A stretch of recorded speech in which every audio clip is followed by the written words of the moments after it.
Collision Centers, and I'm always on the go, but the distraction that an automobile accident causes could even slow my pace down to a stop. But my friend and CEO of Apple Collision Centers, Stan Harrison, has a plan to get you and I back on the road and fast. We at Apple Collision Centers know you deserve the best quality service. We always recommend original equipment parts, and we use only the best Sherwin-Williams finishes. 3 convenient locations: Hendersonville, Gallatin, and Oak Hickory. And you can always visit us online for your estimate needs at applecollisioncenters.com.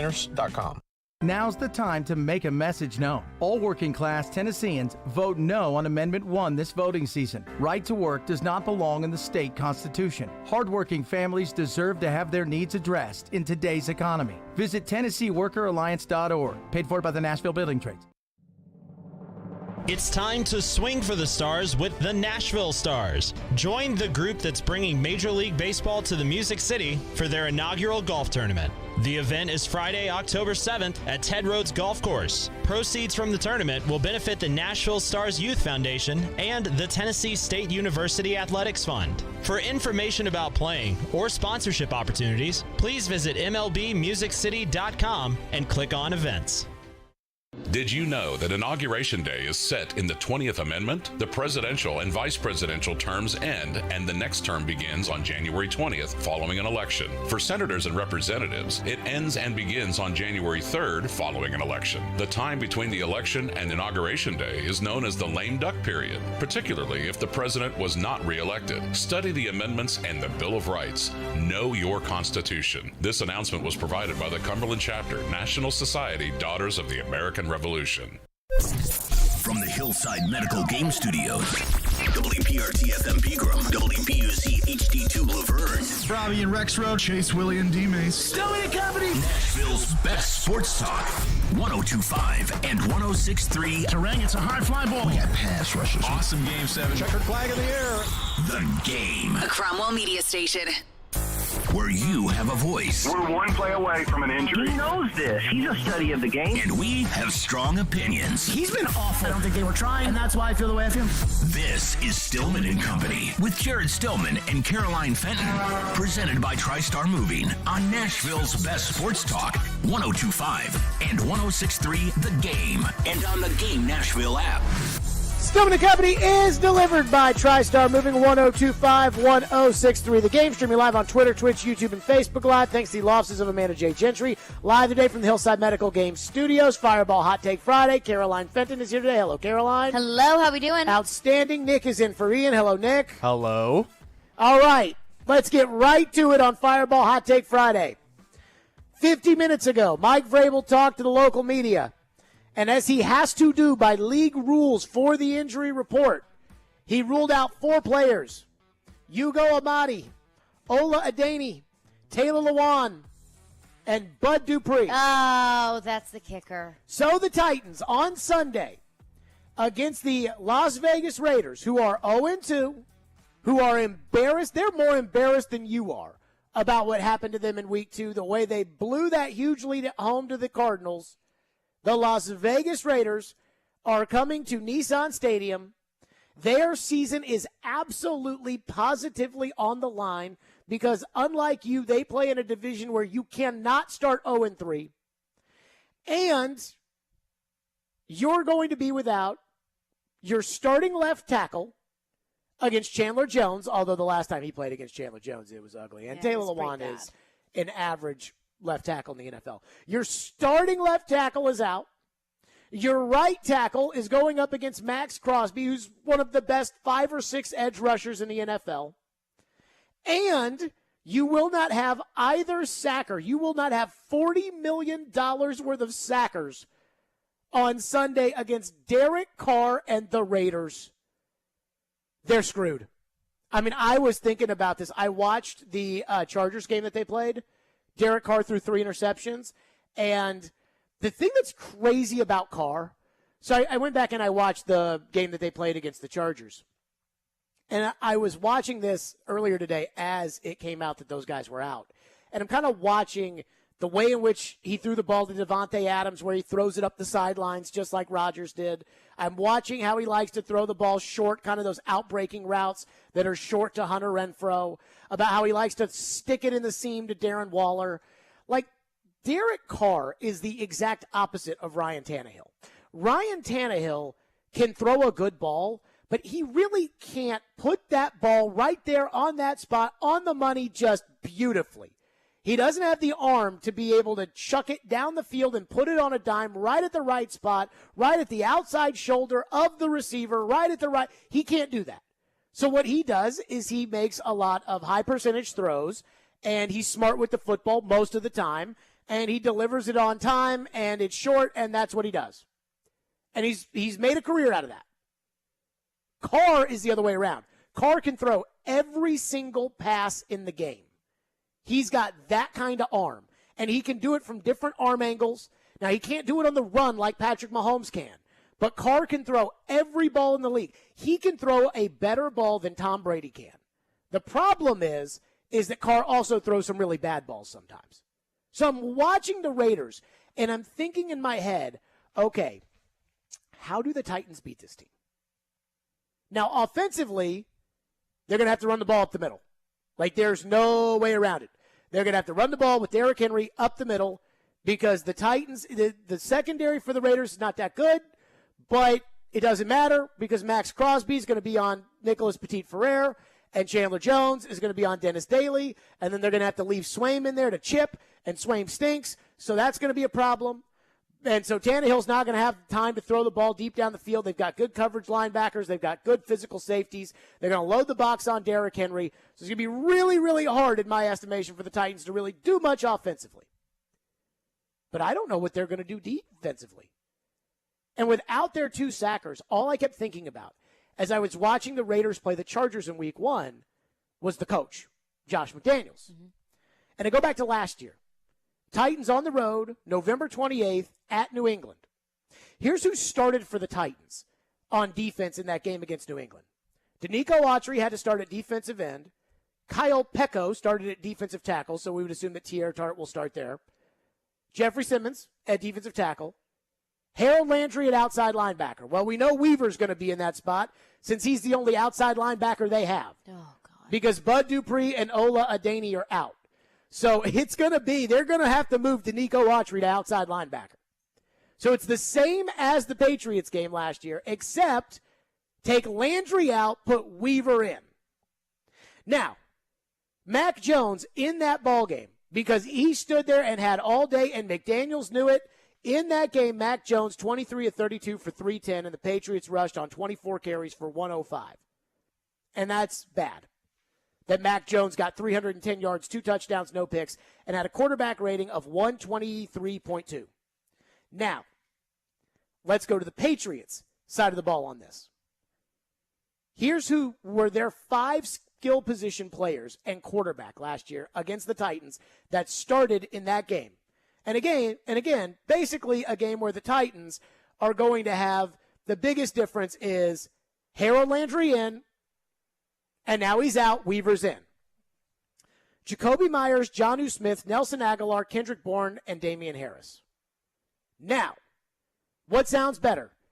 Jacoby Myers, Jonnu Smith, Nelson Aguilar, Kendrick Bourne, Damian Harris, or Devontae Adams, Darren Waller, Mac Hollins, Hunter Renfrow, Derek Carr, Josh Jacobs. The latter. You lose. After you said Devontae Adams, it already was better than Kendrick Bourne. You lose. And Nelson Aguilar. You lose. Like, I am telling you, I do not know how they win this game. I do not know. And I know that the text line is going to start popping off with people that are like, well, Vrabel always finds a way. And I considered that. The reason that this Patriot game popped into my brain was because I was like, could they do it because of the coach? Could it be McDaniels screws it up and Vrabel being a good coach, which I still believe he is, could it be that McDaniels will screw it up? And between he and Carr, the locomotive will get, taken off the tracks. And no, because the time that McDaniels got this kind of puffery on defense from the Titans, they lit him up. And they did it with Jacoby Myers instead of Devontae Adams. And they did it with Jonnu Smith instead of Darren Waller. And they did it with Nelson Aguilar instead of Mac Hollins, although Nelson Aguilar is probably a better player than Mac Hollins. And they did it with Kendrick Bourne, who can't even get on the field right now for the Patriots, instead of Hunter Renfrow. And they did it with Damian Harris and Ramondre Stevenson, and this team has Josh Jacobs and Brandon Bolden. And not only that, the obvious thing here, right? Who's a better quarterback, Jones or Carr? Carr. Oh, my God. How do they win? The Raiders are going to have to make mistakes. Jacoby That's how the Myers. Titans win. They're going to have to force turnovers. They're going to have to force the Raiders into penalties. How? How do you force the Raiders into turnovers if you don't get any pressure and Derek Carr can stand They're back going to there? have to get pressure. How? I don't know, but they're going to have to. That's how I see a path to winning this game is you have to force the Raiders into, one, uncomfortable positions, and two, force them into turnovers. And not even just forcing turnovers, the Titans actually have to do something with those turnovers, capitalize off of it. And Derrick Henry's going to have to pop off for about 200-plus yards. Okay. This is even more depressing. Oh, God. Jacoby Myers on 8 targets caught 5 balls for 98 yards. Now replace him with Devontae Adams. Oh, my God. Kendrick Bourne, who, again, cannot get on the field for the Patriots right now. 5 catches on 6 targets, which means every time they wanted to throw him the ball, they basically threw him the ball. 5 catches for 6 targets, 5 catches, 61 yards, including a 41-yarder and 2 touchdowns. And that's Kendrick Bourne. They've got Hunter Renfrow. But to be fair, with this much improved Raiders team, which on paper it absolutely is, just based off of the personnel, why are they 0-2? So I watched a Chargers game. Basically, the Chargers are a really good team, and I wouldn't assume that the Raiders would beat the Chargers. That game, in my opinion, was defined by a couple of plays. Derek Carr threw an interception right before halftime on a ball he had no business throwing. It was a ball up the seam, intended for Darren Waller. He got greedy, thought he could fit it in there, and Tranquil, the linebacker, was sitting underneath it, and he picked it off. And I want to get back to that in a second. Mm-hmm. Carr's second interception was a ball that he threw. He just threw it behind Renfrow, and the DB made the play on it. For the most part, though, it was a real neck-and-neck game. It was a real neck-and-neck game. The game was played in L.A. Game. He did, but it was early. It was obvious early they wanted to get him the ball, and then they kind of stopped. Now, they did throw a touchdown to him that was down inside the low red zone, which was a beautiful ball from Carr. And I go back to the fact that Derek Carr can make every single throw there is to make. Now, he just doesn't make them consistently, but he can make every throw. Mariota can't make every throw. Carr can make every throw. The quarterbacks in the league. Every deep shot? Every kind of throw. Every kind of, if he wants to put the ball on a seam route right there over the linebacker's head into the hands of the tight end, he can do it, which he did against the Chargers. If he wants to put the ball up the sideline, he can do it. If he wants to throw it deep, he can do it. If he wants to take it short, he can do it. If he wants to hit an outbreaking route, right in rhythm, he can do it. He can throw every single pass. And not every quarterback can do that. I'm just thinking off the top of my head how many quarterbacks that can do that. Mahomes can do it. Herbert can do it. Allen can do it. Rodgers is the best at it. Mm-hmm. There's so few of these guys that can do what Carr can do. The problem is that Rodgers just can do it every single time. Carr can't do it every single time. Carr will have a bad throw. The problem is that the Chargers had Khalil Mack rushing the passer. And at the end of the game, when the Raiders were driving down in the fourth quarter to win the game, and on third down, Carr got strip sacked, it was Khalil Mack and that crew that was getting after it. And unfortunately, as we learned last year when the Titans found themselves in the exact same situation against the Patriots, the same coach, they couldn't get any pressure. And that was with Landry on the field. This is with Landry off the field. They're not going to be able to get any pressure. And I almost said Matt Patricia. Josh McDaniels knows it. I do not know how they win this game. I'm telling you. Because, again, offensively. Mm-hmm. We all know, give Derrick Henry the ball, run it with Derrick Henry. Yes. Give it Derrick. They know that, too. Well, every team knows that. Every team that he pops off for 150-plus yards knows that. But that's what makes Derrick Henry so good, is everybody knows that Derrick Henry is going to run the ball, and he can still run it for 30 yards. Okay, and so what's the counter to that? The counter to what? If everybody knows, stop the run? If everybody knows you're going to run it, and so they bring everybody down into the box, what's the counter to that? What is the Titans' counter to that? What is anybody's counter to that? Stop the run? No, you have to throw the ball. Oh, yeah. So and the Titans can't. The Titans cannot win a game throwing the ball. The Titans can't pass block. No. So they can't pass block this team. Max Crosby and Chandler Jones. And let me say this. Those two dudes were in the mix a lot. They moved, the Chargers did. They moved Herbert around a lot. We know what Kyler Murray did running the ball. I mean, they're going to face 9-man fronts, and the Chargers are going to dare Tannehill to throw it because they're going to double the receivers.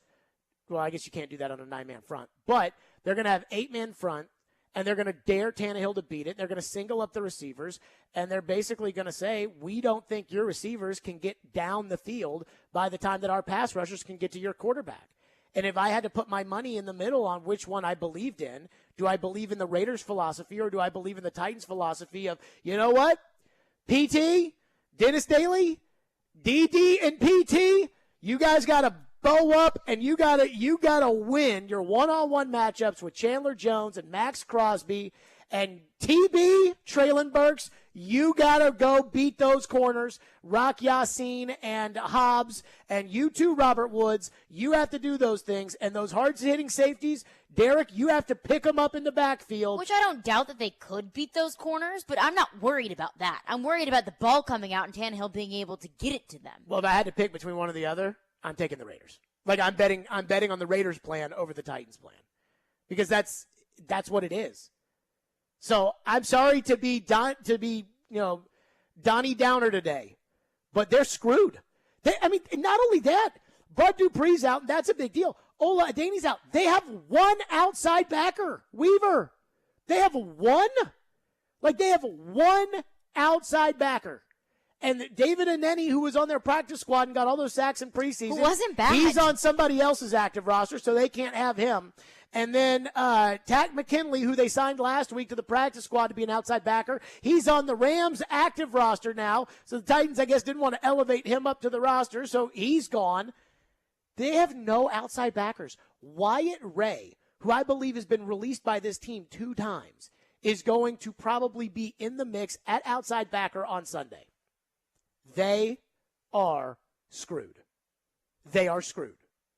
So I'm open to any and all suggestions as to how the Titans are going to win this game, because I am trying to come up with something.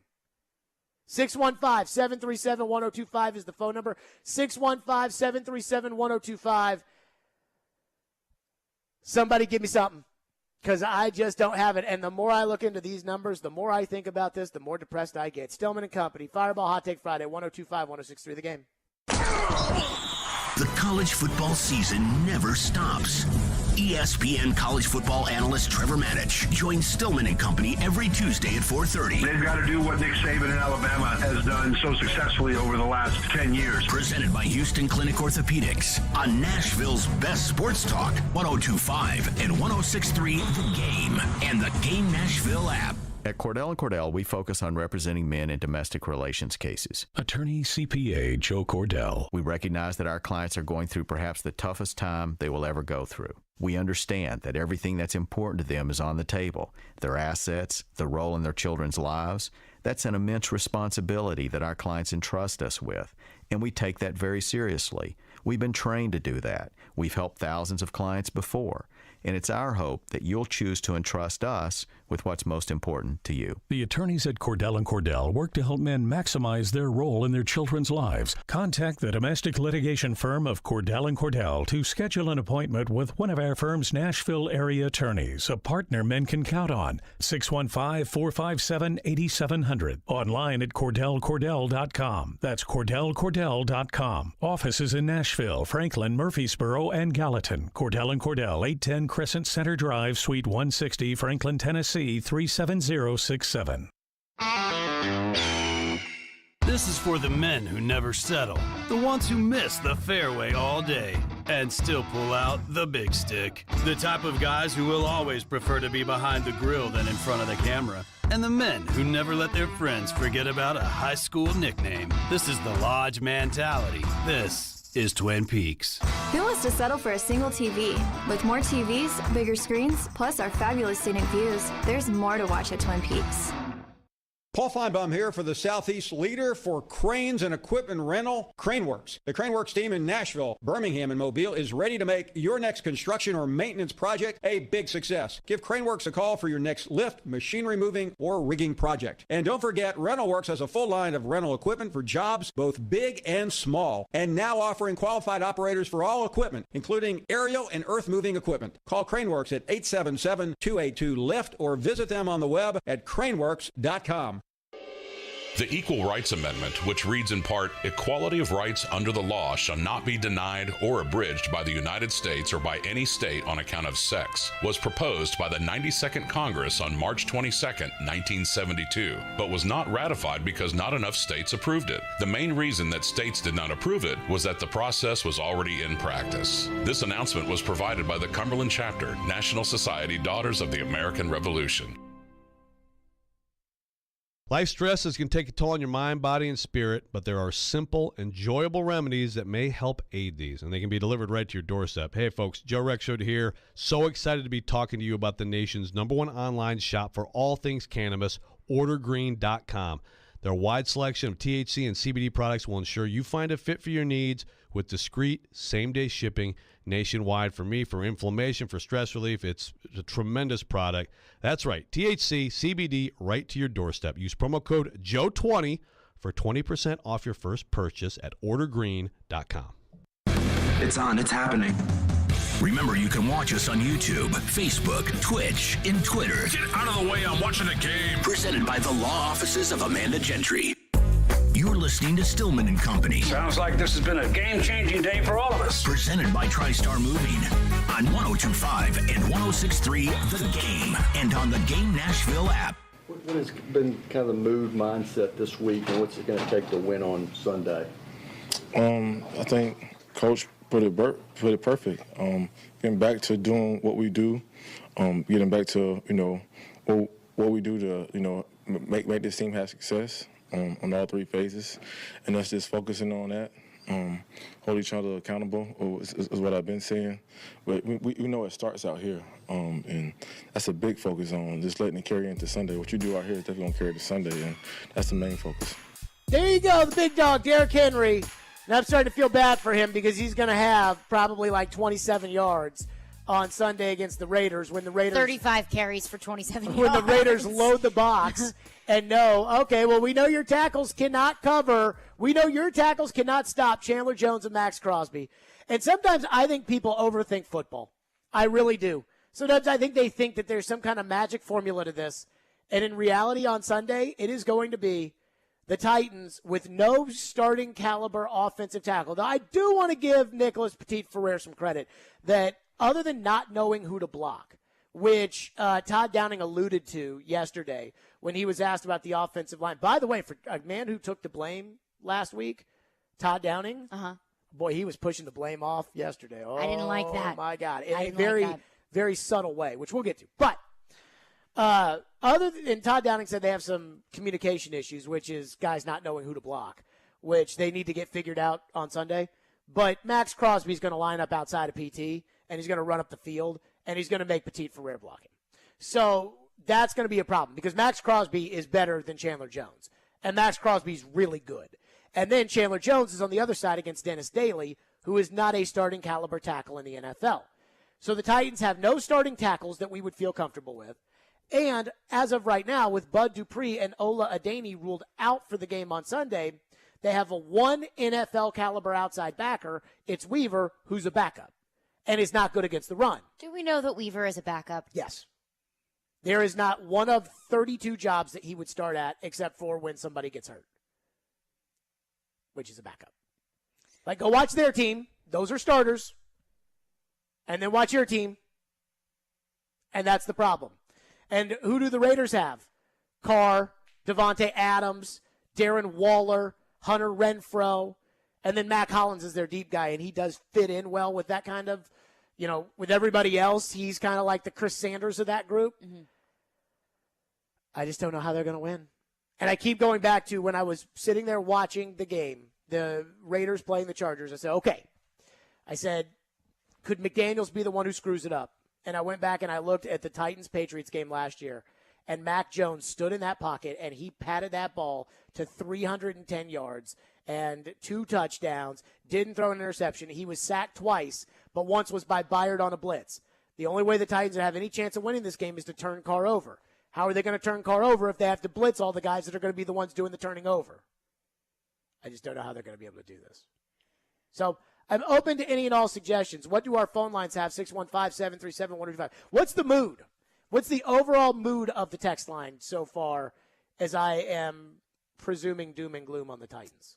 There's a little bit of a mix of optimism and also doom and gloom. One texter texts in and says they're going to have to get the ball out quick, use the quick pass. You got to run Henry, obviously, but use Hooper. Got to dial up plays for Burks like they did on long third downs. Get the ball out quick, and it's possible you can get a deep ball on them as well as a double move if you use the run game and quick pass correctly. Burks can outrun these bum corners, hopefully. So the corners do kind of stink, although I would say Hobbs is better than Yassine, but I would agree with the texter. But I'm not worried about corner. I'm not worried about Burks going man-on-man with some other guy. I'm worried about Tannehill being able to target Treylon Burks, on Tannehill being able to get him the ball, about Tannehill being upright. So here's what bothers me, is that I don't love Jayon Brown, the player. When he was here, I thought he was an undersized package linebacker. Like a nickel linebacker who the Titans tried to kind of put into a starting role, and I never thought he was that good in run support, but I understood that somebody had to wear the green dot, and it wasn't going to be Rashaan Evans, and Evans stunk. But Jayon Brown was a good pass defending linebacker, and that's exactly what he's there for. So this idea of, okay, they're going to load the box for Derrick Henry. Well, we all know that if Derrick Henry and Jayon Brown were to run into each other, we know Derrick Henry's going to win. So basically, all that, hey, get the ball out quick, throw it short, throw these, that's why they have Jayon Brown. And all those corners are going to do is press your receivers because they're not worried about your receivers running by them, because by the time that they would run by them, Tannehill will most likely be sacked. That's why the tackles have to bow up. There's no way around the fact that they have to bow up. You have to look at PT and say, hey, Nicholas Petit-Ferrer, you have to stop Max Crosby. The end. Now watch the Chargers, and they did an okay job. But I believe that Slater plays on the right side there, but they've also got the Zion Johnson or what. Those guys, those are better linemen than the Titans have. And then Chandler Jones, he was in on plays. He wasn't sacking the quarterback in that game. And they moved Herbert around a lot. But he was getting by the left tackle for the Chargers on a consistent basis. And Herbert would step up into the pocket. Well, the Titans have a 270-pound guard. So all they have to do is put one of those big old fatties, and they got some fatties on that defensive front. And all they have to do is just push back the guard. And then when the quarterback goes to step up, they push the guard into the quarterback. It's simple physics, right? So if PT and Dennis Daly, if they can hold those great pass rushers. And that's an if. But if they can, then that may give Tannehill time to do something, because at that point, I do think that the receivers might, even though the Titans don't have a lot of speed on offense and they never have, if everybody's singled up because they're loading the box for Derrick Henry and Tannehill has time on a play-action pass, then they can hit a deep ball. Mm-hmm. But that's that humongous if. And this is the question I have to ask everybody, which is, do you think that your tackles can stand up against their pass rush? And they're going to trick them too. They're going to blitz. They're going to blitz nickels. They're going to do all kinds of things to get an unguided shot at Tannehill. And everybody has to be on the same page right away. And through 2 games, they absolutely have not been on the same page right away. So then the option is, okay, can they run it on every play? And the Raiders know it too. So the Raiders are going to load the box defensively, and the Titans, they're going to force the Titans to throw it. And I don't know how the Titans can do that. Unless... But isn't that how any team plans to beat the Titans? Load the box, load the box, load the box. Well, I don't know how other teams plan, in the non-A.J. Brown era, how they plan to stop the Titans. That is another element because the Bills there was at least 2 weapons that the Titans could utilize. The Bills didn't really do that until like the Bills just basically decided whatever the Titans were going to do, they bring in the jumbo package, we're just going to bring in our big guys and load the box. Mm-hmm. And then if they said, okay, well, we're going to spread it out, then the Bills just kind of spread it out a little bit. And they had the depth to be able to do that. And they had the linebackers to be able to do that because Milano and Tremaine Edmonds don't come off the field. So it's like, okay, yeah, they're great against the run. They're great against the pass. Mm-hmm. That's what makes the Bills the Bills. At the same time, though, I mean, I do think that they were inviting the Titans to try to throw it deep, and the Titans can't throw it deep because they don't have the pass protection. But pass protection will be different at home than it will be on the road, where the Titans are at a silent count, and Petit Ferrer has to look at the ball and not, here he can listen to Tannehill's cadence as opposed to look for the ball. But those are those little things. And the other part about it, too, is how are they going to get to the quarterback? How are they going to get to Carr? Because Carr knows this. So when Carr plays the Chargers, Carr's worried about Khalil Mack, and he's worried about, the Chargers have a great, Bosa and all those guys for the Chargers. And they've got probably the best safety in the NFL, and they've got much better corners than the Titans do. Well, Carr knows that he doesn't have to worry about that in this game. It's going to be Autry moved outside, Tart a run player inside, Simmons is going to get probably triple teamed, and then Weaver. So he doesn't have to worry about that. So he can stand back there just like Mac Jones did and pat the ball. And by the time that anybody even comes within a breath of Derek Carr, he's going to have Devontae Adams open or Darren Waller in the seam, or he'll just throw it short to Hunter Renfrow. It's really too simple. And that's the depressing part about it, is this is not complicated. And I think Vrabel knows it too. Like, I don't think Vrabel, if I were to say to Vrabel, what are you going to do? Like, what are you going to do in order to get over the fact that you don't have any pass rushers and your pass blocking's not great? And if Vrabel were to be honest with you, I think he'd say, like, yeah. Well, we hope that Petit Ferrer can block him, and we hope that Dennis Daly can block him, and we hope. You believe in our guys? We hope. No, I'm talking about, like, if he's being honest. Oh, yeah. He's not, there's no way Mike Vrabel, everybody believes every time they take the field they can win. There's no way Mike Vrabel thinks that this team should be favored against the Raiders. Because they shouldn't be. I mean, they're not. Well, they're not, yeah. But they shouldn't be. I do not see, like, any physical way that the Titans win this game unless the Raiders just don't show up. The one good thing is the West Coast teams sometimes struggle when they come and have to play a noon kickoff. And so far, the Raiders have not had to play a noon kickoff yet. So that is a little bit of an advantage. But it's only a tiny little bit of an advantage. And if I had to pick between having pass rushers or having the Raiders kick off at noon, I would pick pass rushers. And they don't have any. 615-737-1025 is our phone number, 615-737-1025. And the stats when Bud Dupree does not play are truly depressing. And he will not play on Sunday. And neither will Harold Landry, who is obviously out for the year. And with that, we'll get to your phone. Stillman and Company, Hiller Plumbing, Heating, Cooling, and Electrical. I love those guys. They take fantastic care of my home. In fact, they're coming out next Tuesday. They are coming out to give me my tune-up with my friends, with my Happy Hiller Club membership, which I love from Hiller. And they're going to make sure that everything is ready to go for the winter when it starts to get a little cold. And right now, if you want to hit on some of those summer savings, my friends at Hiller will give you a free Yeti Tundra cooler with the purchase of a new tankless water heater, or a free Traegerwood pellet grill with the purchase of a new whole home generator. You can also get a free Yeti Tundra cooler with the purchase of a full home septic system. You can also get 0% interest financing for up to 48 months on select new HVAC systems. Hiller's work is backed by the Happy OB or services free guarantee, and I know this because I use Hiller. I love Hiller. They take fantastic care of my home, and they will do the same for you. That's Hiller Plumbing, Heating, Cooling, and Electrical, proud supporters of the Preds, the Preds, the Vols, and Vandy. Call the Happy Face Truck today. Hey, Preds fans. Running across to make the save is Sarah. You can now hear Nashville's best sports talk. The backhander, he scores! And every Predators game on 106.3 FM. Oh, that was a thing of beauty. From downtown Nashville to Rutherford and Williamson counties. Duchesne with the overtime winner. Catch all the action on 102.5 and 106.3 The Game.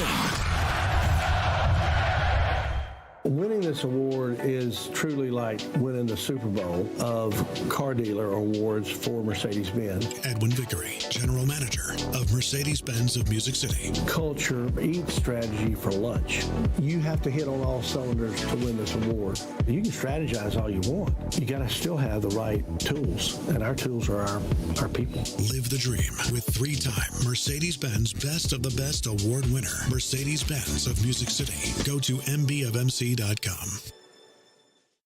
Attention sports fans, your favorite sport book, BetUS.com, is back for their 28th year of NFL action with the industry's biggest sign-up bonus of up to 200%. BetUS offer their members the opportunity to cash in on all your favorite leagues, including the NFL, NBA, MLB, and more. They've also got hundreds of new casino games, including the coolest European slots, and their dealers are waiting for you at the table. You need a sport book with integrity and longevity. You need to know that you will get paid. You need a sport book that offer everything, including live betting, MMA, golf, horse racing, esports, and all kinds of crazy bets. Call today at 1-800-79-BET-US. That's 1-800-79-BET-US, and they will walk you through setting up an account. Nobody in the industry gives better bonuses than BetUS. Join now, mention 1025, and you can get up to 200% in bonuses on your first deposit. Nobody beats that. Head to BetUS.com and join today. That's BetUS, where the games begin.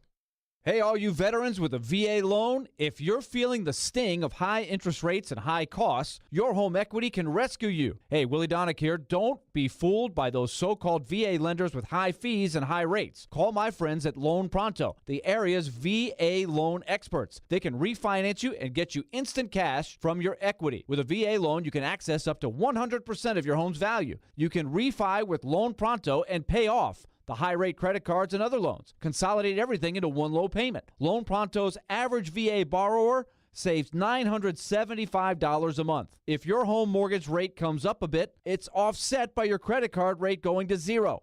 When rates drop back, they'll refinance you for free. Call Loan Pronto and unlock that equity and wipe out debt. Be credit card debt-free for the holidays. Call 615-499-5780 or go to loanpronto.com. That's 615-499-5780. Equal housing lender, NMLS 166-1781, subject to lender approval. Did he get it? He did. Touchdown, Vandy. This is your home for Vanderbilt football. This Saturday, Vanderbilt football in Tuscaloosa. It's the Commodores and Crimson Tide. Our coverage is set for 5 p.m. Vanderbilt is on 93.3 Classic Hits and the Classic Hits app.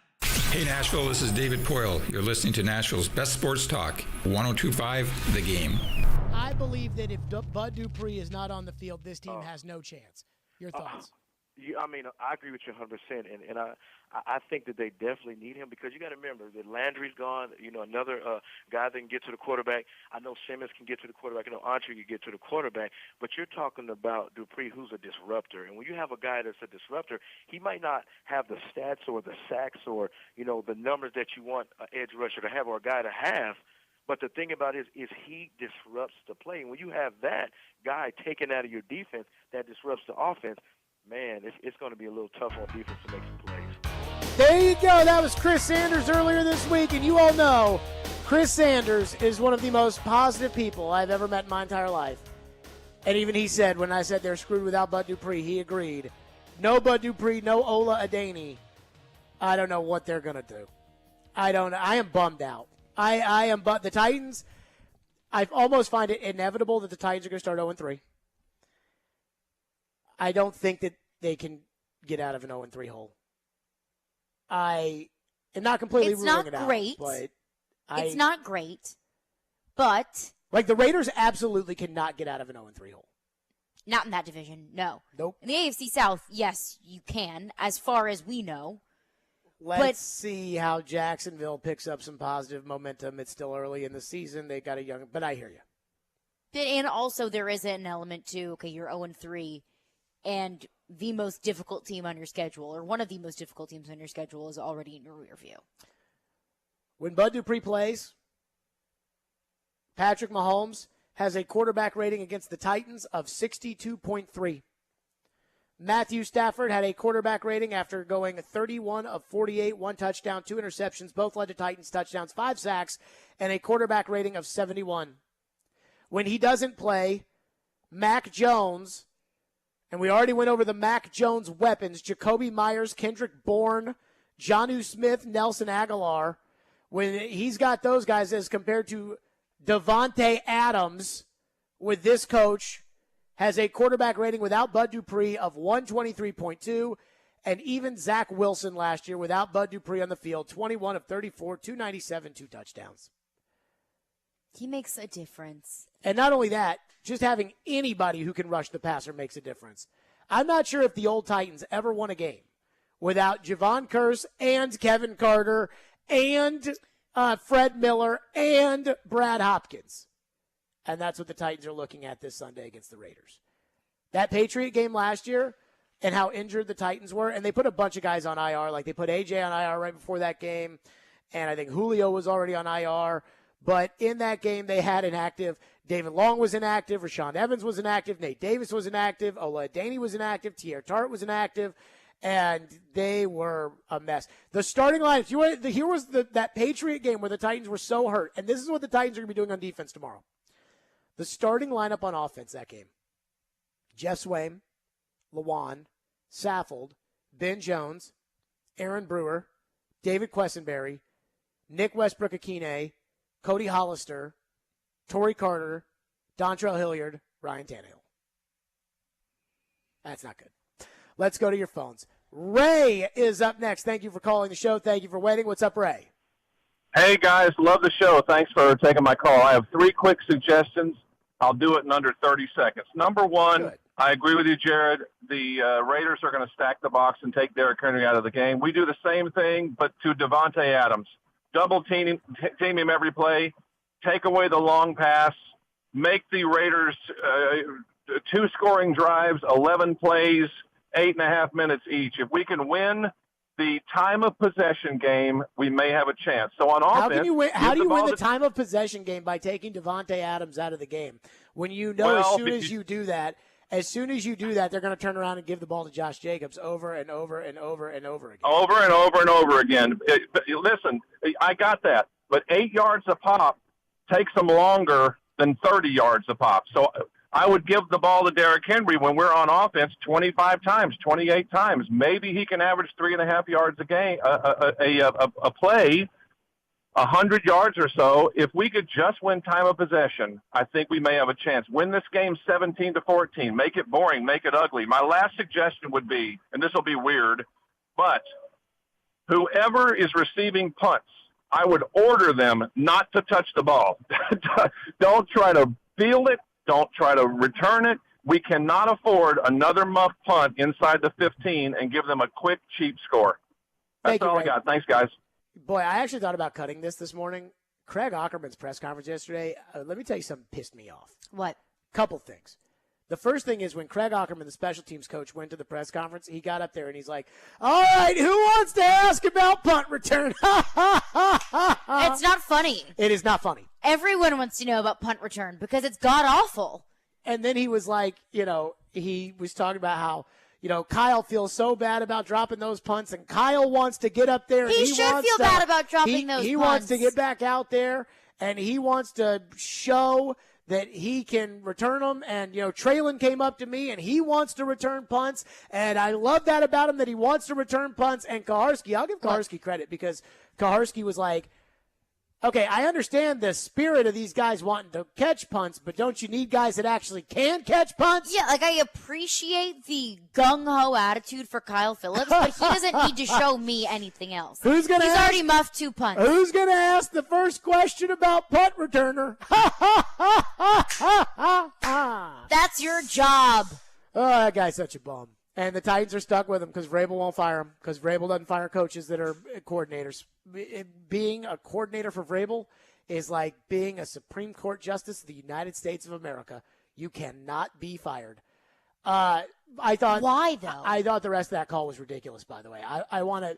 The idea of letting the Raiders run the football does not allow the Titans to win time of possession. Especially, did he say let the Raiders run 8 yards a crack? Yes, that it would take longer for the Raiders to run 8 yards a crack than it would to throw the ball to Devontae Adams. I'm sorry, if the Raiders are running it 8 yards a touch, the Titans are done for. I mean, in all seriousness about the Raiders, the Raiders have a really good set of offensive skill players. I mean, maybe one of the best in the league. And they all complement each other. And it's only going to take Derek Carr a little bit of time to figure out how to use all these guys. He already knows how to use Waller. He loves him in the seam, throws it to him in the middle of the field. He knows how to use Renfro. He loves Renfro, although Renfro has fumbled the ball a lot. Yeah, I did mean, see that. That is something that Renfro's got to stop doing. And then he likes throwing the ball up the sideline to Devontae. And so, I mean, I'm just saying that, if they don't get any pressure on Carr, then he gets to pick which one he wants to throw it to. But that's assuming that they're not going to put pressure on Carr. I am making that assumption. Why? Who's going to get pressure on the quarterback? Jeffrey Simmons. He's going to be double-temed. But he can get past a double team. He's done it before. All Carr has to do is move outside. Yeah. I mean, that's the whole point is that, They got no one on the outside. And this is something that the Buffalo Bills do really, really well, which is with DTs, with good DTs, the outside rushers force the quarterback to step up into the pocket. Mm-hmm. Well, the Titans have a 270-pound guard inside the pocket that literally Buffalo put a DE on the other day and just pushed him back. That's why the Titans can't do those things. All the Raiders have to do is just move Carr out, and then Weaver's going to have to run after him. And because the caller doesn't care about time of possession, Weaver, the only outside backer the Titans have, is now going to have to play 38 minutes on the field because this guy doesn't care about time of possession. It sounds like that's all he cared about. He did care about time of possession. He doesn't care if they run the ball for 8 yards a crack. Yeah, if they run the ball for 8 yards a crack, then you don't win time of possession. 2 runs at 8 yards a crack, first down. Oh, and not only that, but now take another 40 seconds off, and then run it for 8 again, and then take another 40 seconds off, and now your defense has been on the field for 13 minutes. They score. You go 3 and out because their edge rushers are rested and ready to go, and you're already down 7-0, so now you have to throw, and now your defense has to go back out onto the field, and you've only got one edge rusher, so you can't rotate him out. That doesn't work. And that's why they're in the problem they're in. We're right back to your phone, 615-737-1025 on this Fireball Hot Take Friday. And I am sorry for being so down today. For some reason, when Vrabel said on Monday that he didn't expect the Bud Dupree injury to be a long-term thing, I felt like, okay, that means he's going to play Sunday.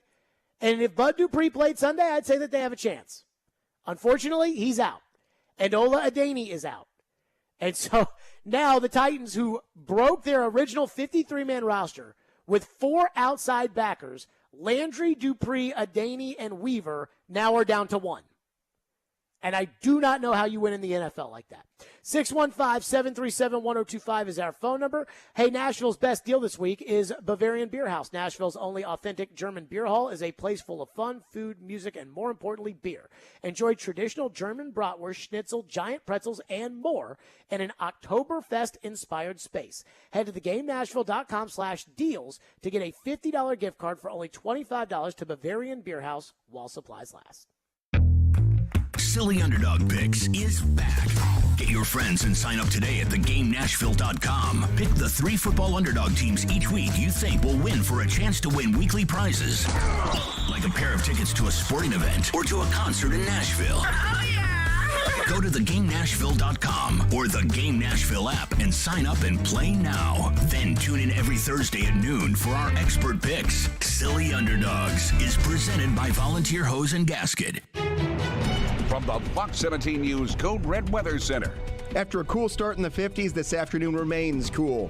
High temperatures upper 70s to right near 80 degrees. A big change from earlier this week. Low humidity, sunshine continues. Best chance for rain or maybe even a storm comes on Sunday. Brought to you by Hiller Plumbing, Heating, Cooling, and Electrical. Call the Happy Face Truck today. Football is back, and so are the deals at Electronic Express. Get an LG 75-inch 4K TV for only $699, or a Samsung laundry pair for $549 each. Electronic Express has huge savings in every department: computers, appliances, 4K TVs, smart home, furniture, mattresses, and more. Don't miss out on an HP Pavilion touchscreen laptop for just $649, or a Klipsch soundbar system for $199. Shop in-store or online and get up to 36 months free financing. Electronic Express. We make it happen. The Nashville Oktoberfest is quickly approaching, and now's the time to get your dirndls, lederhosen, and party steins ready. From local breweries to live music and festival artisans, you can't go wrong celebrating this Germantown tradition. The Nashville Oktoberfest 2022, Thursday, October 6th through the 9th at Bicentennial Mall in Germantown. Prepare yourself for 4 days of brats, beer, live music, and competitions. VIP experience reservations are still available at thenashvilleoktoberfest.com. Prost, y'all! MTSU football welcomes Tennessee Titan Kevin Byard back home to Floyd Stadium Friday, September 30th as they host UTSA Roadrunners under the lights. Blue Raider great Kevin Byard will become only the second MTSU football player to have his jersey retired. Kickoff is scheduled for 6:30 p.m. Friday, September 30th. Make sure to grab your seat today. To purchase tickets, visit goblueraiders.com/tickets. Middle Tennessee, we are Blue Knighted. Men, are you asking yourself questions like, why am I gaining fat? Why is my energy or sex drive down and maybe haven't been getting the exercise you need? If you want to get back to the man you used to be but just don't have that youthful energy, that edge you once had, you very well might have low testosterone. Low T causes all kinds of issues, from a reduced libido, lower drive, and bad sleep patterns to problems with muscle gain, bone density, and more. It may even contribute to erectile dysfunction, and if this sounds like you, it's probably time to get treated for your low T. At the Tennessee Men's Clinic, we've treated thousands of men for low T. We've seen them put on muscle, add to their energy, improve their sex lives, get better sleep, and just feel better. Plus, if you're like most men, you'll see results in only a few weeks. So make an appointment today and experience how testosterone therapy can truly change your life. Your initial appointment is only $99 with results in minutes. Call today, 615-208-9090, or go to TennesseeMen'sClinic.com. Visit our website to learn more, including side effects, treatments, extra. Results vary. Robbie Stanley. They get a lead in that game and just totally close the door. Joe Rexrode. If he plays next year, it's disastrous. Robbie and Rexrode. Mornings from 6 to 10 on Nashville's best sports talk. ESPN 102.5 and 106.3 The Game, and on the Game Nashville app. You're listening to Stillman and Company. Presented by TriStar Moving. 102.5 and 106.3 The Game, and on the Game Nashville app. Yeah, I'm excited to go get back on the field and play another game. You have an outing like that, you want to get past it as quickly as you can and go get things going in the right direction. You see enough of Chandler Jones last year? You'd like to keep him at arm's length this year? I like to keep all the big guys up front at arm's length. Obviously talented edge players that they have between Chandler and Max on the other side. Guys who play fast, they're long, they're active, they play hard, and they're disruptive. So definitely have to be aware of those guys and have a plan for them. I like to not see any of those pass rush guys around me. I tell you, I feel bad for Tannehill. It's not funny. I feel bad for Tannehill. It won't be funny on Sunday, brother. But it's way, way, way more funnier coming from Tannehill. He's allowed to joke a little bit right now than Craig Ackerman is about the punt return. Who wants to be the first one to ask about punt returner? Ha, ha, ha, ha. But if I was Vrabel and I heard that, I would be livid. Boy, I'll tell you, this Craig Ackerman press conference was something. Maybe I should have cut some of the cuts from it. I'm not going to play a whole special teams coach's press conference. I don't know. We talk a lot about the special teams coach. That's because they never do anything right. Yeah, well, so it could be worth listening to. But I'm not sure special teams are going to make much of a difference, though if they do, they've got a kicker who can hit from 55, and Carlson, the kid from Auburn. So the Titans never look at young kickers anymore. They just look at old guys that can't kick it far. Old fat guys. But I don't think it matters. And I'm trying to be positive today.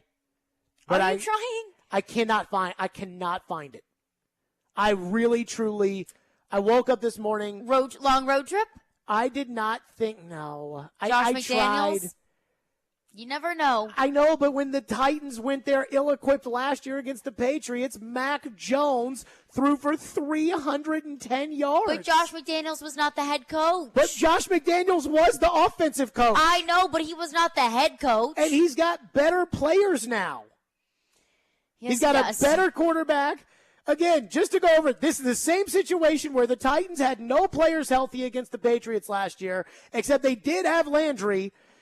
Now The Patriots just ate the Titans alive offensively with Jacoby Myers, Jonnu Smith, Nelson Aguilar, Kendrick Bourne, and Damian Harris and Mac Jones. And now it's Devontae Adams, Darren Waller, Mac Hollins, Hunter Renfrow, Derek Carr, and Josh Jacobs. It's so much better. Adam on a Fireball Hot Take Friday has been waiting patiently. Go ahead, Adam. I've never done this before, all right? But I'm going to change my subject that I told Nick about. Were you in the room with Craig Aukerman when he had this conversation? At the press conference? Yes. I was not. Oh, my God. Somebody should have threw a shoe at him. Like, there's a reason fans aren't invited to these things, because that even if I wasn't a diehard fan, and you know how hard I am, yeah, even if I wasn't a diehard, it's a business and an entertainment thing we're investors in, and you're laughing at the thing that's killing it. Time out, Adam. Adam, I have to ask you this question, because I do want to be fair. Did you hear what Aukerman said and you're mad about it, or are you mad about my characterization of what Aukerman said? No. I'm just going off of what I was sitting here on hold, and you said he was laughing at that question. I'm like, oh, my God. I probably overdid that then, in all seriousness. Well, then I need to go listen. So what I'm saying is, if my boss were to come to me, Jared, and he's like, hey, you got a $2 million quota and we got $1 million deal that just fell through, tell me about it, and I started laughing about it, I'd be fired immediately. Oh, my God. I'm stuck on that. I can't get past that part. You can't get happy today. I can't get past that. So I probably need to cut that then. Thank you, Adam. I do now feel like I probably need to cut that actual clip. I didn't hear it, but I do want to hear it, and I do feel like there's an element there of being able to watch it and watch his body language, but I would like to hear it. So what's crazy about this little board that runs all of our stuff from is it does technically have a Bluetooth connection. I've never used it before. Fancy. But it literally was the first question of the, it wasn't even the question. He got up there and was like his opening all right, statement. who wants to talk about the punt returner? Literally everyone, Craig. And I don't know. I'm way more worried. Adam, the box said pass rush, and Adam was like, I changed what I wanted to talk about because I want.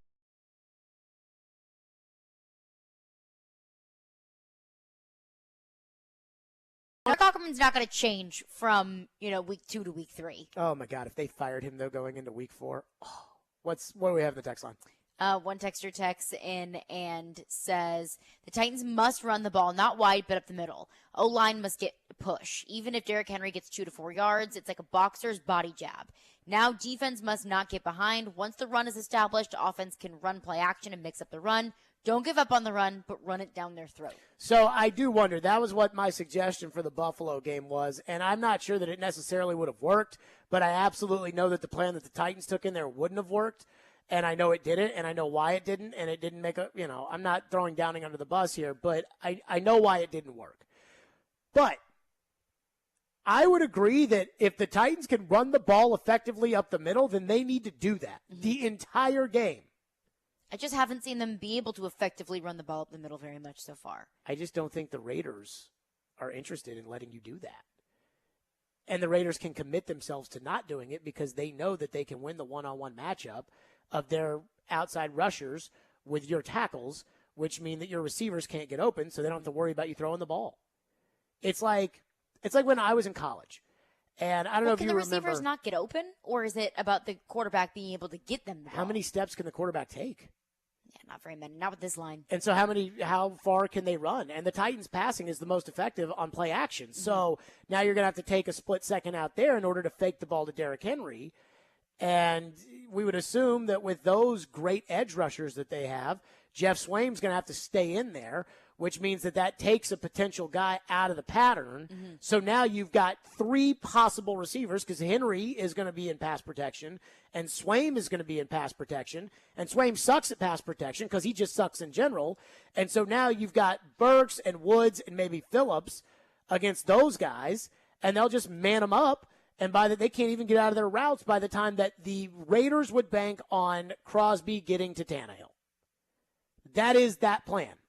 And remember that was a big problem against the 49ers last year. The Titans had no tackles, and Tannehill, well, I guess they had Quessenberry, but they had no left tackle, and so the Titans just threw it quick.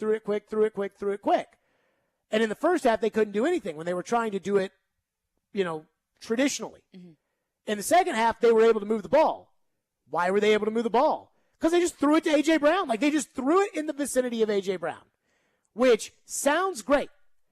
The problem is when you start throwing the ball in the vicinity of somebody, if that person is not Calvin you have to be able Johnson, to trust them to catch that ball. There's a chance it's going to get intercepted. There's a reason why it was the F it, AJ's down there somewhere mentality. Yes. Because he could get to the ball. Yes, and if you've got Randy Moss can jump up over somebody and catch it.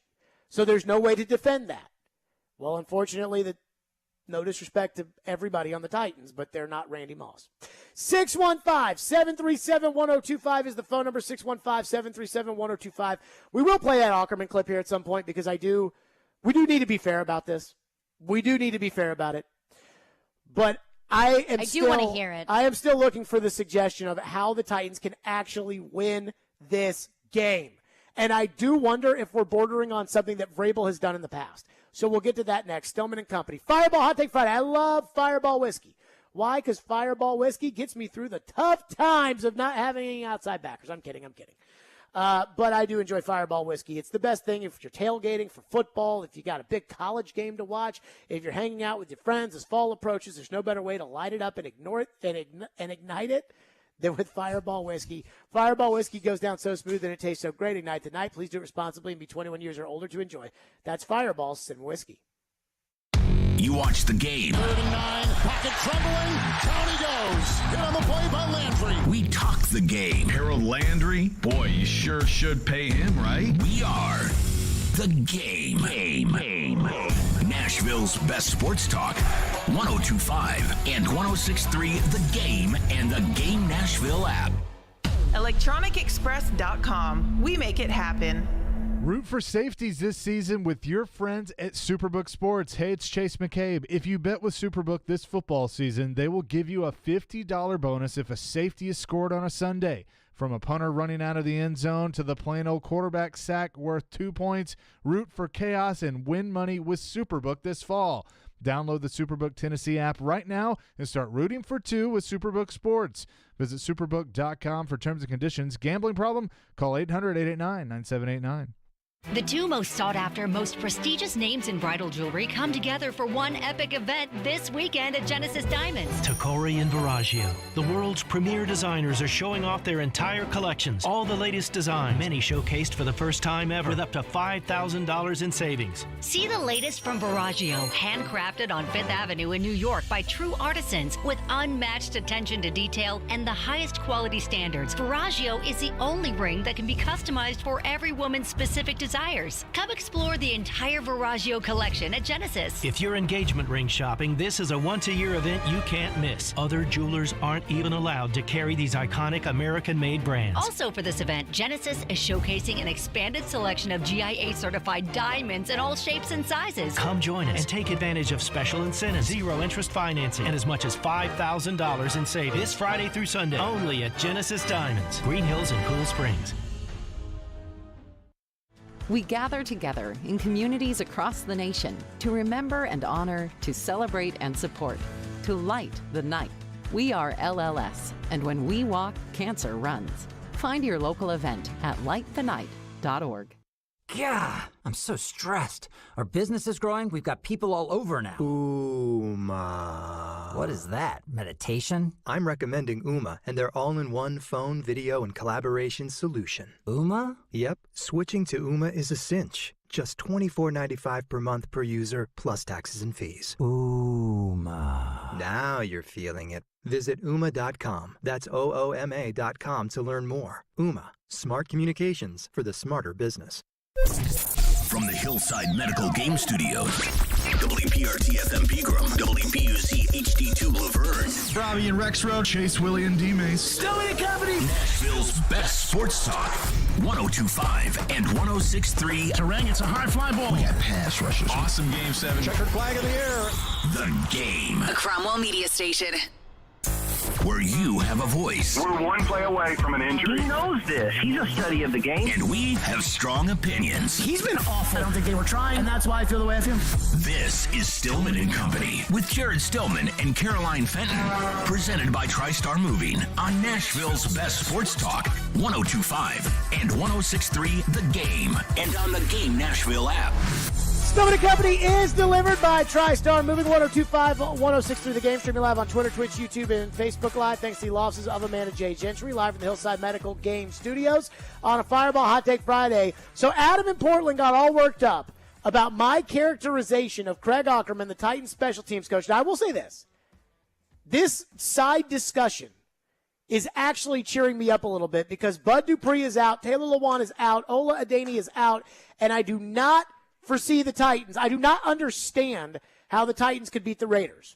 But yesterday, Craig Aukerman, the special teams coach, met with the media, and as he was getting up there to get his press conference started, he started in a very jovial manner. Now, I have characterized it already. If you didn't listen, basically what I said was he got up there and said, all right, who's going to ask me about punt return? Ha, ha, ha. And it set Adam in Portland off. And then I asked Adam if he had heard the cut, and Adam said no. And so I felt like, okay, we need to play this to make sure that I'm just being fair. We'll do our due diligence here. This was Craig Aukerman yesterday. That's right. All right, who's going to start out with the punt return question today? Yeah, well, that's it. There, come on. Ha, ha, ha. Who's going to ask the question? Everybody laughs. Did I mischaracterize that? No, I don't think that you did. Do you think Adam is still as pissed off after having heard that? I think he's more pissed off. Really? Heard it. Yeah. Yeah. Because I was thinking maybe you did just kind of overplay the whole ha, ha, ha, ha. No, you didn't. You didn't. I just kind of assumed that you would have just made it a little bit more overdramatic, but just all the giggles. Just no time to laugh. You muffed a punt. And then TD quit muffin punts. And so then as it was like, ha, ha, ha, TD was like, yeah, no, but seriously, the punt returner, like, for sure, like, yeah, what's the deal like, with this? Yeah, it's kind of an issue around these parts. 3 muffed punts in 2 games. Come on. Would that make you mad if you were Vrabel? Absolutely. I'm mad, and I'm not even Vrabel. Now, put myself into the head coach's shoes. Absolutely, I'd be mad. What are we joking about the muffed punts? Are you crazy? This team cannot return a punt to save its life. That's not funny. You are the special teams coordinator. That is your job. I mean, in all seriousness, and like, I don't know Craig Aukerman. And I'm sure he is a lovely person. I mean, I'm not going to make that assumption, but I'm not going to make the assumption that he's a bad guy or that I'm trying to, throw him under the bus personally or anything like that. Like, it is absolutely not about that. But, I mean, the Titans over John Robinson's tenure, and he has been here since, I think, like the 4th game of John Robinson's tenure. The Titans went to Houston. Brett Kern hit a bad punt. Will Fuller returned it for a touchdown. And Mike Mularkey fired Bobby April, the special teams coach, who we got from LSU. Go Tigs. He fired Bobby April like that day, and Craig Aukerman was put in. And Aukerman has been here through it all. I want to say like the 2 coaches, there may have been more, but the 2 coaches that Vrabel kept were Arthur Smith and Craig Aukerman. And, I mean, let's be real. We see where one of them went. And so, in Aukerman's tenure, when Aukerman started, the Titans had a good punter, Brett Kern, a solid, reliable, everything you want in a kicker in Ryan Suckup, and Bo Brinkley was the snapper, and great. 2017, the first full year that Aukerman was a special teams coach, they drafted Adoree Jackson specifically to be their punt returner. It was, you're going to be a corner, and you're going to be our game-changing, dynamic punt returner, and he did it in college, and he was great. And he was horrible in the NFL. Then, the second year, 2018, they're still trying to figure out punt return. They don't know what they're going to do there. They're screwing all kinds of things up and left and right. At one point, Cameron Batson took a punt return and ended up getting downed in the end zone for a safety. And as the Titans go to free kick it, Joe Buck was like, and Craig Aukerman's special teams unit once again. And it's like, Joe Buck doesn't even watch the Titans. Yeah, much less their special teams coordinator, unless you have to know. If you know the special teams coordinator name, it's either for a really good reason or a really bad one. And then 2019, Suckup got hurt, so they lost a game to the Bills because Cairo Santos missed 4 kicks, and they went through Cairo Santos and Cody Parkey and Greg Joseph and Ryan Santoso and Ryan Suckup, and the way they got themselves out of this problem was they just stopped kicking. They just started scoring touchdowns the whole time. That'll do and it. that got them to the AFC Championship game. I'm fine with that. Then the next year, and they still have not figured out the return game. They still don't have a punt returner. At this point, it's Khalif Raymond is back there returning punts because they tried Adam Humphries and they can't get a punt returner no matter what happens. Then in 2020, they end up screwing around at kicker. They tried to get Greg Joseph to win the job. He got cut. They bring in Steven Gostkowski one day before the game. Gostkowski, was a little hit or miss or whatever. Brett Kern got hurt because Bo Brinkley forgot how to snap. And then they decided to change the punter in the middle of the week before the Colts game. And they got one shanked and one blocked. They lost to Indianapolis. And then last year with the special teams, it was more of the kicker can't kick, and they had no punt return. And Chester Rogers, who was returning them last night, was a freaking disaster. Every time Chester Rogers went back there, I prayed that he would catch it. Last night for the Browns, with all that swirling wind, Chester Rogers didn't have a hard time. What am I missing? These guys all leave. Ryan Suckup making field goals for the Buccaneers. What am I missing here? And so, anywho, so then, obviously, this year, special teams has been an unmitigated disaster. And Ackerman is a sacred cow and never gets in trouble from anybody, and I don't know why. So that gets me all worked up there. I did promise your phone. I think it's also a good bit of stubbornness of, Vrabel. That's my guy. I know he knows how to coach. Yeah. I know better than you I do. know he knows how to coach. Yeah. I wasn't wrong. I So, picked the right guy. Who wants to ask about the fact that we can't punt return and we can't kick? Ha, ha, ha, ha, ha. Let's just grab each other's butts at the same time. Let's go to the phones. Phone lines driven by WilsonCountyHonda.com. One texter texts in and says, and also Adam in Portland says, way worse. He says way worse. So Adam in Portland was mad at Ackerman before he heard the cut. Then he heard the cut, and now he's even more mad at All Ackerman. caps, that was way worse. Holy moly. F that guy. Was it really that bad? It really wasn't that bad, but just all things considered, it just doesn't feel like a really fun time to joke around right now, especially on special teams. That's been bad, not just against the Bills, not just against the Giants, but really ever since I've gotten here, at least. I can speak to that. I would have taken Craig Ackerman more seriously if he had gotten up there and if he had answered every question with, we're on to the Raiders. Yeah. I mean, in all seriousness. What's that? Belvis texts in and says, here comes the phrase that you coined. This is the Vrabel special. Some way, somehow, with no tackles, no pass rush, we get the dub. 2018 Texans game all over again. So, I'm glad he brought that up because I was thinking about that. One of the most important plays of the 2018 Texan game was a Kevin Byard fake punt pass to Dane Cruikshank for a touchdown. They might need to pull something like that out this week. Like, that might be something that they need to do because they do need this game. I mean, I'm not going to say 0-3 is a death sentence, but it's pretty close. It's bad, but it's not the end of the world. If I had told you going into the season the Titans start 0-3, see, here's what bothers me about 0-3. 0-3 means you're a bad team. If you're 0-3, I can dismiss 0-2 right now because they ran into the Buffalo Bills, who are head and shoulders better than everybody else in the league. Also, the Raiders, I think, are a good team and they're 0-2. I don't know. Like, when I watch those games, it's like the Raiders have good players, but then they do dumb stuff. And I feel like that's kind of been what the Raiders have done for forever. Yeah. That could be a new coach effect. Maybe. But I go back to the fact that if you're 0-2, like, I can dismiss that as they missed a kick against the Giants. And they played the Bills. In Buffalo. An 0-3 team is a bad team. That is the warning sign of, no, it's not early in the season. This team's just not very good. And if this team is a quote-unquote 0-3 team, and then they have to go on the road to Indy and Washington, who are also bad teams, then they're probably going to lose to one of those two teams because those are bad teams, and bad teams lose to bad teams. So now you're 1-4, and you've lost to Washington, and you've lost to the Giants. But that's making an assumption that the Titans will lose to Washington and will. I mean, it's hard for me Raiders to not make the assumption that if they're 0-3, yeah, it's hard for me to not make the assumption that they'll lose one of the next two.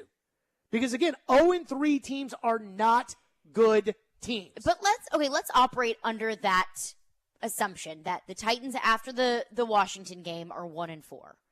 If that one win is against Indianapolis, then is it really the end of the world?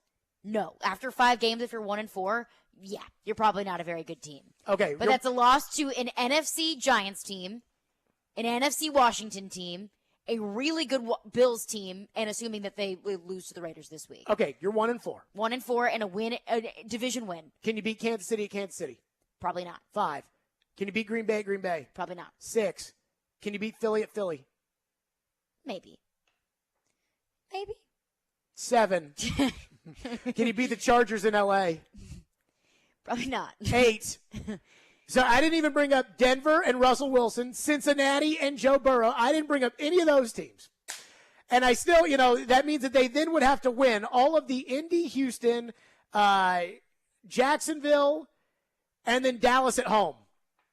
They could probably beat Dallas at home. Now you're 9-8. If they win all those other games. That is not the end of the world. Okay. But that is also, beating Cincinnati. But if you're not a good team, are you really going to beat Cincinnati and Dallas? If you're not a good team. I don't know. Some bad teams have beaten good teams. This is the NFL. Weird things happen. I know, but the Jags beat the Bills last year. 0-3. 0-3 is the sign of a bad team. And I saw it with my own eyes in 2001. A Titan team that was supposed to be something that started off 0-3, lost to a bad Jacksonville team in week 2, got smoked in week 3 by the Ravens, and everybody was holding on for dear life, but they could never overcome. They got to 7-7, and then they got knocked out of the playoffs, and they lost the last 2 games.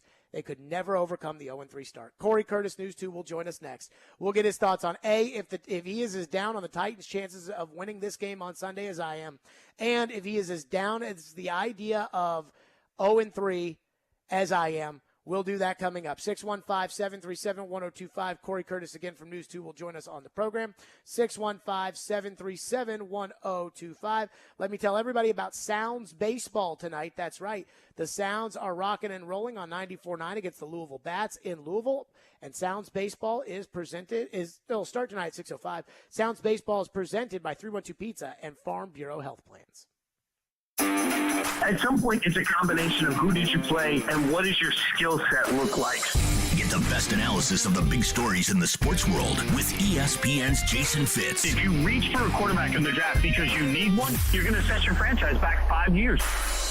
Join Fitzy every Wednesday at 4:30. Presented by Blood Assurance. Jason Fitz. I am 5'9.5" on ESPN 102.5 and 106.3 The Game and the Game Nashville app. I'm a natural born killer. Don't miss Highly Suspect, the Midnight Demon Club Tour with Article Sound System tonight at Ryman Auditorium. Natural born killer, okay. It's gang face, go time. Tonight at Ryman Auditorium. Tickets on sale now at Ryman.com. Don't miss Highly Suspect tonight at Ryman Auditorium. Hey, it's Mike from Newton Ford South. The weather's starting to get cooler, and you know what that means? It's time for football. I don't know about you, but I've been waiting all year for this. Did you know that the most overtimes ever played in a football game is 7? That's almost 3 full games. It's crazy. I can't imagine sitting there for that long. Here at Newton, we know your time is valuable, especially during football season. We have ways to keep you cheering for your team without sitting and waiting. If your car needs some work, you can schedule online anytime. You can drop your car off at your convenience, and we'll update you when it's ready. On top of that, if you're shopping for a new car, we have Newton Fast Pass. It's the fast and easy way to shop from home. You can walk through the entire process from your couch. We can even deliver the car to your home, so no more missing games. Watch them all. Visit NewtonFordSouth.com to start shopping or schedule your service today. Head to Third and Home, Germantown's bar with a ballpark, to catch the end of the Nashville Sound season and all the football you can handle. With TVs on the patio or inside, you can pick your favorite spot to watch all the action. Enjoy drink specials, wing specials, burgers, and more. See you at Third and Home this football season. At the law office of Amanda J. Gentry, we are committed to defending your rights. Being arrested doesn't have to be the worst day of your life. Being served with custody paperwork doesn't have to be the worst day of your life. It may feel that way, but if you have Amanda J. Gentry representing you, you can feel confident that you're going to have the best quality representation in all of Middle Tennessee. Amanda J. Gentry goes wherever justice demands. 615-604-6263. AmandaJGentry.com. We want to hear from you. Thanks for taking the call. Join the conversation. Call or text at 615-737-1025. Driven by WilsonCountyHyundai.com. You're listening to Stillman and Company. Sounds like this has been a game-changing day for all of us. Presented by TriStar Moving on 102.5 and 106.3 The Game and on the Game Nashville app. Good news for the Titans. The injury report is out, as we've already lamented and cried and complained about all day. Bud Dupree, Taylor Lewan, Ola Adeni are all out for the Titans. Kyle Phillips is doubtful with a shoulder injury. I think he might be doubtful because they may not want him out there on the field after muffing another punt. But here's the good news. Denzel Perryman, who is their run-stopping linebacker that goes next to Jayon Brown, he's out. And Hunter Renfrow in the slot, he's out. And I don't know who backs up in the slot for the Raiders. But as we went over the fact that the last time the Titans played Josh McDaniels with no pass rush and Mac Jones threw for 310 yards and didn't throw a pick, that the fact that instead of Jacoby Myers, he gets to throw to Devontae Adams. Instead of Jonnu Smith, he gets to throw to Darren Waller. Instead of Mac Jones doing the throwing, it's Derek Carr. Well, at least Hunter Renfrow's not out there because he's pretty good too. Corey Curtis joins us now, News 2 on a Fireball Hot Take Friday. Corey, I think the Titans are screwed. No pass rush against Derek Carr. No tackles against Max Crosby and Chandler Jones. The end, 0-3, your thoughts? They are definitely swimming upstream. I think that's the way that I would put it. But I've seen too much to say definitively that they can't win. It's over. Blah blah blah. I mean, they won with Ty Sembrano at left tackle. They won with David Quisenberry at left tackle. They won with Blaine Gabbert at quarterback. All right, so you can find ways to win to get you through a day. Now, I mean, minus those guys on the edges, it's a big problem. It's a big problem, and they're going to have to move some people around to try to figure something out because without a pass rush, like you said, it's going to be a long day. Corey, how much trouble is this team in if they start 0-3? I think optically it's terrible, but I think with the division they're in, it's not great, but I think that there's still plenty of time to dig out of it. Is there any fear that it might not be? What?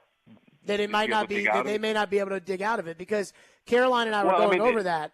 It's easy to say that, but at the same time, the Titans still have to go to Kansas City. They still have to play Russell Wilson. They still have to go to Green Bay. They still have to play Cincy. They still have to go to Philly, who, if Philadelphia ends up being the best team in the league, and I know it's only 2 weeks, and I'm not buying into Philly being the best team in the league, but if Philadelphia ends up being one of the best teams in the league, you will hear that topic a lot on this program about Philadelphia being very, very good and the Titans not being very good. But then they still have to go to the Chargers. They still have to host the Cowboys. I mean, they're not going to lose all those games, but they're not going to win all those games either. And they're probably looking at 8 losses if they start out 0-3. Yeah, I mean, look, we said before the season that the schedule was a problem because of it's a first-place schedule, not just first place in the AFC South, first place in the AFC. Their 17th game is Green Bay, all right? Not everybody has to play Green Bay for their 17th game, especially in Green Bay. It's a big problem. And so yeah, it's a concern about digging your way out. If you can handle your business in the division and hand those guys losses, then you can possibly do it. Nothing is impossible, and we'll see how far it has to go.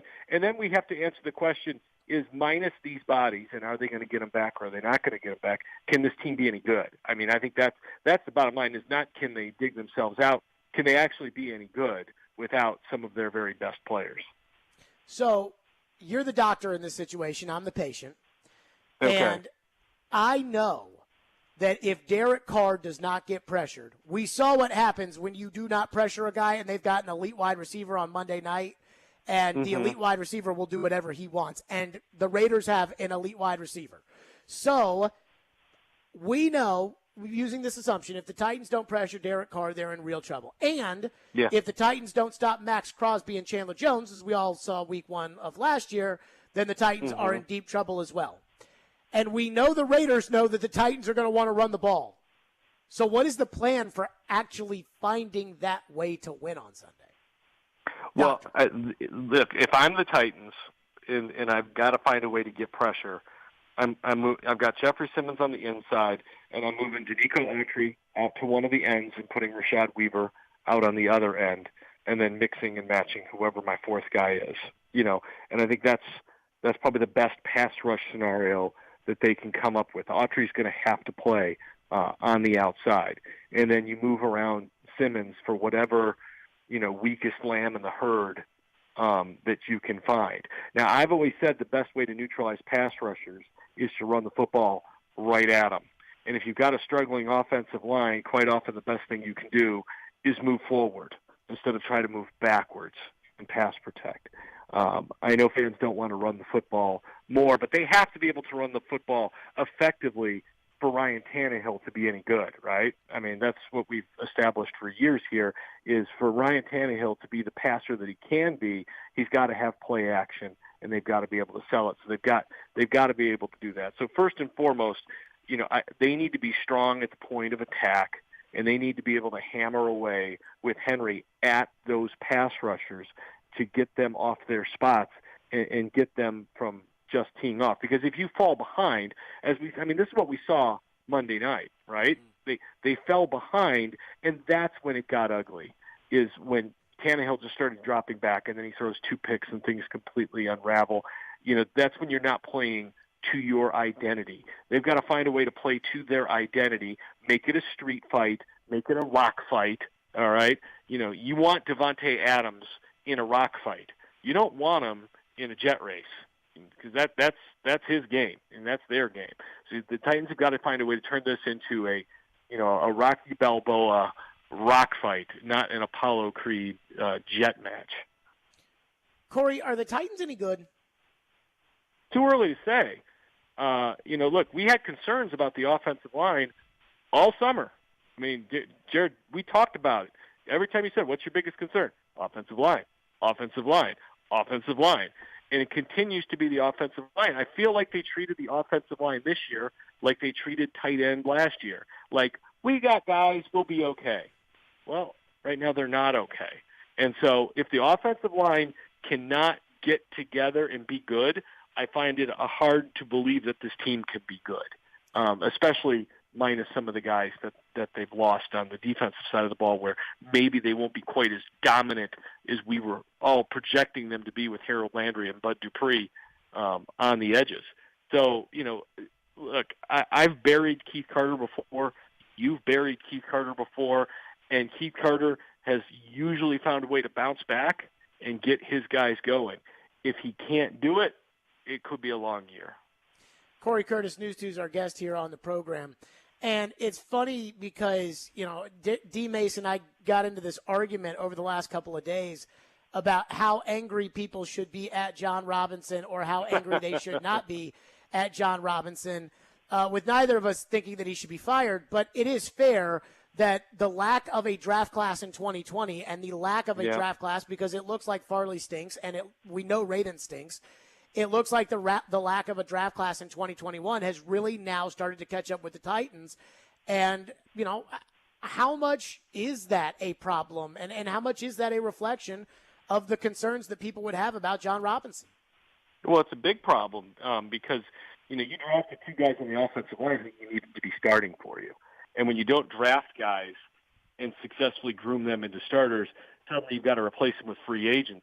And that's a lot more expensive, right? If you can't, that's hard to sustain. It's hard to sustain teams through free agency. I know people say, well, the Rams do it. Well, the Rams have also done a nice job of drafting late in the draft in supplying their roster with guys who are playing on low-end deals. And that, that's the problem, when you don't have guys starting on their rookie deals, is it throws your cap off. And this is what we've been talking about for years. It was eventually cap-wise, they were going to pay the price for missing on these guys and having to pay other guys to come in and do it. And also, you have to recognize a mistake. And I applaud John Robinson for understanding he made a mistake, swallowing he made a mistake, and moving on from Isaiah Wilson and doing it in quick order.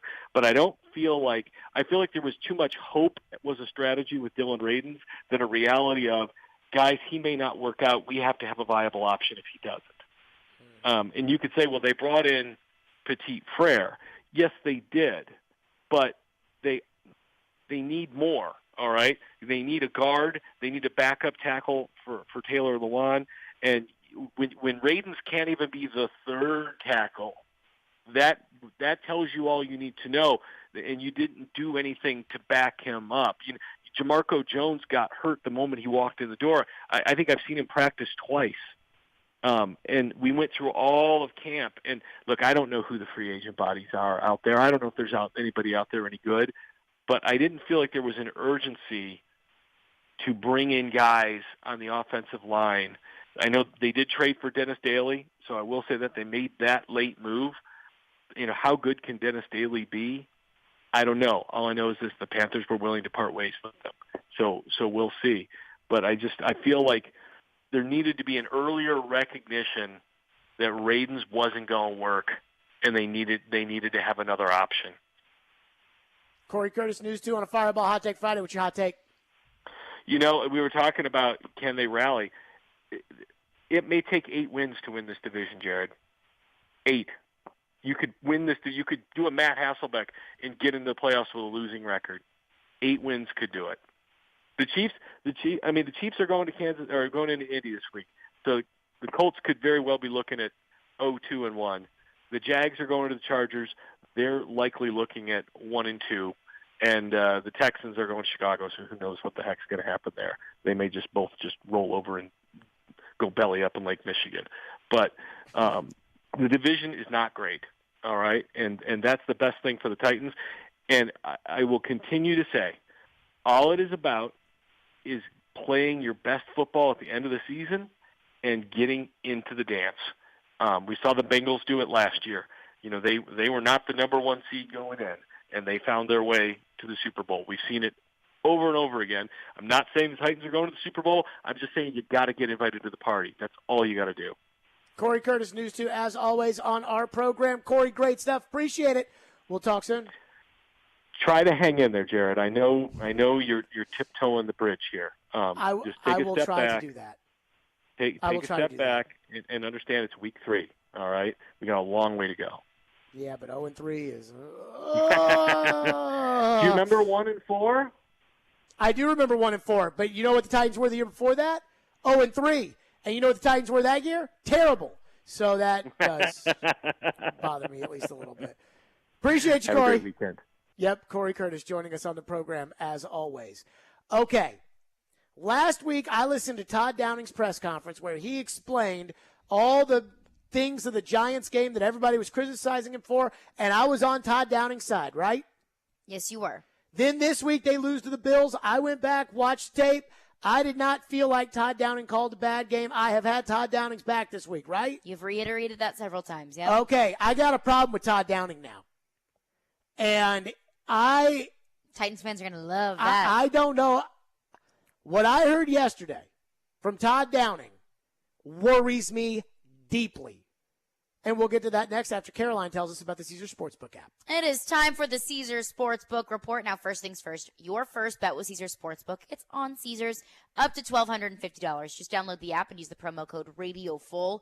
One word, RADIOFULL, and then place your first bet. It's that easy. And if you win, then congratulations. But if not, don't worry about it, because you'll get that stake back as a free bet. Now, if you need something to place your first bet on with the Caesars Sportsbook app, I'm looking at some of the college football games tomorrow. A little Tigers on Tigers matchup, Missouri at Auburn. Give me Missouri to cover +7. I think that this Auburn team is just defeated. They don't like their coach. Their coach is on the way out, and their top 2 quarterbacks are injured, and they're out against Missouri. So, open to new users in Tennessee who are 21 or older. If qualifying bet loses, bet amount returned as a credit. Most used within 14 days. See Caesars.com/promos for full terms. Gambling problem? Call or text the Tennessee Red Line at 1-800-889-9789. Caesars Sportsbook. You bet, you get. Hey, I'm Matthias Ekholm, and this is Smashville. Ekholm, his shot, he scores! Matthias Ekholm gets the Predators' third of the night. You're listening to the flagship of the Nashville Predators radio network, ESPN 1025, The Game. Nashville's best deal of the week is Bavarian Beer House at Opry Mills. Bavarian Beer House, Nashville's only authentic German beer hall, is full of fun, food, music, and most importantly, beer. Enjoy traditional German bratwurst, schnitzel, giant pretzels, and more in an Oktoberfest-inspired space. Visit BeerHouseNashville.com for their live music schedule. Get a $50 gift card for half off right now at TheGameNashville.com/deals while supplies last. Bring Me the Horizon, live in concert this Wednesday night, Nashville Municipal Auditorium.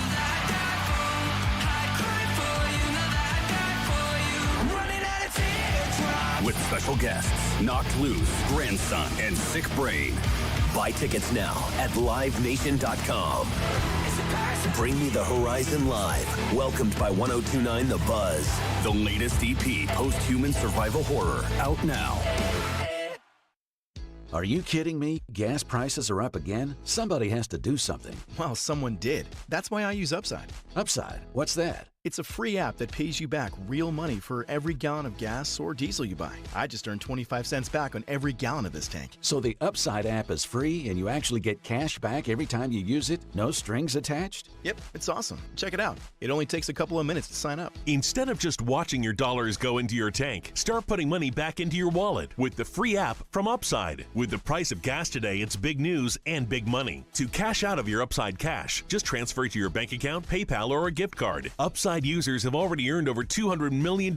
Now it's your turn. Download the free Upside app and get cash back on every gallon of gas. Use promo code ESPN10 for an extra 25 cents per gallon on your first fill-up. That's code ESPN10. Use code ESPN10 for an extra 25 cents per gallon back in your first fill-up. Cashback's not available in gas in New Jersey and Wisconsin.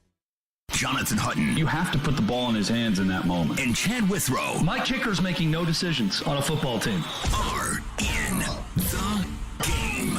Join them for NFL postgame after every Titans home game, live from Landshark Bar and Grill in Margaritaville on Broadway. They'll break down that day's game and look ahead to the next one. NFL postgame is presented by Two Rivers Ford, Renter's Warehouse, and Superbook Sports on 102.5 and 106.3 The Game and the Game Nashville app. Hey Nashville, this is Rick Stockstill, and you're listening to Nashville's best sports talk, 102.5 The Game. What do you like about Todd Downing, working with Coach Downing and also as a play caller? He's great to work with. You know, he doesn't have an ego about what we're doing. He's willing to work with myself and the other coaches and making adjustments into what we feel like collectively is a great plan. You know, he obviously does a good job of getting everything started, and it's just minor adjustments from there. So he sets the tone, you know, on a daily basis on what we expect from our offense, and you know, I do my best job to hold that. He loves Todd Downing, apparently. Very well said by Tannehill.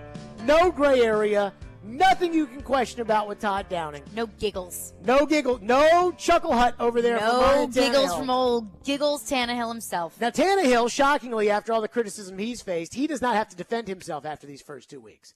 Downing does. Yes, the criticism is real. Even though everybody in that building has got his back, I think he's starting to feel the heat.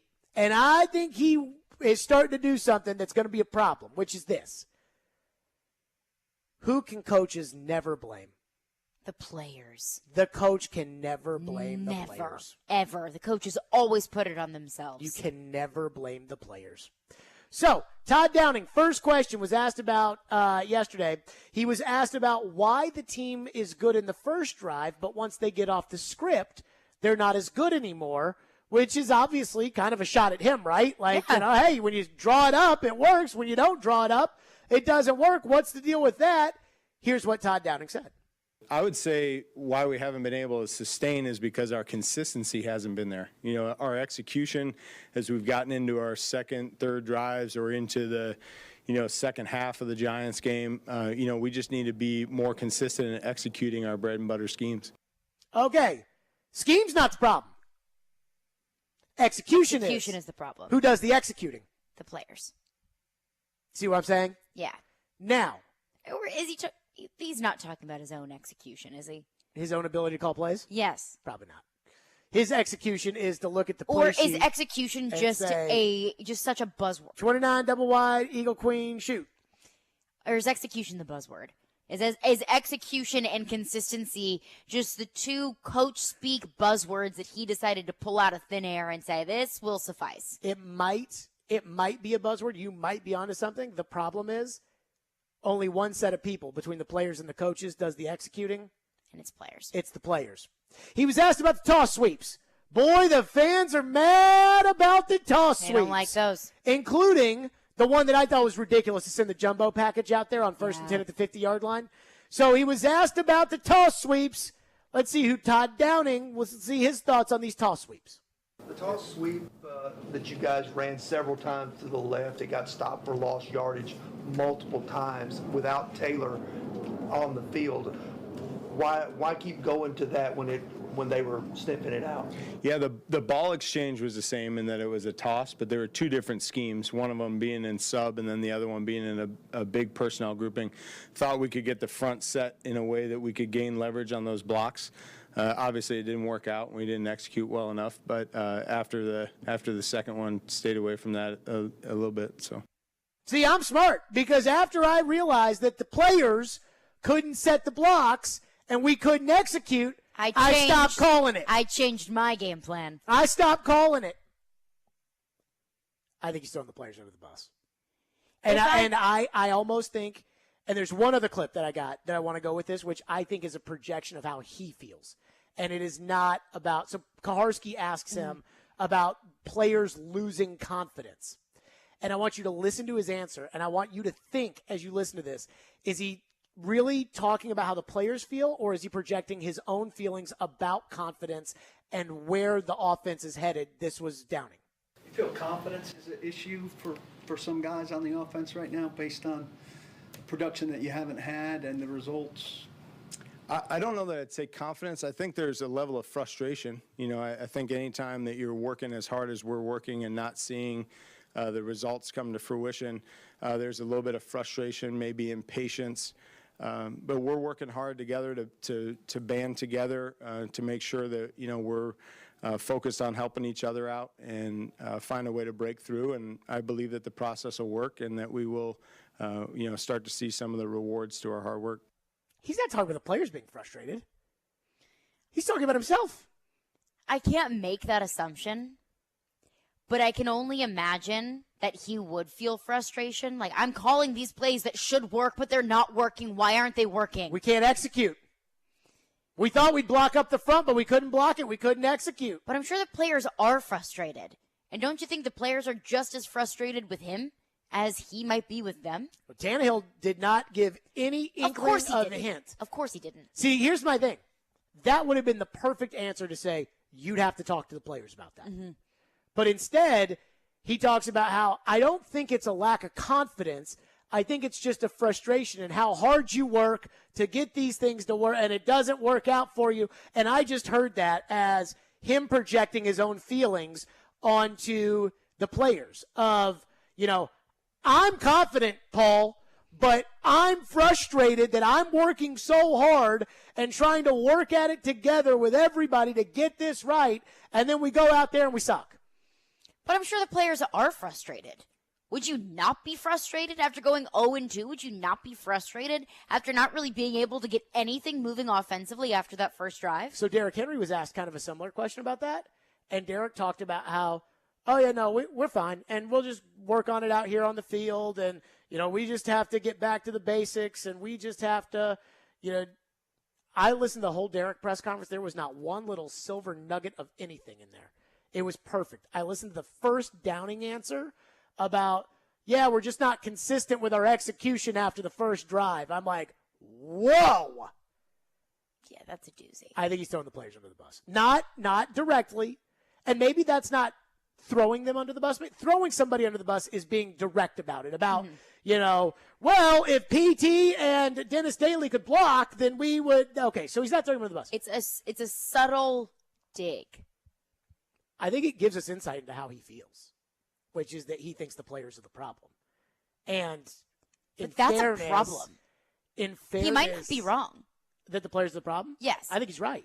I mean, I don't think he's helping the problem, But I certainly think that the players are part of the problem. But I don't think he can say it. And I don't think he can even articulate it to a point where we think that he's blaming the players. I mean, Vrabel, we parse every little thing that Vrabel says. Everything. Mm-hmm.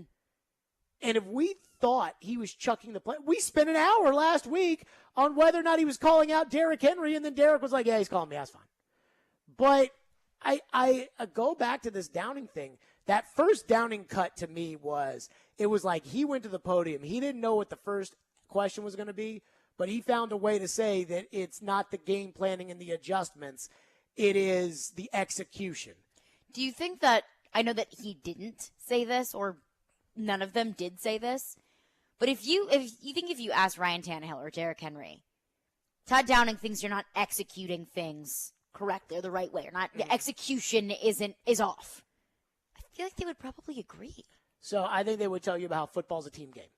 Oh, yeah. You know what I mean? Like, hey, this is all a team game, and it's everybody working together, and we got to go out there and execute. It's never going to be about one guy and all those kind of things, which is true. But at the same time, like, they're not going to tell you. I mean, Tannehill took 2 cracks at the coaching staff over the past week that were, you almost have to know Tannehill to know that they were. One was Tannehill disagreed with the idea of packing it in before halftime.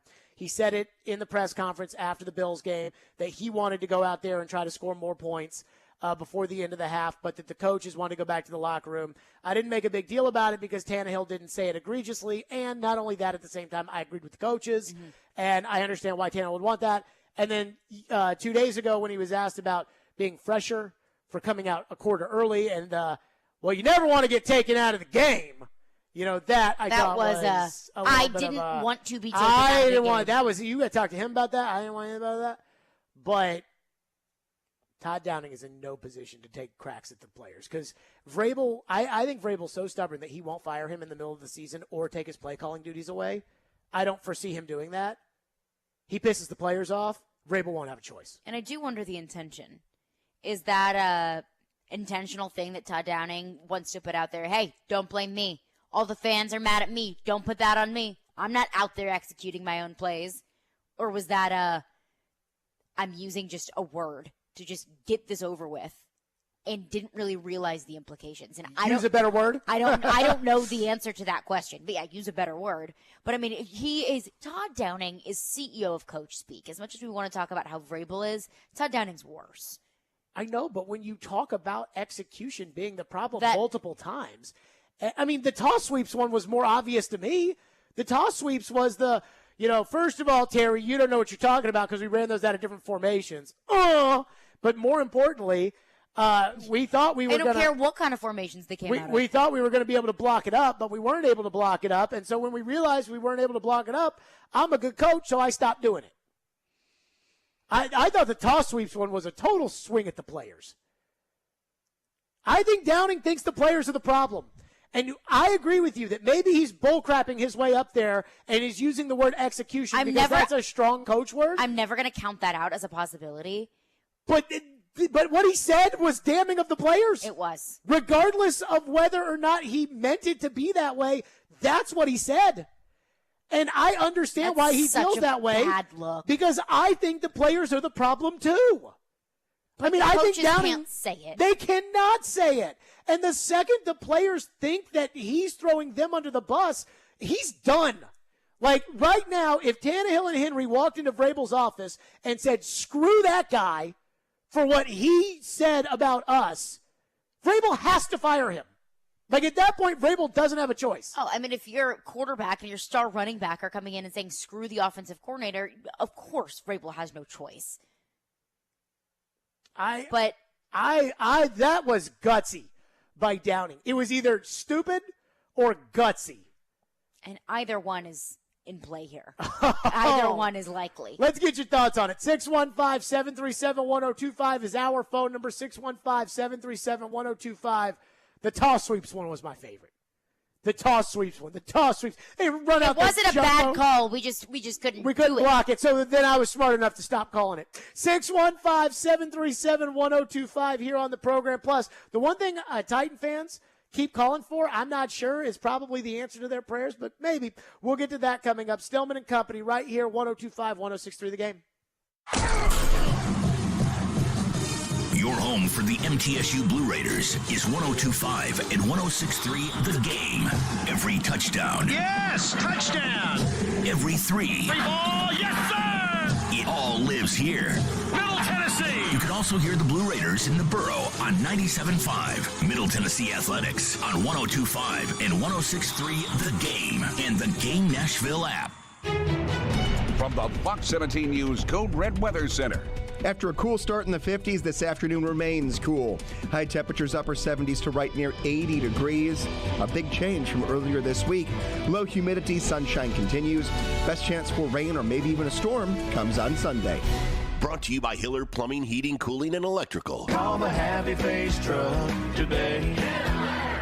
Football is back, and so are the deals at Electronic Express. Get an LG 75-inch 4K TV for only $699, or a Samsung laundry pair for $549 each. Electronic Express has huge savings in every department: computers, appliances, 4K TVs, smart home, furniture, mattresses, and more. Don't miss out on an HP Pavilion touchscreen laptop for just $649, or a Klipsch soundbar system for $199. Shop in-store or online and get up to 36 months free financing. Electronic Express. We make it happen. One of the best things to happen here over the last year is the arrival of QC Kinetics. Willie Donick here. QC Kinetics is helping people in our area get real, lasting relief from their joint pain with the latest in regenerative medicine. No drugs, no downtime, no steroids, no surgery. In fact, QC Kinetics has tripled in size.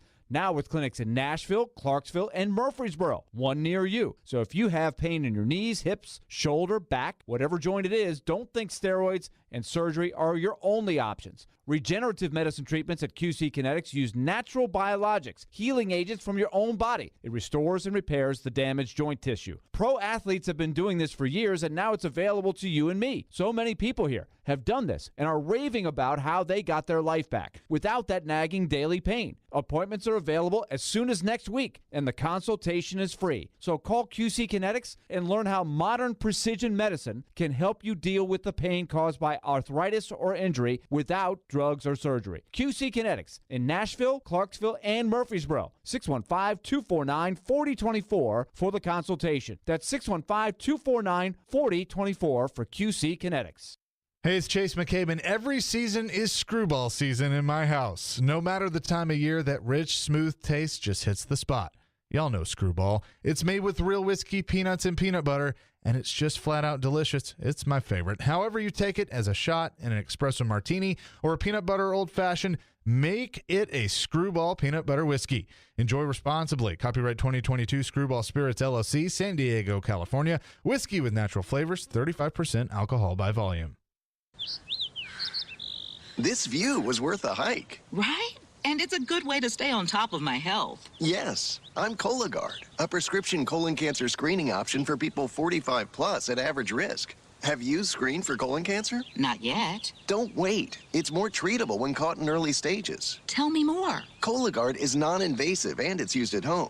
It detects altered DNA in your stool to find 92% of colon cancers. 92%? Yep, even those in early stages. This was seen in a clinical study with patients 50 and older. Any positive result should be followed by a diagnostic colonoscopy. False positive and negative results may occur. Cologuard is not a replacement for colonoscopy in high-risk patients. Do not use if you have had adenomas, have inflammatory bowel disease and certain hereditary syndromes, or a personal or family history of colon cancer.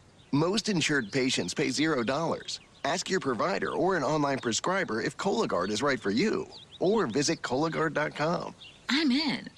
Robbie Stanley. To avoid non-contact injuries and not repeat last year, Joe Rexroad. Just wait until next year's national TV schedule comes out. Robbie and Rexroad.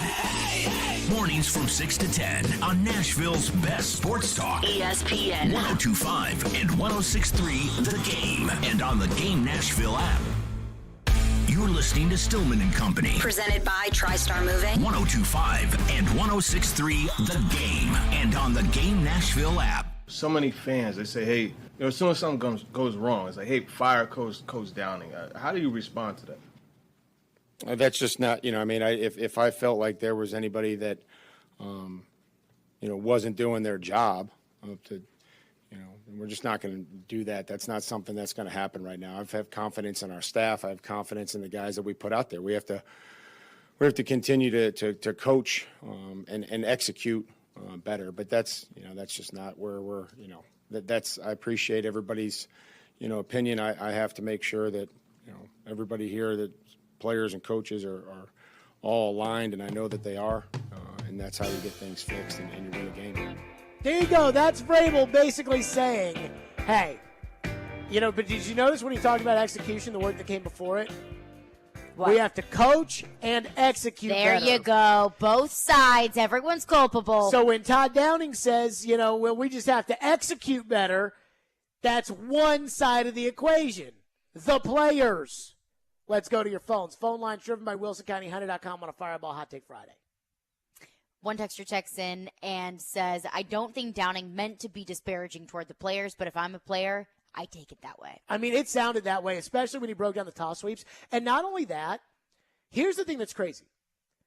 What Downing said, you might be right about the idea of Todd Downing using buzzwords like execution and consistency and execution together, and thinking, those are just words that coaches say, so these are the words that I'm saying. And I'm just saying these buzzwords to get through this press conference that the league makes me have every week. He does that. The second part might be he really thinks the players are the problem, and even though he's not saying it, he is saying it. Right. He's trying to rid himself of blame, like, hey, it's not on me. I'm doing my job, but they need to do theirs. And those are two very, very, very different intentions on his part. And yet I truly believe in his heart that he blames the players. Does he? Yes. Well, probably so, because if we blame the players, then they do too. And another thing is, if he said those things, blaming the players, I don't think he meant it to be disparaging. I think he maybe would have said the same thing that he told the players. We have to execute these plays better. We have to be better. But it's one thing to tell your players that, and a completely different thing to say it at the podium.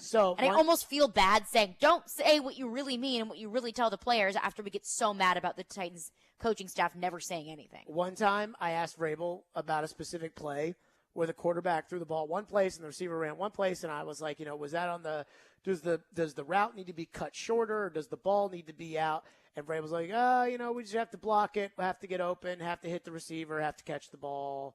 Vrabel was like not, tipping his hand one way or another. Right, just walking through. When Vrabel's looking at the tape, he's going to say, like, Johnny, you have to run that route right. Yeah. There's a difference. You have to catch that ball out there and in here. Yeah. So even if Downing is telling the players, hey, we have to execute better, or even if Downing is sitting around the table with Vrabel and the coaches and is saying, we have to execute that better, or he's telling the line coach, hey, we have to get off the block if we're going to run this, or hey, we got it. Which isn't wrong. When he gets out there and does it publicly, he threw the players under the bus. He threw the players under the bus. It's as simple as that. I don't know if he threw them under the bus, but was trying to divert blame. Yes. He is pointing a finger at the players. Yes. Even if he doesn't mean to be pointing a finger at the players, he is absolutely pointing a finger at the players. What's next? Another texter says, big difference. If he had said we just don't have the players to execute a lot of our plays versus we just didn't execute on that play. Players see themselves on film and get critiqued by coaches and should understand accountability as a professional. Do you think that matters? Accountability? No. Do you think it matters that he said the players didn't execute as opposed to we didn't execute? No. No! No. Only one group between the coaches and the players does the executing on the field. Because if he was saying we didn't execute, meaning we as the coaching staff didn't execute, he would have said, I need to do my job better. We need to do our jobs better. What is executing as a coach? Calling plays. I don't know. So the execution as a coach is to look down to the play sheet and say, 29 eagle shoot, XY, queen, double wide, eagle. Right? Yes. Okay. That's the only execution a coach has. Yes. I forget who the coach was. It was a wide receivers coach for the Titans years ago who said, Monday through Saturday, you work for me. Talking about the players. On Sunday, I work for you. Yep. And I totally understand that. I think that's a totally fair point. But the coaches don't execute anything. It's the players who do the executing. So when he says we didn't execute, he is saying the players didn't make the plays. Nick, can we pull up that toss sweep one again? The toss sweep one is my favorite. One, he throws a fit about the difference between the formations in which they use to run the toss sweep to the left, when Terry is truly just asking about the fact that they're tossing it out to the left where they don't have their left tackle. And then he talks about how, we thought we were going to be able to block it, but then we weren't. And then I was smart enough not to call it again. Please play the clip. The toss sweep that you guys ran several times to the left, it got stopped for lost yardage multiple times without Taylor on the field. Why keep going to that when they were sniffing it out? Yeah, the ball exchange was the same in that it was a toss, but there were two different schemes, one of them being in sub and then the other one being in a big personnel grouping. Thought we could get the front set in a way that we could gain leverage on those blocks. Obviously, it didn't work out, and we didn't execute well enough. But after the second one, stayed away from that a little bit. So, I mean, he got all smart about the whole they were different packages. Terry didn't ask about the package. I don't care about the package. Terry asked about pitching it to the left without Lamont. But also, he's not wrong. They didn't execute it well enough. He's not wrong. No, but he can't. You can't say it. And that one right there was 100% But throwing players. at the very end, when he kind of starts to trail off and get a little bit quieter, he says, I stopped calling that play. Yeah, Couldn't execute, so... I'm smart enough not to call that play. So, hero Todd Downing, I came in and stopped calling that play. So, I think the Titans are screwed. I think they're screwed against the Raiders. Trevor Maddich will join us next. But before we get to the Raiders with Trevor, I do have a Tennessee Volunteer take on the Tennessee-Florida game, and I want Trevor's thoughts on this game. We will do that next. Trevor Maddich will join us. Speaking of Trevor and speaking of college football, that's right. Do not miss the college football game of the week. And we got a good one this week. The college football game of the week right here on 102.5 The Game, as Arkansas is taking on Texas A&M at 6 o'clock. The college football game of the week is brought to you by Twin Peaks, home of 29-degree drafts and wall-to-wall sports, and Superbook Sports, voted #1 sportsbook in Vegas. Download their app today. You love the game. Tennessee touchdown! Middle Tennessee gets the score. We live the game. Just work on the little things every day. They think the coaches are just coaches. We are. We got pass rushers. Checkered flag in the air. Awesome game 7. What a stop made by UC Sarah. The game. Nashville's best sports talk, 102.5 and 106.3 The Game, and the Game Nashville app. ElectronicExpress.com. We make it happen. Business owners and professionals face special challenges in divorce court. In addition to everything else going on, they have to contend with allegations that they are earning more than they are, coupled with claims on their business or practice itself. Attorney CPA Joe Cordell. An effective defense often hinges on sophisticated strategies relating to income tax projections, business valuations, spousal support claims. Clients with assets depend on their divorce lawyer's skills in these matters, and that's why it's so important to hire someone that has those skills. Contact the domestic litigation firm of Cordell & Cordell to schedule an appointment with one of our firm's Nashville area attorneys, a partner men can count on. 615-457-8700. Online at CordellCordell.com. That's CordellCordell.com. Offices in Nashville, Franklin, Murfreesboro, and Gallatin. Cordell & Cordell, 810 Crescent Center Drive, Suite 160, Franklin, Tennessee, 37067. ZZ Top and Jeff Beck get the party started. Raw Whiskey Tour. ZZ Top and Jeff Beck. This Tuesday, First Bank Amphitheater. On sale now at LiveNation.com. Part of the Farm Bureau Insurance Concert Series. Buy tickets at LiveNation.com. Are you getting hit hard with higher costs and higher interest rates? Is your credit card rate going up every month? Hey, Willie Donick, how'd you like to wipe out those credit cards before the holidays? Call Loan Pronto. Your home equity can rescue you right now. Your home's value is still way up, and there's a ton of cash that you can get. Loan Pronto specializes in zero-cost cash-out home refis. Get tens of thousands in as little as 2 weeks. Pay off credit cards and consolidate everything into one super low payment. People who do this usually cut around $800 from their monthly budget. And even if your home mortgage rate goes up a little bit, it's offset by your credit card rate going to 0. When rates come back down, Loan Pronto will refinance you again for free. Call Loan Pronto. Do it now. You can even skip your next 2 house payments altogether. Call 615-499-5780 or go to loanpronto.com. That's 615-499-5780. Equal housing lender, NMLS 166-1781, subject to lender approval.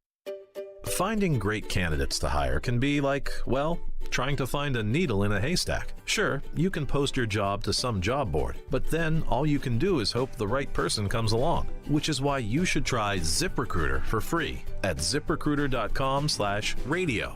ZipRecruiter doesn't depend on candidates finding you. It finds them for you. Its powerful technology identifies people with the right experience and actively invites them to apply to your job. You get qualified candidates fast. So while other companies might deliver a lot of hay, ZipRecruiter finds you what you're looking for. The needle in the haystack. See why 4 out of 5 employers who post a job on ZipRecruiter get a quality candidate within the first day. ZipRecruiter, the smartest way to hire. And right now, you can try ZipRecruiter for free. That's right, free at ZipRecruiter.com/radio. That's ZipRecruiter.com/radio. ZipRecruiter.com/radio. From the Hillside Medical Game Studios, WPRT-FM Pegram, WPUC HD2 Laverne. Chase Elliott scores the win in the Ally 400 at the Nashville Super Speedway. Nashville's exclusive home for NASCAR. 102.5 and 106.3. Terang, it's a high fly ball. We got pass rushers. Awesome game. Checker flag in the air. The game. A Cromwell media station. Where you have a voice. We're one play away from an injury. He knows this. He's a study of the game. And we have strong opinions. He's been awful. I don't think they were trying, and that's why I feel the way I feel. This is Stillman and Company with Jared Stillman and Caroline Fenton.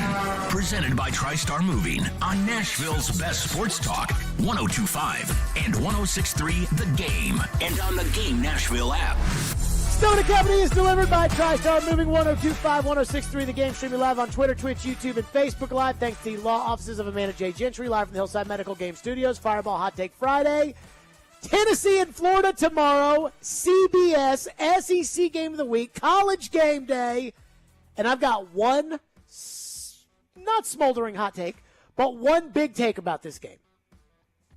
Tennessee has no business losing to Florida. Florida is not very good. The game is at Neyland Stadium. Josh Heupel and Hendon Hooker are professionals.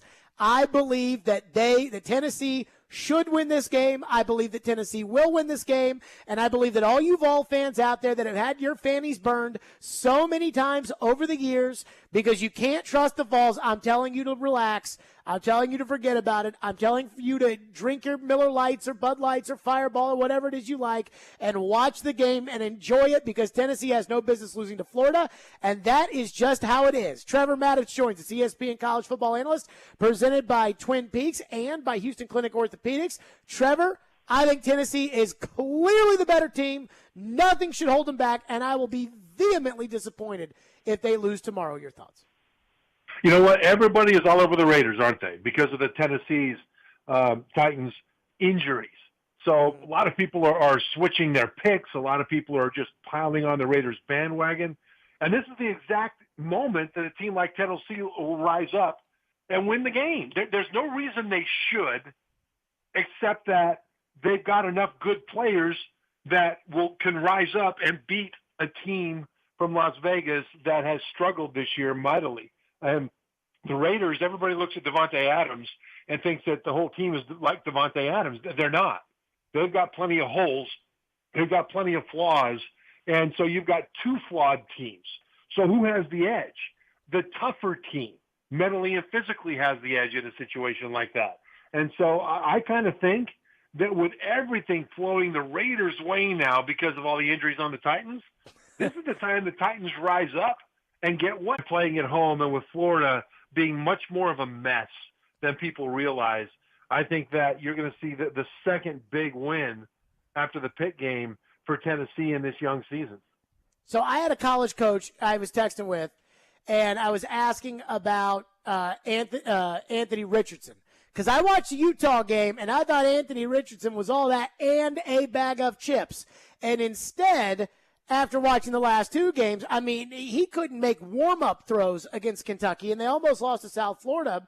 And the coach told me that Florida is talented and not to underestimate a game plan that Billy Napier will put together, and thinks that Florida could make it tough. What do you make of that? Well, so here's the trivia question of the day. Who has more touchdown passes so far this season? Anthony Richardson or Jared Stillman? We have the same. The same. Neither one of you has thrown a touchdown pass for the University of Florida so far this year. The Gators rely on the run, and their running game is very good. I mean, they're averaging overall about 6.5 yards a carry, and so that's really good. The problem is not only is the passing game a work in progress, it is quite often disastrous.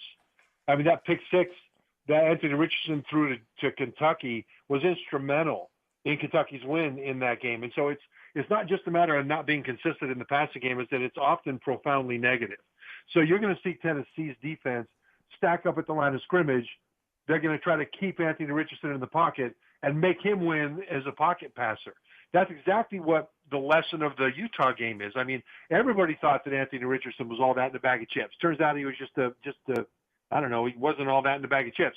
He was just the chips. When you watch that tape back, what you see is many of his biggest plays against Utah were when the Utah defense lost their mind and opened the gate. And I'll just give you one example.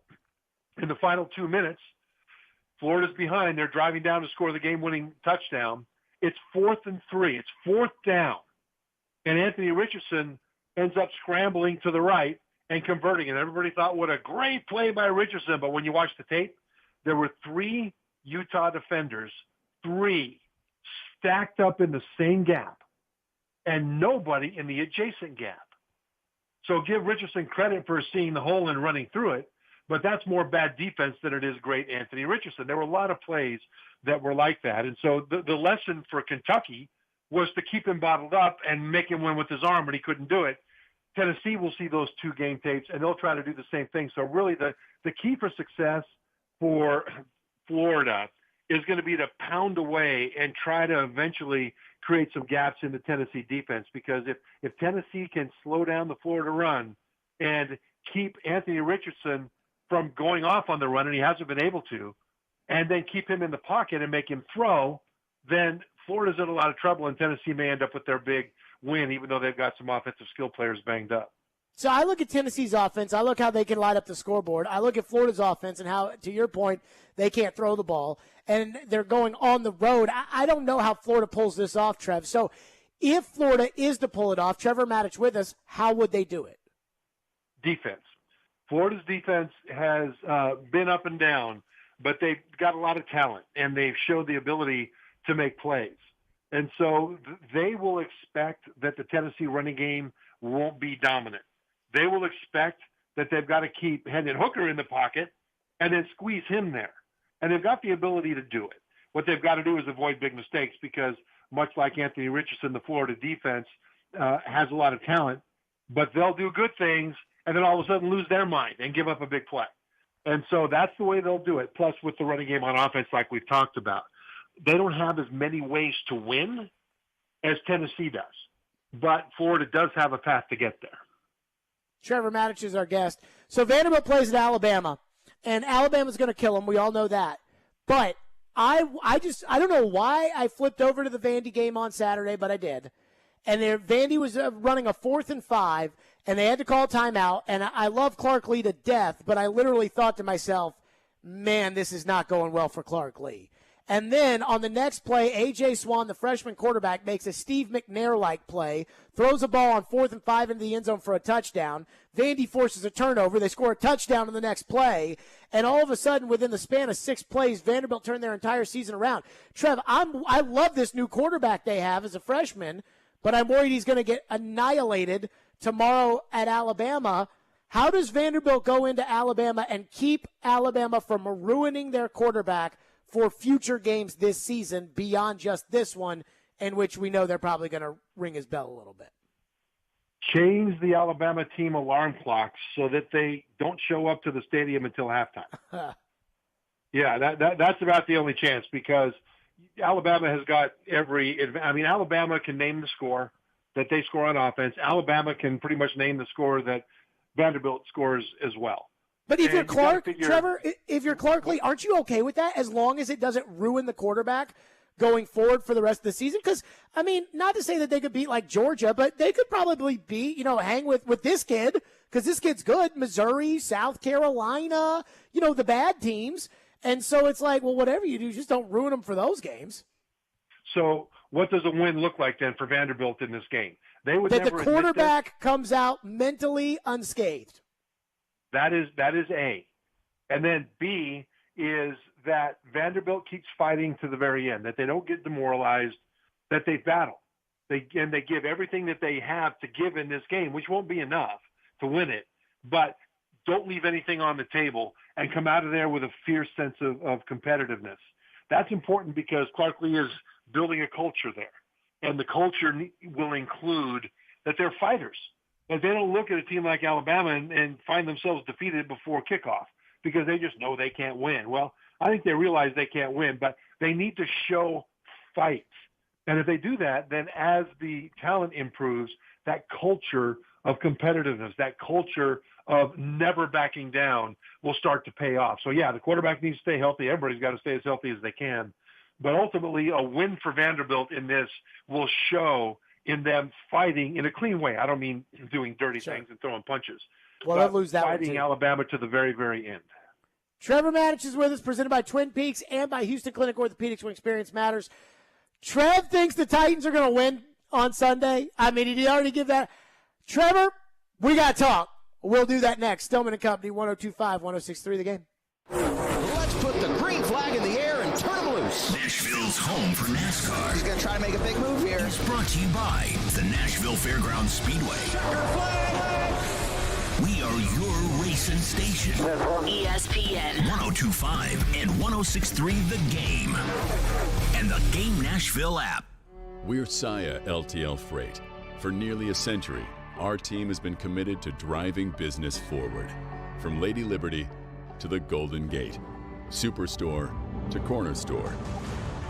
We go that extra mile, expanding our team to better serve you. So trust that when you partner with Saia, we take every delivery personally. Visit Saia.com for all your shipping needs. That's SAIA.com.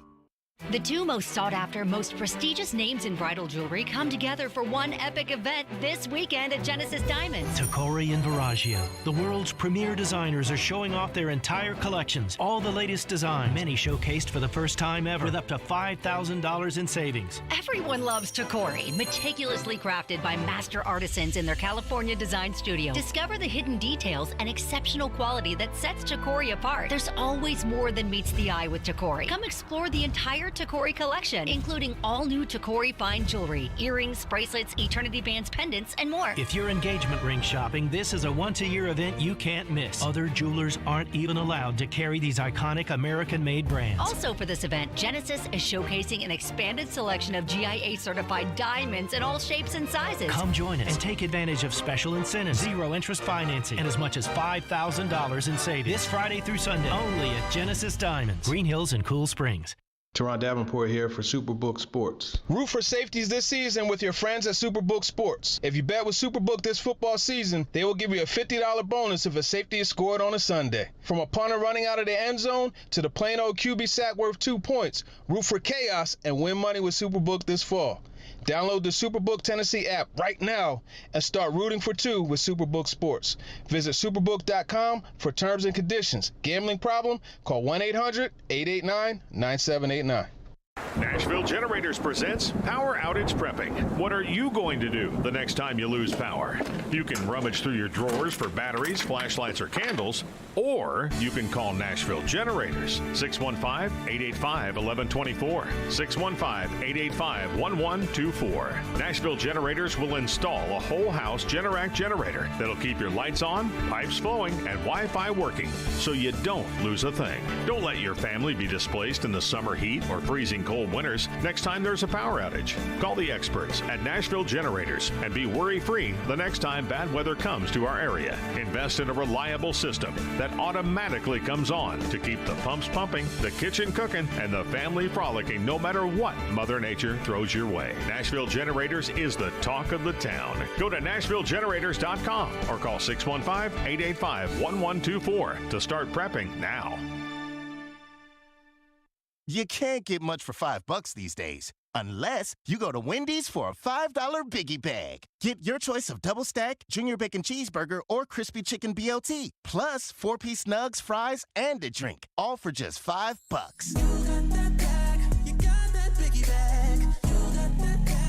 That was smooth, wasn't it? That's how you're gonna feel when you get that Biggie Bag at Wendy's. U.S. price and participation may vary. Includes 4-piece nuggets, small soft drink, and small fry. Prices may be higher in Alaska and Hawaii. Never miss a moment of the show. What is this? Check it out. Subscribe to the Stillman and Company podcast on iTunes, Spotify, and wherever you get your podcasts. You're listening to Stillman and Company. Sounds like this has been a game-changing day for all of us. Presented by TriStar Moving on 102.5 and 106.3 The Game and on the Game Nashville app. Stillman and Company on a Fireball Hot Take Friday here on the program. Trevor Matich is with us, presented by Twin Peaks and Houston Clinic Orthopedics. So, Trev, you already said that you think the Titans are going to find a way against the Raiders this weekend. They're 0-2 so far, and Bud Dupree is out. Ola Adeni is out. We already know Harold Landry's been out. So they have one outside backer, Weaver, a backup, against Derek Carr, Devontae Adams, and Darren Waller, though Hunter Renfrow is out, which is good for the Titans. And the Titans will have Dennis Daly at left tackle. Taylor Lewan is out, which means a backup left tackle against Chandler Jones, and Nicholas Petit-Ferrer, who you have not been very complimentary of, against Max Crosby. And you somehow, someway think the Titans are going to win. How? They're going to win by just being gritty. They're going to win by pounding the run, and it's not going to work in the first half. And they'll keep doing it because they don't have much other choice. And it's going to start to work in the second half. I mean, the Cardinals last week were down to the Raiders in Las Vegas 20-0 at halftime. And they ended up coming back and outscoring them 29-3 the rest of the way to win in overtime. In other words, the Raiders lost in overtime after being up 20-0 at halftime. And the Cardinals averaged about 5 yards per carry on the ground. So in a situation where the Cardinals needed to really throw to get back into it, they pounded the Raiders to get back into it. And I think that there's some vulnerability there for the Raiders. It's not that the Titans offensive line all of a sudden is a big old juggernaut. No, it's weak. It's not good. But with Derrick Henry back there, if they can get 3 yards a carry to start with, and then just stay with it and get a few first downs, and Austin Hooper extends drives by catching that tough 6-yard third down play, they have a chance to do it. The thing about the Raiders is that they're coming off a loss that they should have won. Mm-hmm. The Titans were just completely blown out by the Bills. And it was just the Bills' day. And a lot of times it's a lot easier emotionally to come back from getting blown out because, hey, that's just not our day, than it is to come back from losing it the way the Raiders did. So I think the Raiders have flaws, the Raiders have holes, and I think the Titans are in perfect position to bounce back and surprise everybody, even though all the focus is on the Raiders passing game and Devontae Adams. If the Raiders can't, or if the Titans can't get pressure on Derek Carr, then how can they stop Derek Carr from waiting for Devontae Adams to get open and then just throwing the ball deep to Devontae Adams like Josh Allen did with Stephon Diggs? Yeah, well, that there's the problem, isn't it? I mean, the Raiders, the Bills showed what you can do if you've got an elite wide receiver in Diggs with a quarterback that can get him the ball. And that's going to be a problem. But with all the pass rushers out, the Titans still have two really good pass rushers and one promising one. Because Jeffrey Simmons, they can move him inside, or actually outside. They can put him on whichever offensive lineman they think he'll have the best one-on-one matchup. They'll be able to set the defensive formation so that it's harder to double-team him. And then Danico Autry can also cause trouble. And then if Rashad Weaver can do his part off the edge, then the Raiders' pass rush is not completely anemic. It loses a lot of its dynamic potential, but they can still do stuff. And that Raiders' offensive line is not all that good either.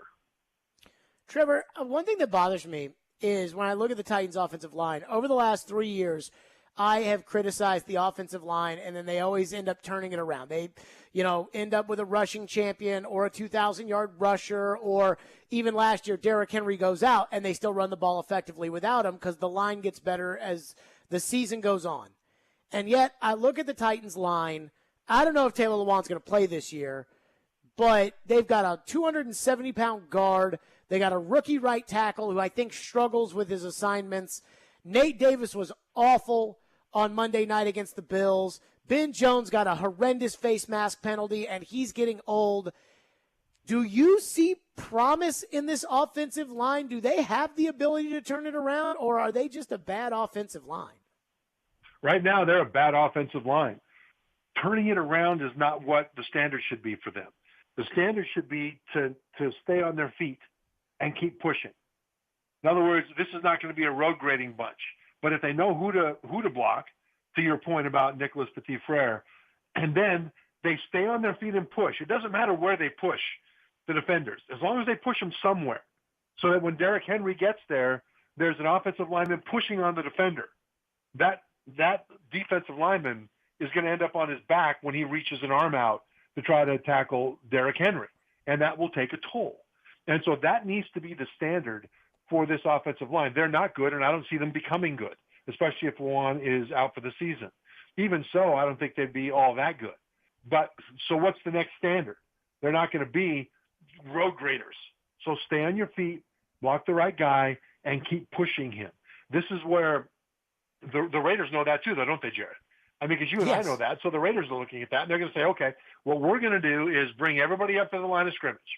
We're going to take away the run and the short pass, and we are going to make Ryan Tannehill complete balls over the top before we change that. So don't be surprised if the first play of the game isn't a play-action pass and a shot over the top.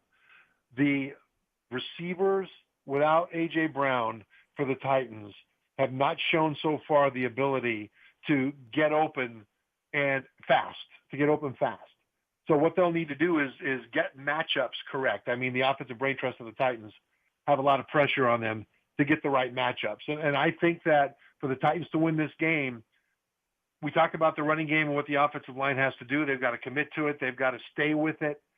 In order to do that, they've got to get some first downs because you can't just run the ball 3 times a punt. But to get those first downs, I think Austin Hooper needs to be the MVP of this game.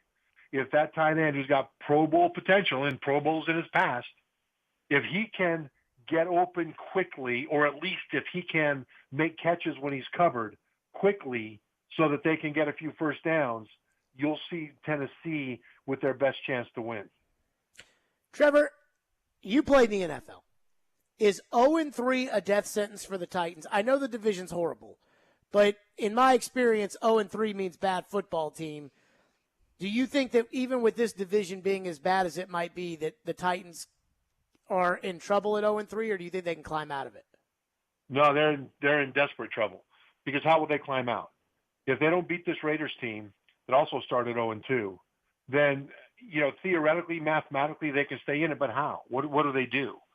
If the offensive line isn't good enough to stay on their feet and just push, to give Henry the opportunity to fall forward for 3 yards of carry to start with, then how are they going to pick up the pace? And so 0-3 usually is a playoff death sentence. And without somebody that's dynamic as a playmaker to be able to give them hope, I don't know what they do to change anything. Trev, I'm depressed. Don't be depressed until after the game.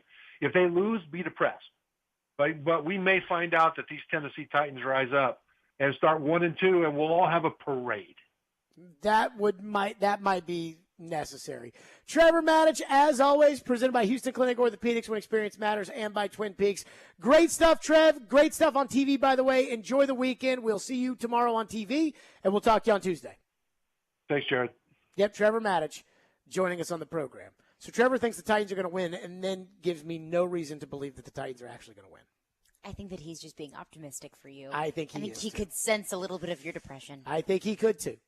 Speaking of which, D. Mace on the Midday Show today. Spicy. Went full on Stephen A. Smith on me. We'll go to that next. Stillman & Company, 102.5, 106.3 The Game. Let me tell you about FanDuel Sportsbook. That's my official sportsbook app. One of the things I love about FanDuel Sportsbook is that there are always new players or game props available. What's cool about FanDuel is you can combine these props with other bets from the same game to score an even bigger payout, which would be perfect for Sunday's game. Hate to break it to you, everybody, but I would go Derek Carr over passing yards, Devontae Adams over receiving yards, and Derrick Henry under rushing yards. And it's not Derrick Henry's fault, in my opinion. FanDuel is easy to use, easy to register, easy to deposit, and easy to find your bet. And they've got fast withdrawals, so when you win, FanDuel pays you your winnings quickly. There is no feeling like nailing a same-game parlay, so lock in your bet today.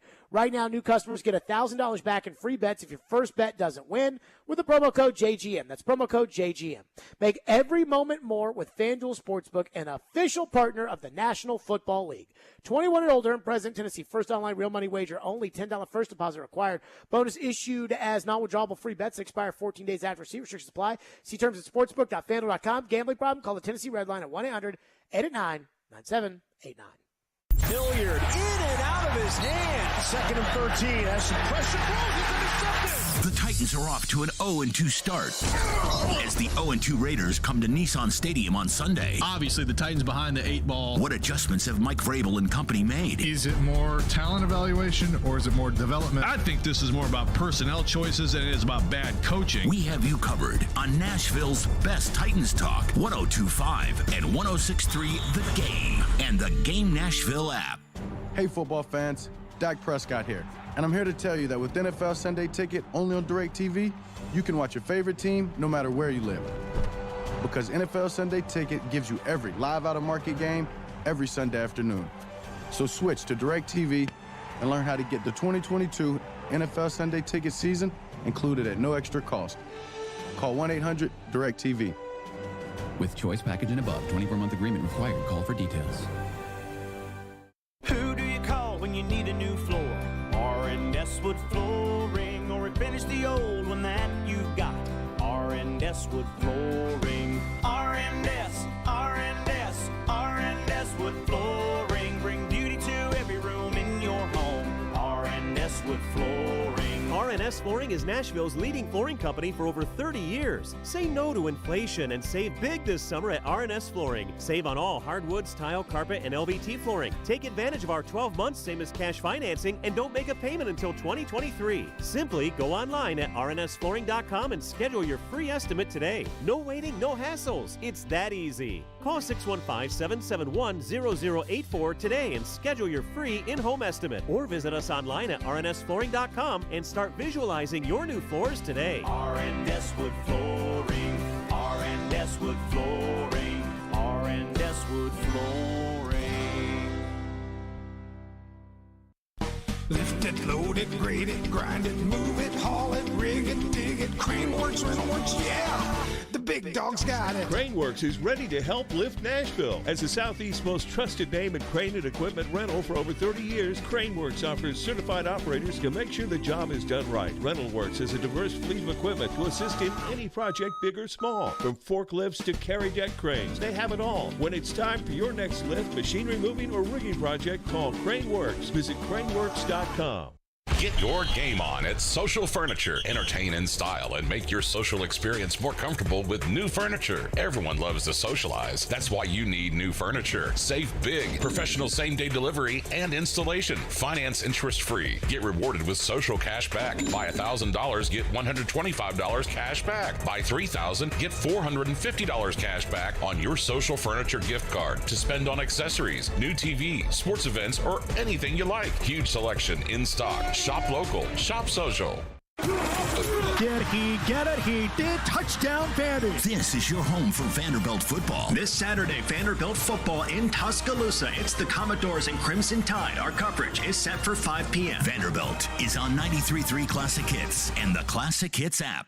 What's up, Nashville? This is Stephen A. Smith. You're listening to Nashville's best sports talk, ESPN 102.5 The Game. Last 3 halves, not as good in the pressure department. How do you pick that back up? Well, I think it's the games. You know, we've done a really good job at the end of last year running a lot of those twists, a lot of those games up front where, instead of just rushing on one guy, you're going to pick off an offensive lineman and somebody's looping underneath to try to get in the face of the quarterback.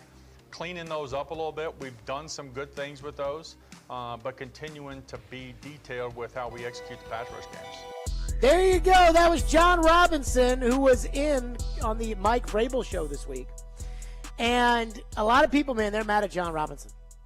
Yes, they are. And let me say this. The text line after they lose to the Raiders on Sunday, which I think that they will, because I just don't see how with no pass rushers and no tackles they can beat the Raiders. But they will continue to be mad at John Robinson. They will be so mad at John Robinson. They'll be mad at so Mike Vrabel. Todd Downing. They'll be mad at Todd Downing. And then whoever screws up in the game, they'll be mad at them too. Yep. And all I said yesterday was I said, like, the fans need to kind of cut Robinson and Vrabel some slack. And, again, I had heard this from, like, 19 different spots. It was just the midday show that finally put me in a tizzy where I was like, all right, we're starting the show on this because I'm done with the Robinson and Vrabel slander. And apparently D. Mace did not like that. Derek A. Smith this morning on Derek's take instead of Chase, Willie, and D. Mace. D. Mace First Mace. I like that. Derek A. Smith on First Mace this morning was mad at me. Yes, he was. Here's what Derek said. So everyone, now that Jared is done with talking about the GM, we can all just stop, okay? Because Jared stops. Because Jared stopped, and Jared and company, they stopped talking about the GM. So you know what? We should stop talking about it. So Jared is pushing this train, and when the train stops, everybody else needs to stop, okay? Jared is the messiah of sports radio talk, okay? Never mind John Dwyer, Pete Weber, Hope Hines, Rudy Kalis. Jared is the messiah. So when Dwyer, wow. So when the messiah says it's time to stop talking and move on, you idiots need to stop talking and move on, okay? Because that's basically what he called you. He said, I normally don't talk down to the listeners or to other sports writers, but I'm going to talk down. Okay. And the real issue, the crux of what he said was that he thinks it's okay for fans to be critical of the general manager, that the fans love the team, that the fans believe in the team, but the fans should have the right to slam on Robinson and Vrabel if they want to, which I never said they didn't. But even they, which was funny because Willie was like, I find it ironic of Jared being the one to say calm down on the coach and the general manager, which is a fair point. That is a fair point. But I think a lot of people have been saying that this past week. But the more I listen to them talk today, the more I realize that we all agree.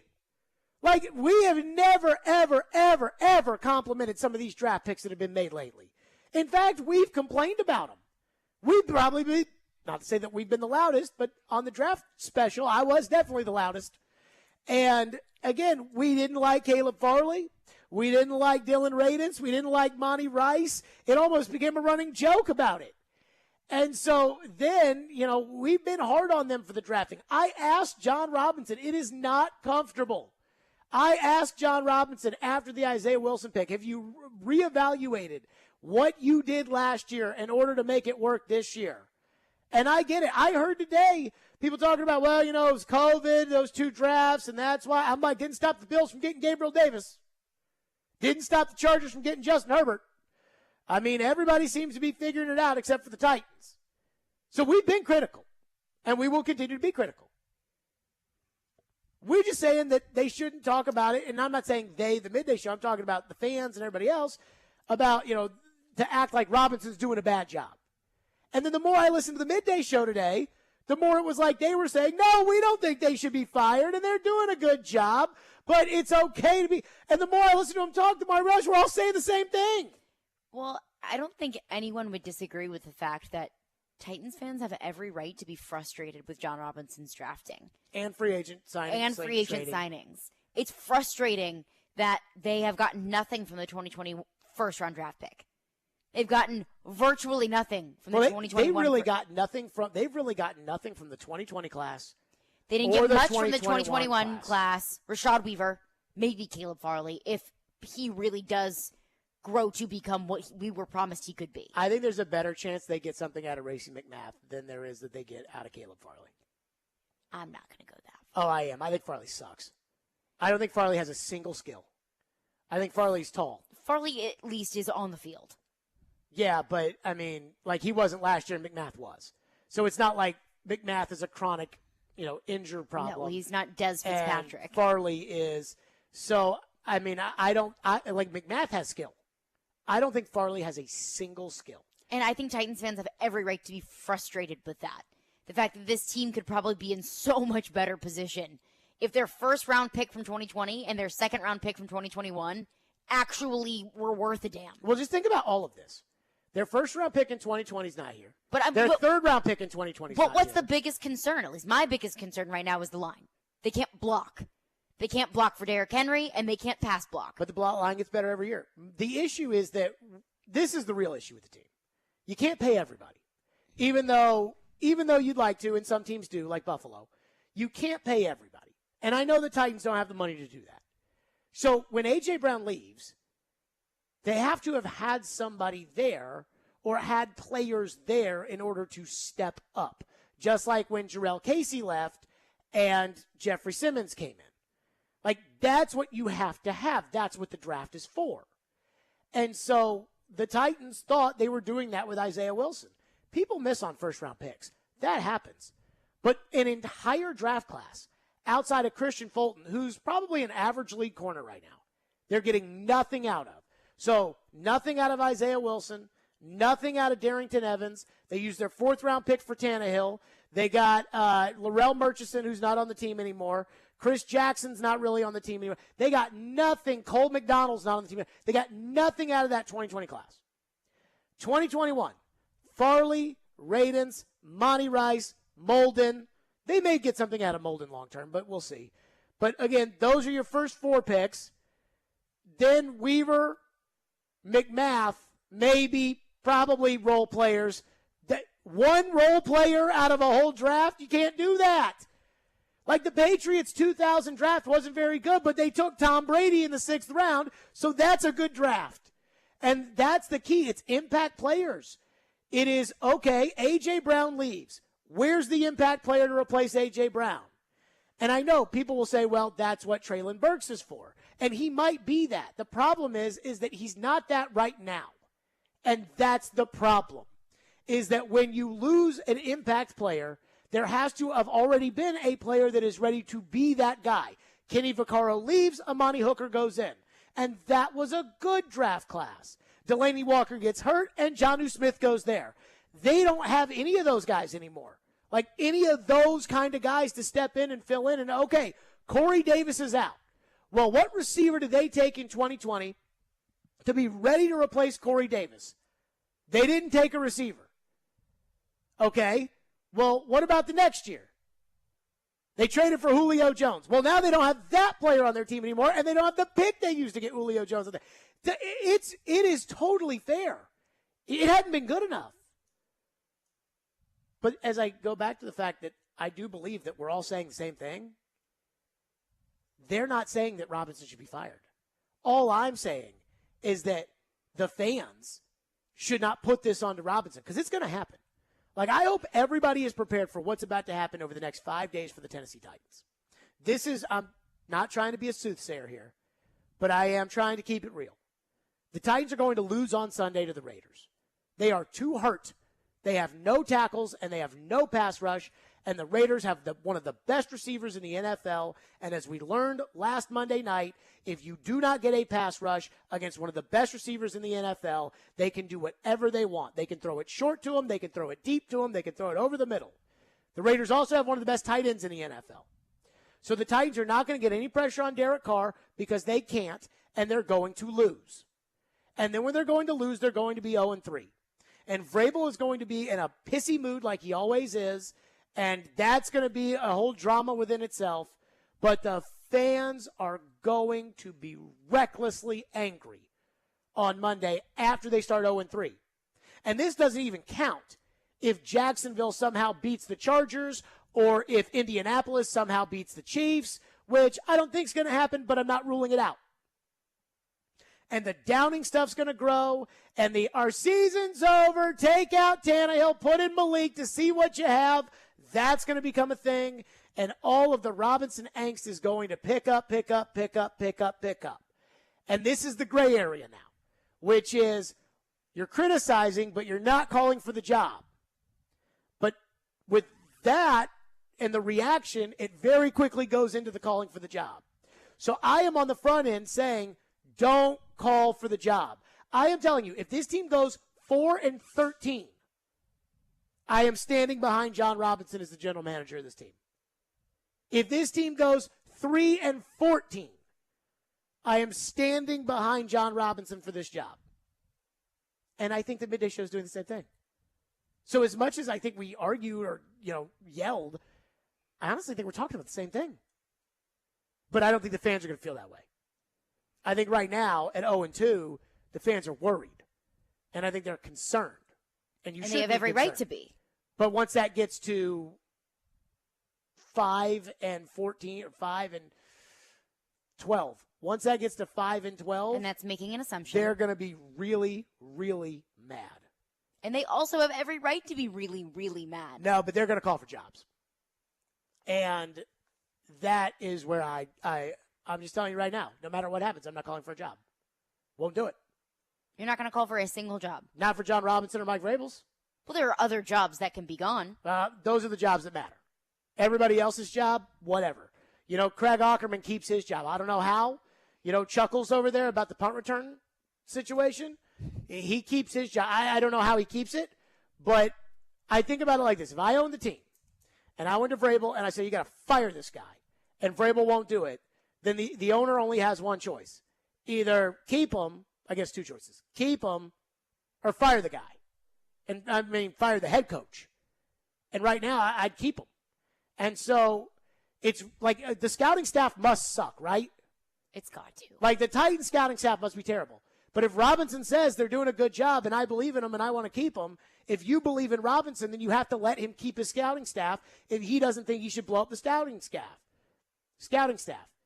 If Vrabel swears behind Todd Downing and everybody in town thinks he's a bum, and you go to Vrabel and say, fire the guy, and Vrabel says, no, he's my guy. And understanding that Vrabel, might ultimately be his job someday. Not now. Jack Del Rio does not have his job, according to some Raider website, does not have his job as the head coach of the Raiders a year after they were the surprise team in the NFL because he fired his offensive coordinator to promote Todd Downing. So that'd be the first time that Todd Downing got somebody else fired. Now, I don't think Vrabel will let that happen, but I'm just saying. But again, if that's the case, I'm siding with Vrabel and Robinson. As much as it pains me, I think Aukerman stinks. I think the scouting staff must be a mess because they haven't gotten one right in 3 years. Although McCreary might be pretty good. But that's my whole point, is that I'm just telling you all right now, keep it in perspective because it might get bad this year. It might get really bad this year. I told you all when Landry got hurt, I said they're screwed. And everyone's like, oh, no, they'll be fine. I'm telling you, it might be bad. And if it is, I'm not calling for the GM's job. I'm not calling for the coach's job. 615-737-1025. I'll get your phone, 615-737-1025. Fireball Sin Whiskey goes down so smooth and it tastes so great. There is no better way to ignite your weekend and ignite your night than to do it with ice-cold Fireball Sin Whiskey. Why? It goes down so smooth, and it tastes so great. That's right. I love the weekends, and I love celebrating great times, and I love doing it with Fireball Whiskey. And that's why I love having them on Fireball Hot Take Friday. That's Fireball Sin Whiskey, night to night. Please do responsibly. Be 21 years or older to enjoy. That's Fireball Sin Whiskey. The Sports Talk doesn't end on Friday. Join Michelle Knezovic every Saturday morning at 9. I've got my extra large coffee. As she talks about the big stories of the week. Predators news, the Tennessee Titans. And looks ahead to the weekend. Oh, I'm so excited. On Nashville's best sports talk, 102.5 and 106.3 The Game and the Game Nashville app. The two most sought-after, most prestigious names in bridal jewelry come together for one epic event this weekend at Genesis Diamonds. Tacori and Viraggio, the world's premier designers, are showing off their entire collections. All the latest designs, many showcased for the first time ever, with up to $5,000 in savings. See the latest from Viraggio, handcrafted on Fifth Avenue in New York by true artisans with unmatched attention to detail and the highest quality standards. Viraggio is the only ring that can be customized for every woman's specific desires. Come explore the entire Viraggio collection at Genesis. If you're engagement ring shopping, this is a once-a-year event you can't miss. Other jewelers aren't even allowed to carry these iconic American-made brands. Also for this event, Genesis is showcasing an expanded selection of GIA-certified diamonds in all shapes and sizes. Come join us and take advantage of special incentives, zero-interest financing, and as much as $5,000 in savings. This Friday through Sunday, only at Genesis Diamonds, Green Hills and Cool Springs. Golfers, now at Edwin Watts Golf Shops, it's time to hit faster, longer, and straighter with Titleist. The new TSR drivers are designed to maximize distance and elevate your performance. Titleist TSR driver, pushing for perfection every day. Come into Edwin Watts Golf Shops for the new Titleist TSR drivers and get custom fit for free today. Can't make it in store? Visit us online at worldwidegolfshops.com. Edwin Watts Golf Shops, home of the 90-day satisfaction guarantee and family owned and operated since 1968. Back in 1949, Dr. Houston began the tradition of treating athletes for common sports injuries. Today, the sports medicine physicians at Houston Clinic Orthopedics continue his legacy. Whether you play at school, in a league, on a professional team, or just enjoy being active, Houston Clinic Orthopedics physicians are there to help you stay in the game. Common sports injuries include tears, strains, sprains, and instabilities of the knee, shoulder, and ankle. Houston Clinic Orthopedics is located where you work and live. Visit tn.houston.com to book your appointment online. When experience matters, trust Houston Clinic Orthopedics. When you download the Home Depot app, taking on big or small projects starts with a tap. It's your pocket-sized toolbox for getting more done. Image Search helps you find what you need with a snap. Store Mode pinpoints exactly where to go to get what you want while you're at our store. Or just tap to arrange for easy curbside pickup, all from the palm of your hand. It's the app that's made for doing. The Home Depot app. How doers get more done.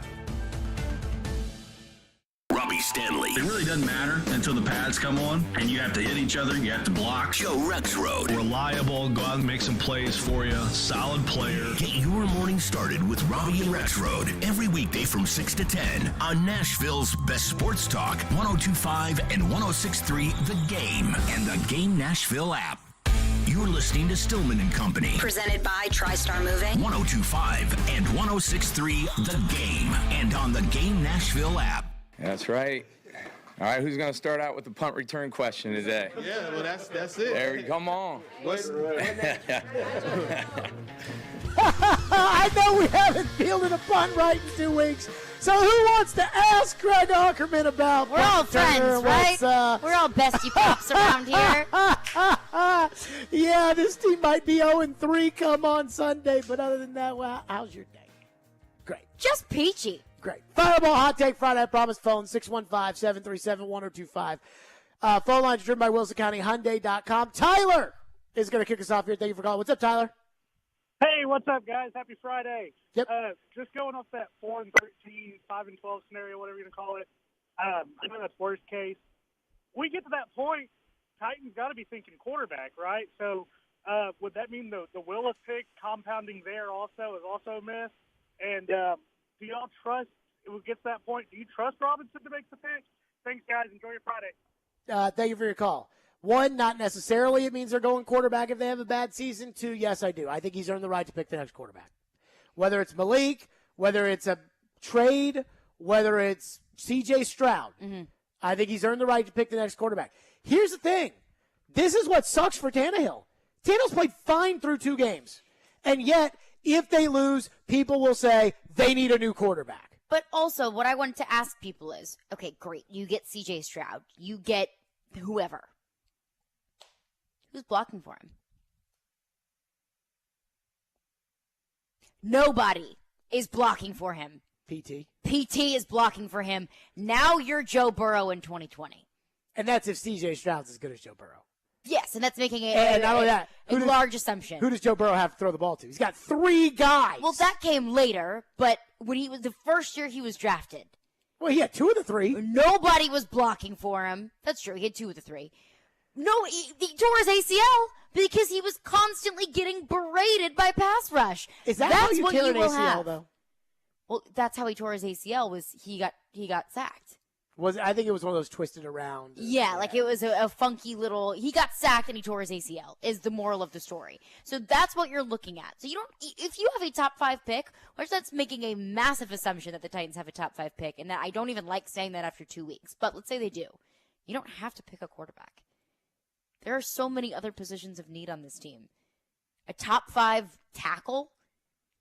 That sounds pretty nice. But if you think the quarterback is the dude, then yeah, you take it. And he's there, you got to take it. But you don't. But yes. you don't have to. You're not obliged to take a quarterback. No. And I don't think Tannehill is what's wrong with this team right now. He was what was wrong with this team against the Bengals. I almost feel like Tannehill should get a pass. You know, the national media is just crapping all over Tannehill right now. Well, this is a quarterback-obsessed football society. I know. But shouldn't Tannehill get kind of a pass because they traded away A.J. Brown and everybody in the national media was like, oh, Titans are going to be no good because they traded away A.J. Brown. And now Tannehill doesn't have A.J. Brown? Shouldn't Tannehill get a little bit of a pass? Probably.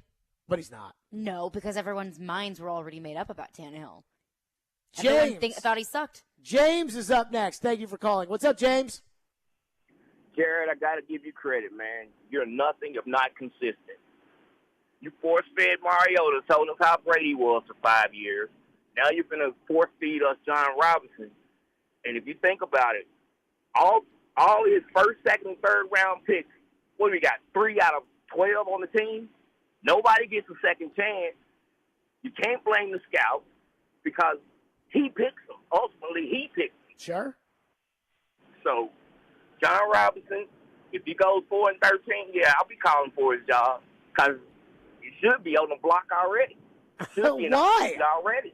Why? They were the worst team in the league when he took the job, and they've had 6 winning seasons and made the playoffs 4 times. Vrabel was only there for 4 of those winning seasons, 3 of those playoff seasons. And I mean, but are you going to fire the general manager and not the coach? I would. I think that happens. I would. Fairly enough. Really? Thank you for your call, James. Yeah. That's kind of awkward, don't you think? So the way that they do it is you fire the general manager, you hire a new general manager, and he comes in and fires the coach. Evaluates the coach. And see, the smart move, and this is where a lot of guys, get their egos get in the way, is they come in as a new general manager and they want their coach. Uh-huh. And so what they do is they just bring in their coach.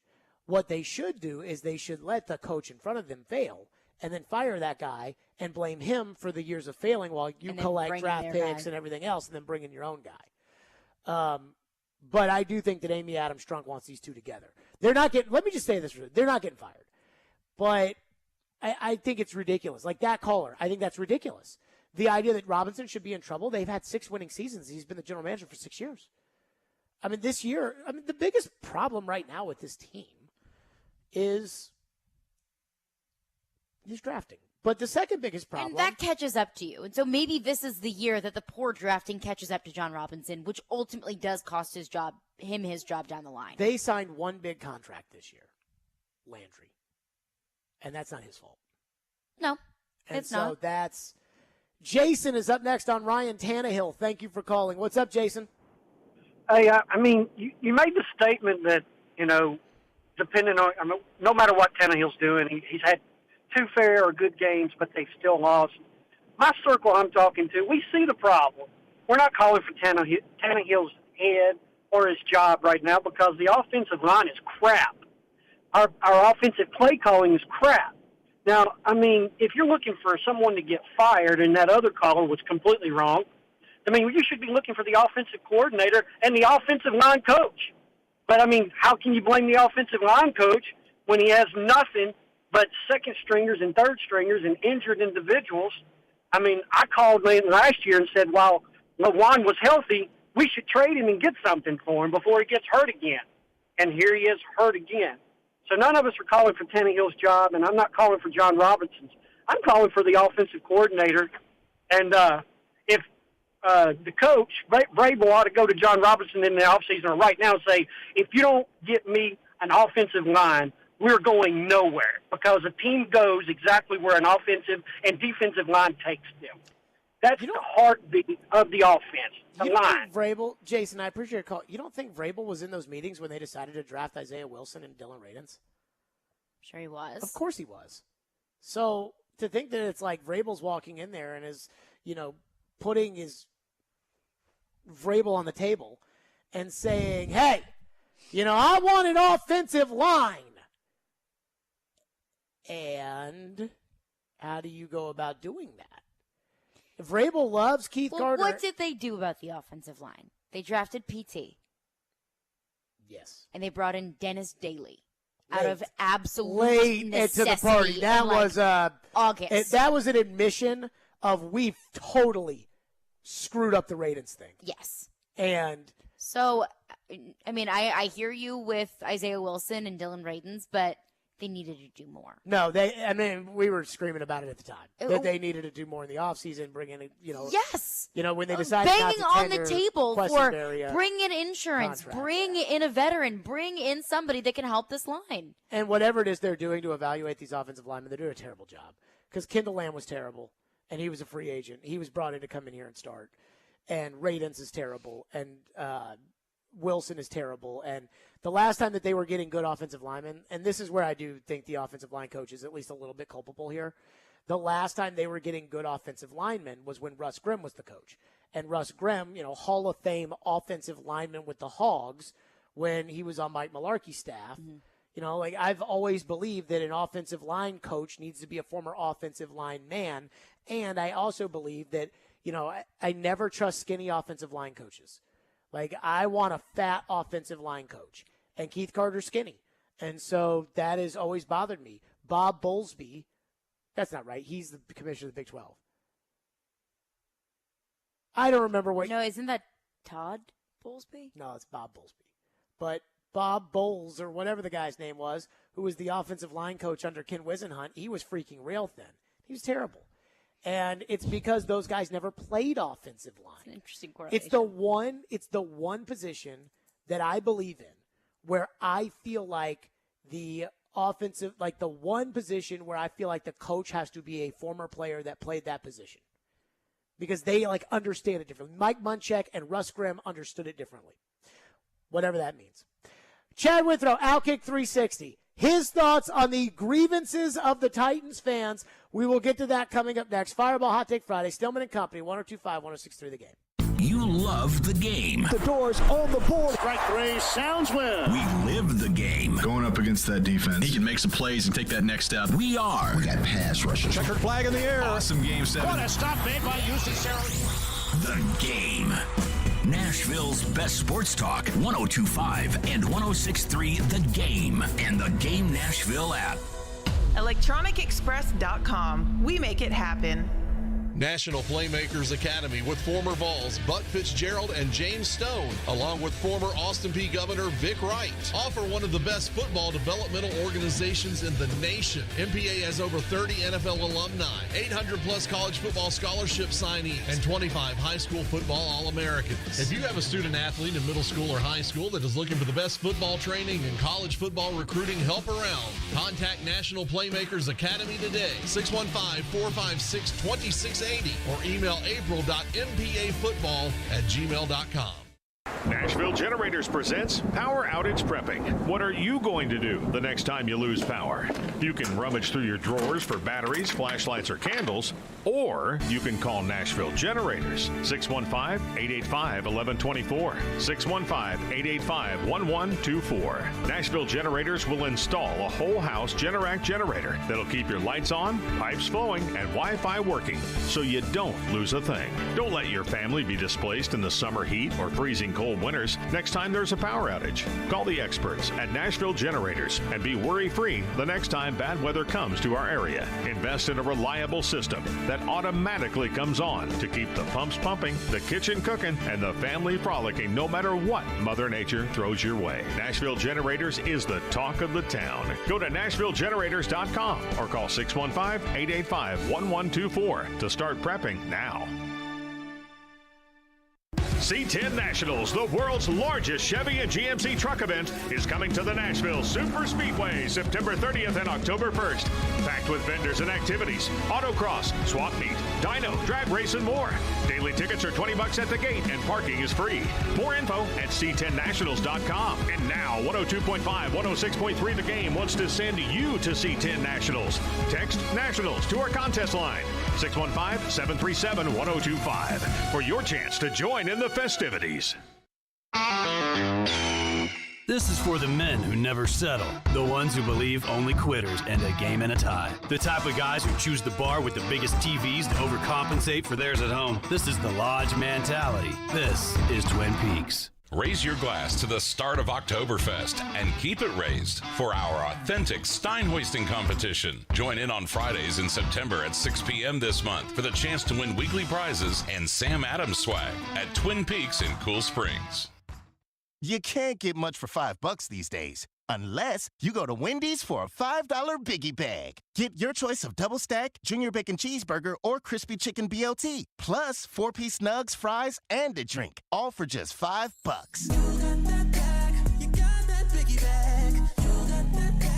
That was smooth, wasn't it? That's how you're gonna feel when you get that Biggie Bag at Wendy's. U.S. price and participation may vary. Includes 4-piece nuggets, small soft drink, and small fry. Prices may be higher in Alaska and Hawaii. Listen to Stillman and Company with me, Caroline Fenton, all season long on ESPN 102.5 The Game for your chance to win Nashville Sounds tickets courtesy of 312 Pizza Company in Germantown. From the Hillside Medical Game Studios, WPRT-FM Pegram, WPUC HD2 Laverne, Nashville's exclusive home for the Nashville Predators. 102.5 and 106.3. Terang, it's a high fly ball. We got pass rushers. Awesome game, Checkered flag in the air. The Game. A Cromwell media station. Where you have a voice. We're one play away from an injury. He knows this. He's a study of the game. And we have strong opinions. He's been awful. I don't think they were trying, and that's why I feel the way I feel. This is Stillman and Company with Jared Stillman and Caroline Fenton. Presented by TriStar Moving on Nashville's best sports talk, 102.5 and 106.3 The Game. And on the Game Nashville app. Stillman and Company is delivered by TriStar Moving, 102.5, 106.3 The Game. Streaming live on Twitter, Twitch, YouTube, and Facebook Live. Thanks to the offices of Amanda J. Gentry, live from the Hillside Medical Game Studios. Fireball Hot Take Friday. The Titans on Sunday take on the Raiders, and they are going to be without Taylor Lewan at left tackle, Bud Dupree outside linebacker, and their backup outside linebacker, Ola Adeni, is also out, which means they have one outside backer on the roster who has played at all. And it is going to be Rashad Weaver. And they go up against a team that has Darren Waller, Devontae Adams, Josh Jacobs, and Derek Carr throwing the football. And the Titans tackles, without Lewan, Dennis Daly will be in, have to go up against Chandler Jones and Max Crosby. I hate to sound dramatic, but I don't really feel like they have much of a chance. Chad Withrow joins us, Outkick 360, presented by Two Rivers Ford. And, of course, get your custom-made Ford at Two Rivers Ford here on the program. So, Chad, let's start with this. Let's start with the Titans.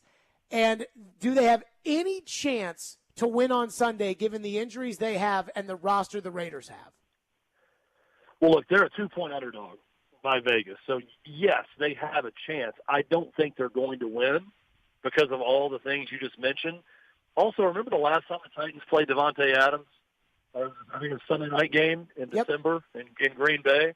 And I remember coming away from that game thinking, man, Devontae Adams just lit the Titans up.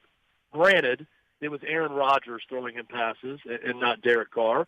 Slight difference there. But still, I don't see much of a way the Titans win.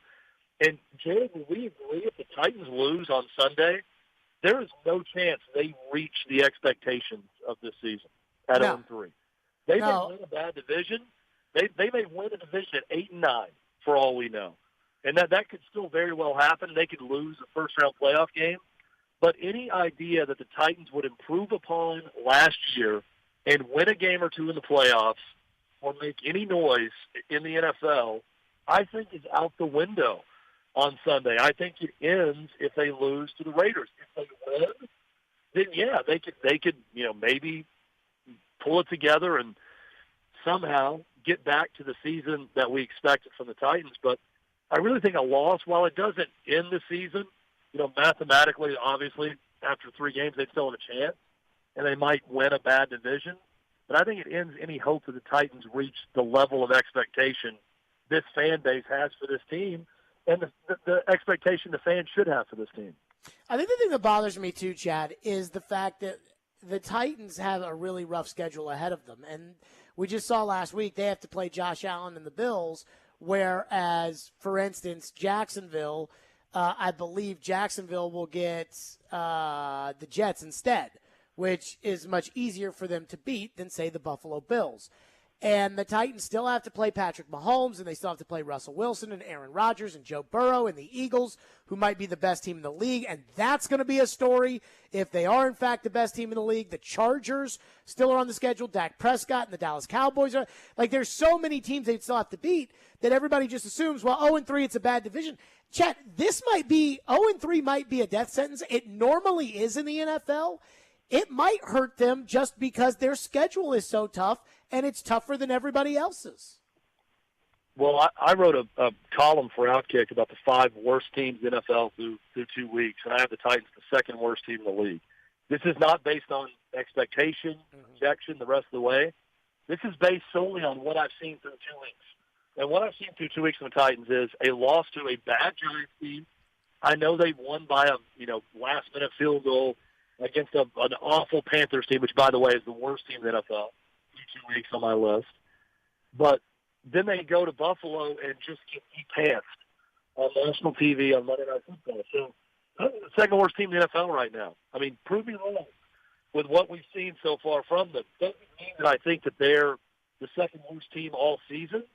But if they lose this game and go to 0-3 and all those games you mentioned that are coming up for the Titans and that difficult schedule, it's only going to get worse.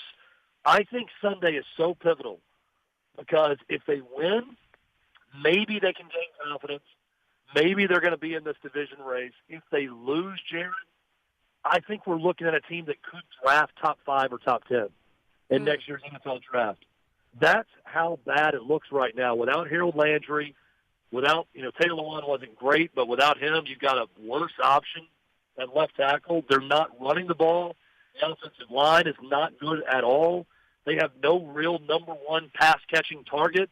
Oh, by the way, they had one in A.J. Brown. They traded him away. What is this Titans team right now? I really don't know because they should be running the ball, playing great defense, getting after the quarterback. Well, they can't run it because their offensive line sucks. They can't get after the quarterback because Harold Landry's out, and they're dealing with other injury issues. So I just don't know what this team is right now. Maybe they'll prove us all wrong on Sunday, but I just don't see it. Chad Withrow is our guest, Outkick 360. What do you think, what decision did they make that you think probably the biggest decision that has led them to where they are right now? Well, I think it's easy to say, trading away A.J. Brown was obviously huge. I think not really addressing offensive line. God, man, there's so many options here, right? I mean, I got to go all the way back to Isaiah Wilson as a draft pick. Not re-signing Jack Conklin and letting him go. And he's a great right tackle for Cleveland. I need to mold it into 2 different things. And it's all on offense. It is the complete failure of decisions on the offensive line, whether it be Isaiah Wilson, Dylan Radins, sticking with Taylor Lewan, Jack Conklin. They have a 270-pound guard. Yeah, absolutely. Brewer can't play the position. He can't block without holding, I feel like, in most games. I mean, he's going to end up setting a record for holding penalties. The whole offensive line decision, I'm going to go with that, number 1. And number 2 is, look, it may work out in the long run, right? Trading A.J. Brown, I said that's going to happen. I see what they're trying to do. They're saying we can draft an A.J. Brown-like player in Treylon Burks and hope that it pays off because he's going to be cheaper. Well, Treylon Burks may end up being a great player. And A.J. Brown may have, he's really good right now. May have 1 or 2 more good years left and then starts to quit. I don't know. So we'll judge this 3 or 4 years from now. But what it did right now was make the Titans worse. The Titans went number 1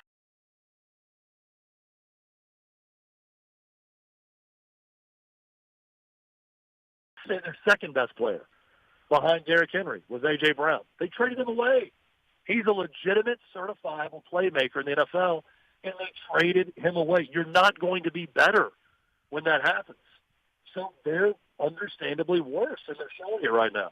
Do you think, because I do think they were dealt a tough hand on the Landry front, but do you think that if they were honest with you, if you were sitting down with Robinson and Vrabel and they were being real with you, do you think they would tell you that they regret trading A.J. Brown, and if they could do it again, they would do it the other way? I mean, I think Mike Vrabel would tell you that. He told you that draft night with his reaction. I don't think John Robinson would. John Robinson stunned. You know, John Robinson didn't get in this position by waffling on his decision, so I'm sure he'd still defend it and tell you all the reasons they did it. He might make a good argument as to why they did it. But I mean, I think Mike Vrabel regretted it immediately. Keep John Robinson in mind here. John Robinson got emotional talking about that loss to Cincinnati in the playoffs at the Combine, right? He was crying, getting emotional, talking about the crowd, how they let him down, this and that. Fast forward a few months, the guy trades away A.J. Brown. It made this team worse after being disappointed about losing a home playoff game. This team's not going to set the playoffs now after doing that. So I do understand the mixed messages there from John Robinson. I don't know that I ever will.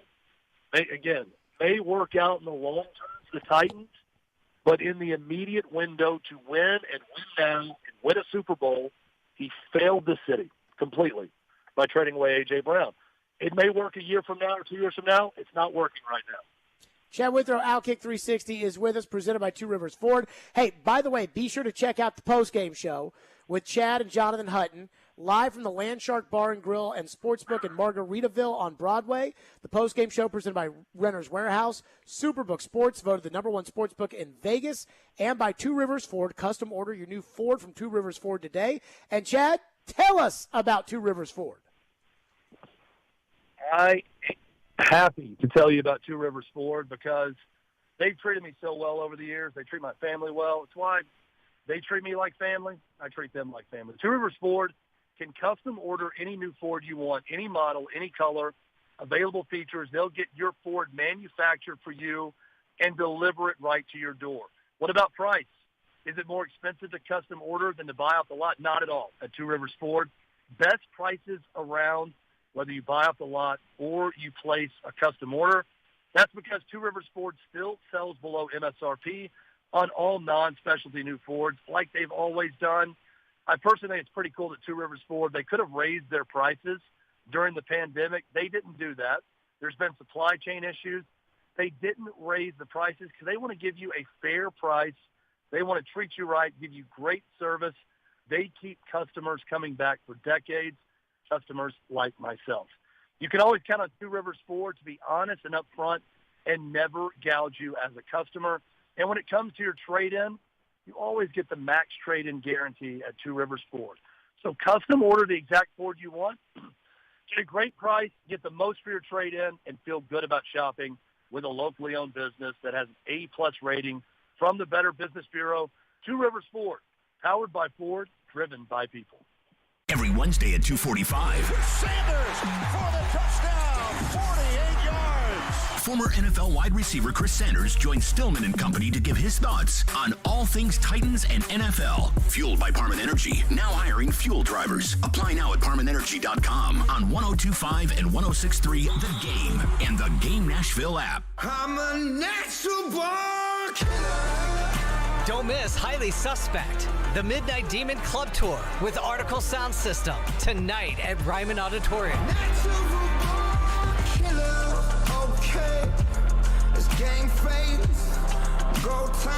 Tonight at Ryman Auditorium. Tickets on sale now at Ryman.com. Don't miss Highly Suspect, tonight at Ryman Auditorium.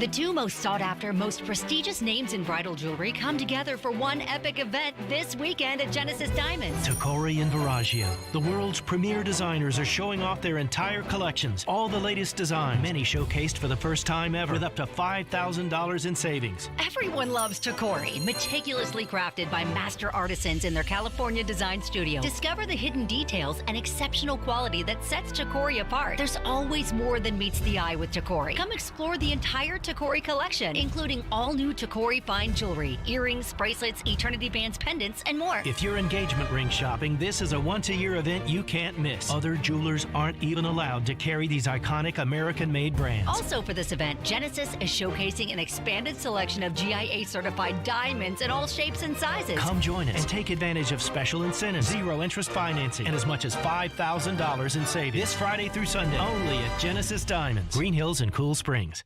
Hey, it's Big Joe on the go. Look, I get it. Nobody likes being in a car accident, but when that happens, make it easy on yourself and call Apple Collision Centers so you don't have to stress. They're locally owned with 3 convenient locations in Oak Hickory, Hendersonville, and Gallatin. Apple Collision Centers managers combined for 60-plus years experience, and they only recommend original equipment parts on your vehicle. So, if you're in need of a repair today or down the road, just head over to Apple Collision Centers. Stan and his team will take great care of you. Online, applecollisioncenters.com. It's on. It's happening. Remember, you can watch us on YouTube, Facebook, Twitch, and Twitter. Get out of the way. I'm watching the game. Presented by the law offices of Amanda Gentry. You're listening to Stillman and Company. Sounds like this has been a game-changing day for all of us. Presented by TriStar Moving on 102.5 and 106.3 The Game and on the Game Nashville app. Stillman and Company on a Fireball Hot Take Friday. Titans and Raiders again. Taylor Lewan, Bud Dupree, Ola Adeni, Hugo Amadi out for the Titans, though Denzel Perryman and Hunter Renfrow are out for the Raiders on Sunday. Chad Withrow is with us, Outkick 360, presented by Two Rivers Ford. Chad, how much of the criticism that Todd Downing receives do you think is fair? All of it. I mean, he's as big a part of this downfall as anyone. I think Mike Vrabel doesn't get enough criticism for being overly loyal to him. He does have, Tim Kelly there, that he's got a guy on staff that can call plays. So if this continues, this could change in the next 2 or 3 weeks. I think it might. But, I mean, I don't – look, I'm not here to save criticism for anyone with the Titans. We know the good players on the team that are doing their part. We're not criticizing them. I think the criticisms I've heard from fans, it's all legitimate. He's not good enough. He hasn't been good enough. He's had flashes where he's been okay. He's had flashes where A.J. Brown bailed him out. But Todd Downing's another piece of this that's just simply not good enough for this Titans team. So the reason I ask you that is because I was watching his press conference yesterday. Last week, Todd Downing put his hand in the air and said, that 3rd and 1 play with Chikakonkwo, that was my fault. This week, I think Todd, and I want you to hear what he said, I think Todd is pointing the finger back a little bit. He was asked why they are always good on the first scripted drive, but why they can't sustain that. Here's what Todd Downing said yesterday. I would say why we haven't been able to sustain is because our consistency hasn't been there. Our execution, as we've gotten into our second, third drives or into the second half of the Giants game, we just need to be more consistent in executing our bread and butter schemes. So when I heard that, Chad, my eyes went up. I'm like, I think he's blaming the players. And then those toss sweeps last week against the Bills, I'm going to guess you hated the toss sweeps last week. Yeah. Okay. Oh, definitely. He was asked about the toss sweeps. Here's what he said. The toss sweep that you guys ran several times to the left, it got stopped for lost yardage multiple times without Taylor on the field. Why keep going to that when they were sniffing it out? Yeah, the ball exchange was the same in that it was a toss, but there were 2 different schemes, one of them being in sub and then the other one being in a big personnel grouping. Thought we could get the front set in a way that we could gain leverage on those blocks. Obviously, it didn't work out. We didn't execute well enough, but after the second one, stayed away from that a little bit. Oh, I'm so smart I stopped calling it. I think he's blaming the players, Chad. Well, this is tricky because he's not wrong when he says it's an execution problem, but it's also it's an issue of the offensive line can't do it. They can't run block. They can't clear holes for Derrick Henry, especially when teams know that Derrick Henry is going to be a focal point of the offense. So similar to Cincinnati, I mean, at some point you can't call 5- and 7-step drops or double moves for Joe Burrow because they can't protect him. So that's a play caller issue. It's also an execution issue. So, yeah, I mean, look, if everything's perfect and I can keep my quarterback upright for 4 seconds and this and that, well, I could be a great play caller, and I can do anything that I want. But when you can't do that, you have to evolve. You have to adjust. You have to do something different. So Todd Downing's not wrong when he says it's an execution issue, but what he fails to mention is this offensive line can't execute the run game. They're not good. They're not good run blockers. So if that's the case, you have to do something different. All hands feed the other. John Robinson failed this team on the offensive line. That makes it more difficult on Todd Downing. Todd Downing's not showing a lot of creativity. That makes it more difficult on the players. The players make it difficult on him because they're not good enough in certain spots. I mean, it's a lot of failure to go around for this Titans team. What % chance do you think they have, Chad, that they can pull it off on Sunday? I mean, it's not far-fetched to think they're going to – I'd say 45%, 40%. I mean, I believe the Raiders will win, but we see crazy stuff happen in the NFL all the time. Maybe they find a run game in this game. It's at home. Again, they're only a 2-point underdog in this one, but I'm fully picking the Raiders and expect them to win this game. Chad Withrows with us, Outkick 360, presented by Two Rivers Ford. Tennessee, Florida tomorrow. Chad, I think Tennessee should win. I think Tennessee is going to win. I don't think Florida is very good because I saw how they played against South Florida, and I think South Florida is terrible. I did take the Anthony Richardson bait after one game. I am no longer doing that. I expect Tennessee – I mean, we're going to pick this game later, but honestly, I kind of expect them to blow out Florida tomorrow. And I know Tennessee fans are always cautious and always nervous, and I am telling Tennessee fans to not be cautious and not be nervous because I think Tennessee is just that much better than Florida. Your thoughts? Well, from a fan standpoint, Tennessee fans, and I'm one of them, I'm a Tennessee grad, you treat Florida the way Kentucky should treat Tennessee, right? Like, even when you're better, sometimes the other team finds a way to win. There's been plenty of instances where Kentucky's better than Tennessee. A year ago was a case of it, and they lost at home to Tennessee in Josh Heupel's first year. So I understand the apprehension of Tennessee fans to pick Tennessee in this game. I'm with you, though. Tennessee's a better football team, plain and simple. Right now, through 3 games, at this moment in time, they're better. Cedric Tillman being out, and I think that he will be out for this game, is going to be a big blow. To Tennessee, I still think they're probably 6 to 10 points better than Florida in this game, even without Cedric Tillman. But we've seen crazy things happen in this series before. So I understand the Tennessee fan base and how nervous they are about it. I'll say this, though, for Josh Heupel, and I think you see this also, Jared.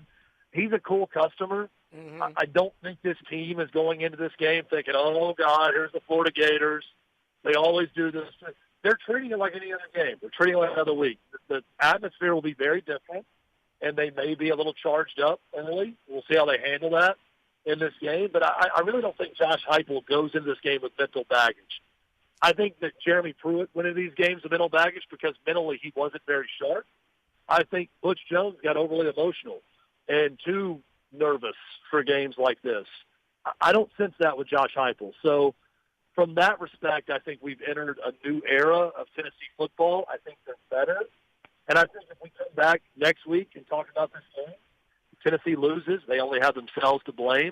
But I don't think it's going to be because Josh Heupel has been too nervous or because they fear Florida. If they lose, it's because they played poorly. If they play a B game, I think they win by a touchdown.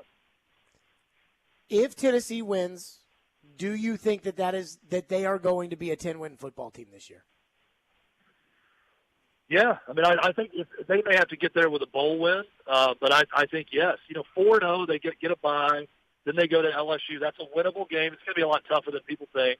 I think they showed Mississippi State that down in Baton Rouge. But yeah, I think that's the chance. But more than anything, it makes them relevant. I mean, they're going to be a top 10 team.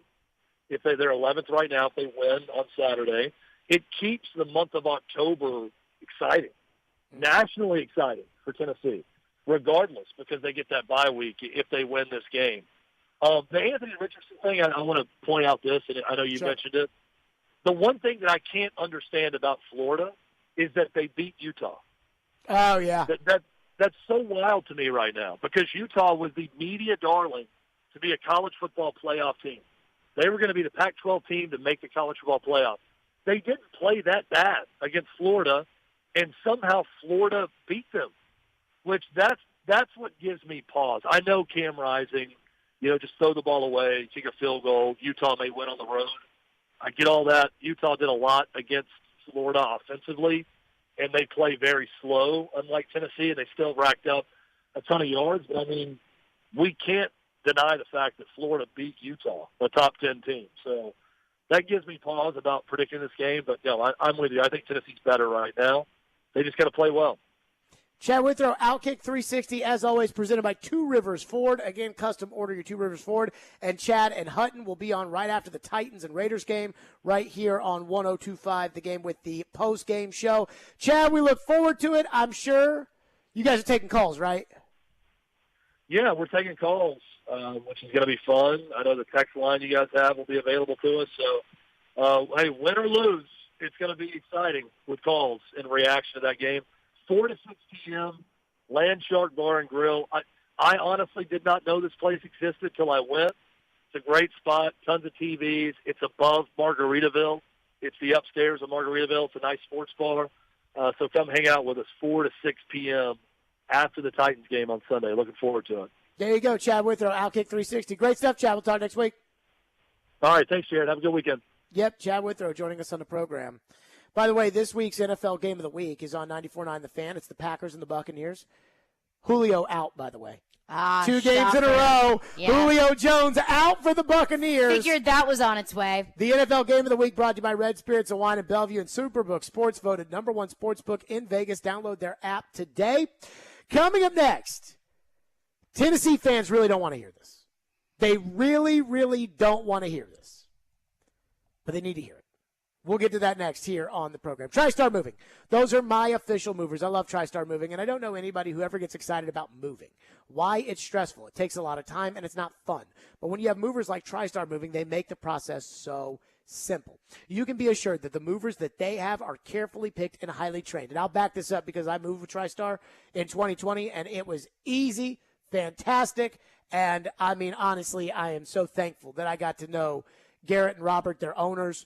They took great care of me, and I promise you that they'll do the exact same for you. They've got new utility vans that help with pack jobs to separate high-value or fragile items from the bulk of the furniture to make sure that everything is safe and the move is as smooth as possible. Nobody in the game is doing this. TriStar Moving, again, they are raising the standard here in the moving industry. If you're looking to move, give them a call, 615-640-1219, or visit their website at nationalmoving.org/radio, where they'll give you 10% off your entire move. That's TriStar Moving, 615-640-1219. NashvilleMoving.org/radio. Tell them Jared Stillman sent you for 10% off your entire move. TriStar Moving, my official movers. It's coming. A beast is about to awaken. After a long off-season, Smashville is alive. The Nashville Predators have tweaked their roster and are ready to chase Lord Stanley's Cup once again. The backhander, he scores! Keep it locked to Smashville's best training camp coverage on your home for the Nashville Predators. 102.5 and 106.3 The Game and the Game Nashville app. As a roofer, every second counts. Late deliveries and incomplete orders cost me time and money. That's why I partner with Beacon. Beacon's unique network of branches work together to get me what I need when I need it. Every branch working together.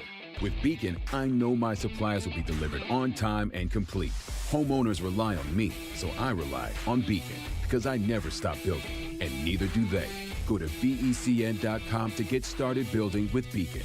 Beacon, always building.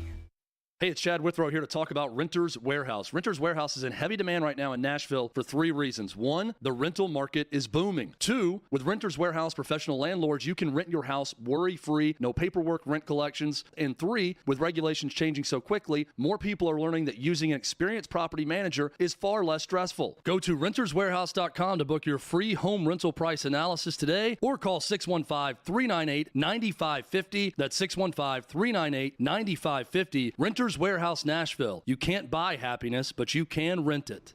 About 80% of new home buyers don't shop around for the best mortgage loan. That's a mistake. Hey, Willie Donick here for my friends at Loan Pronto. Not all mortgages are created equal. People who use Loan Pronto, on average, save $3,500 in closing costs. They get a better rate, which saves them thousands more every year. Your banker or agent's go-to lenders are fine people, but don't assume they're giving you the best deal. Call Loan Pronto for a quick second opinion or go to loanpronto.com. I'll bet you they can get you a better loan, lower rate, without all those annoying closing costs. And when rates drop, Loan Pronto will refinance you for free. No closing costs.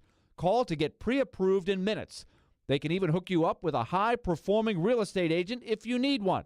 So call Loan Pronto, 615-499-5780. Or go to loanpronto.com. That's 615-499-5780. Equal housing lender. NMLS 166-1781. Subject to lender approval. Not all loans apply. Get in zone, AutoZone. Welcome to AutoZone. What are you working on today? Starting trouble. No one likes that. We'll get you set up for some stronger starts. You might just need a fresh charge, and we'll take care of that free of charge. But if it is time for a new battery, we've got replacement batteries that'll fit your needs, starting at just $69.99. You can learn more about our battery selection at AutoZone.com. That's what makes us America's #1 battery destination. Get in zone, AutoZone. Claim based on data from the NPD Group 2021. Jonathan Hutton. You have to put the ball in his hands in that moment. And Chad Withrow. My kicker's making no decisions on a football team. Are in the game. Join them for NFL postgame after every Titans home game, live from Landshark Bar and Grill in Margaritaville on Broadway. They'll break down that day's game and look ahead to the next one. NFL postgame is presented by Two Rivers Ford, Renter's Warehouse, and Superbook Sports on 102.5 and 106.3 The Game and the Game Nashville app. Hey Nashville, this is Gary Bettman. You're listening to Nashville's best sports talk, ESPN 102.5 The Game. Well, what makes this matchup even more interesting is it's an entirely different situation for the Tennessee offense. Take a look at these numbers. The offense has been absolutely humming. The Vols rank in the top 4 among all FBS teams in points per game, yards per attempt, and offensive touchdowns scored. They've also been scorching their opponents in the first half, outscoring them 97-17, David, and that's certainly not a fluke, not when you're talking about a discrepancy like that. How do you slow down this Tennessee offense? Well, it's funny you say slow down, Wendy, because they're the fastest offense in the country, and ain't nobody slowing them down. Josh Heupel ain't. Receivers getting lined up ain't slowing them down. They literally are going to play as fast as humanly possible, and it's one of the hardest things to practice against. You can't replicate it. You can't replicate the tempo. You got to survive the first part of the game. Go back to last year against the Georgia Bulldogs, and one of the greatest defenses we've ever seen. They come out the gates super good. There you go. That was David Pollack about you can't stop this Tennessee offense. Let me say something. Tennessee fans know over the years I have criticized your team. I have criticized your fan base. I have criticized the actions of both your team and your fan base. I have criticized your coaches. I have been very, very hard on the Vols over the years. Very, very hard. And they have deserved it. In fact, if you were one of those fans that went and protested the hiring of Greg Schiano, I probably criticized you. But I think Tennessee's going to blow out Florida tomorrow. I think they're going to blow them out. Without Cedric Tillman and Jabari Small? Without Cedric Tillman and Jabari Small. This offense, those guys, I mean, they matter. I'm not going to say they don't matter. They very much so matter. But in the Josh Heupel offense, the only thing that really matters to me is the trigger man. That's the only thing the way that this is one of those like Texas Tech, back in the day. This is one of those offenses where it's like they're going to score 900 points no matter who's at wide receiver, who's at tight end, who's at running back. It doesn't matter. They'll just score all these points as long as the quarterback is remotely competent. And this one is. And Hendon Hooker very much so is. He is? And so you would think like, oh, Jared, a lot of people, it's a 10.5-point spread or whatever. Of course you think they're going to blow them out. I talked to a coach today, and I would say a coach whose credentials are up there. Valid. And I would say a coach who knows specifically about this matchup. And I texted the coach, and I said, how bad will Tennessee beat Florida? And the coach said, I think they'll win. It'll be a good game. Florida is talented, but don't underestimate the game plan Billy Napier will put together for this game. It'll be similar to the Utah game. So I would go, 30-20 Tennessee, 31-24 Tennessee, which neither of those scores are blowouts. No. And I said to the coach, so my take is I'm not a Tennessee fan, but Florida stinks. And Tennessee fans who have learned to temper their excitement for their expectations should feel confident at winning at home against a Florida team that is beyond lucky to not be 0-3 and almost lost to South Florida last week. And the coach said, I think Tennessee could be exposed a bit on defense. The Florida quarterback is talented. He played well versus Utah. He's big and strong. They should run him more, but their backup quarterback is hurt. And I think their third quarterback is bad. So that's what the coach said, and that's why Anthony Richardson's not running more. I'm sorry. Anthony Richardson's terrible against Kentucky. That's how this offense ticks, is Anthony Richardson runs the ball. And apparently they think that he's afraid to run the ball because their backup quarterback's hurt and their third-string quarterback's terrible. And that's exactly what happened against Kentucky, was he was forced to have to win them that game with his arm, and he just can't. Can I ask a serious question, though? Sure. How did the backup quarterback get hurt? In practice, maybe? It gotta be, right? But quarterbacks aren't supposed to get hurt in practice. I don't know. I mean, all I know is LSU's old starting quarterback in 2020 broke his arm fishing. So anything can happen. Hey, Jeff Kemp broke his wrist washing his truck one time. But T's and P's. I will say this. Go to a car wash, brother. Either that or a motorcycle, but he said it was washing his truck. But I go back to this of, looking at Florida. And I've watched Florida now 2.5 games. I watched them against Utah, was impressed. I watched them against Kentucky, was disgusted. Yeah, it was awful. And then I watched them against South Florida a little bit Saturday night.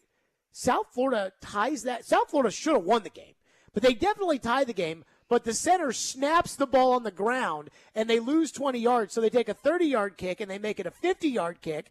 And then on the kick, the kid almost nailed it, but the holder dropped the ball, and it was sideways as the kicker was approaching it, and the holder had to put. I'm like, South Florida, that team sucks. Yeah. My team's playing South Florida this weekend, and we're going to kill them, and we suck. So Florida should have blown South Florida out by 40 points. And those games were all at home. And you and I both know not to do if that game's played in Utah and that game's not played in Florida, it could have been different. Different might be an understatement. But I also look at Arkansas this past week. They mailed it in. They were down against Missouri State for 3 quarters. They mailed it in. Weird things happen. They mailed it in with that freaking Bobby Petrino. I feel very confident in saying that Tennessee is a better team than Florida. I just don't think it's going to be a blowout. They're going to blow them out. I do not think it's going to be a blowout. Florida cannot score as many points as Tennessee will score, even if Tennessee doesn't have a good day offensively. Why? Because Tennessee scores 30 points a game, and Florida can't score 30 points a game. Tennessee's averaging 52 points a game, Tennessee, which is insane. That's my point. Is Tennessee will for sure score 30. Oh, easily, yeah. I know every game they go into, they will score 30, except maybe Alabama and Georgia. And even in those games, they'll score 24. But I even think last year they put up 30-something points on Georgia. Maybe it wasn't that high. But they put up more points against Georgia than any other team they played in the regular season. The problem is that Georgia will score 60 on Tennessee. Yes, well, Georgia's better this year than they were last year. But Florida can't. Florida, they're offensively, they're not good enough to be able to put up all those points. And the game's in Knoxville. And the atmosphere is going to be, reckless. And what Chad Withrow said in the last segment, I think it actually holds a lot of weight, which is that Josh Heupel, Jeremy Pruitt wasn't smart enough to be able to handle these games. No. Butch Jones was too emotional to handle these games. Josh Heupel, when I went to college at Louisville, Louisville's a good baseball school. And Tom Jurich, who was the athletic director at the time, great athletic director. And Tom Jurich told me when Louisville would play Kentucky in baseball, that one of the old baseball coaches told him that he never wanted to start a pitcher from Kentucky against Kentucky. Because the rivalry between Louisville and Kentucky, it is like Ohio State, Michigan, Alabama, Auburn. It's that kind of rivalry. And a kid from Kentucky takes that so seriously and so personally, and that they get overwhelmed by the moment. Mm-hmm. And it makes sense to me because I was from Nashville, and I went to college at Louisville, and I didn't really care about Kentucky. I mean, I knew that they were our rival, but I didn't really care. And I think about Josh Heupel. He's not really an SEC guy. He's absolutely not a Tennessee guy. He's an Oklahoma guy who's already been fired by Oklahoma. So the loyalty in the game is lost on him. Like, he doesn't care about that. He is a mercenary, just like Nick Saban is a mercenary at Alabama. He wears a power tee on his sleeve because he is paid to do it. Not because he loves the Vols. No, he doesn't care. If any of these teams, if Arkansas had offered him that job, he'd have taken it. If Texas A&M offered that job, he would have taken it. If Auburn had offered him the job, and that's good in situations like this. Because while it's great to have somebody professionally that is emotionally, their heart is invested in you, the way your heart is invested in them makes you feel comfortable. Or I shouldn't say you, but makes fans feel comfortable. In this case, all that noise and all that, we're going to find a way to lose the Florida. That doesn't matter to Josh Heupel. But you don't think it mattered to Jeremy Pruitt or Butch Jones? It was the same thing for all those guys. None of those guys were Tennessee guys. No, but those guys... Jeremy Pruitt, I honestly, truly believe Jeremy Pruitt hated Tennessee. Those guys fed into it, though. Like Jeremy Pruitt didn't. Jeremy Pruitt was an SEC guy, and he knew how big those games were.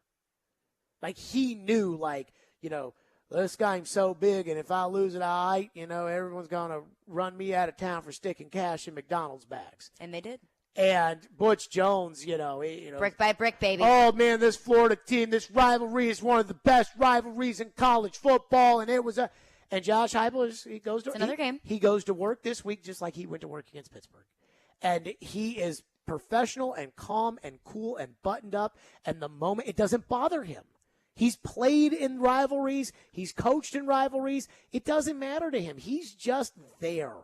And that's why I truly think that if Tennessee was going to come out and stink it up, it would be, that they became too overcome with emotion. But I don't think they're going to stink it up. If they don't stink it up, they're not going to lose. I don't see them coming out and making a bunch of mistakes. Then they're going to win.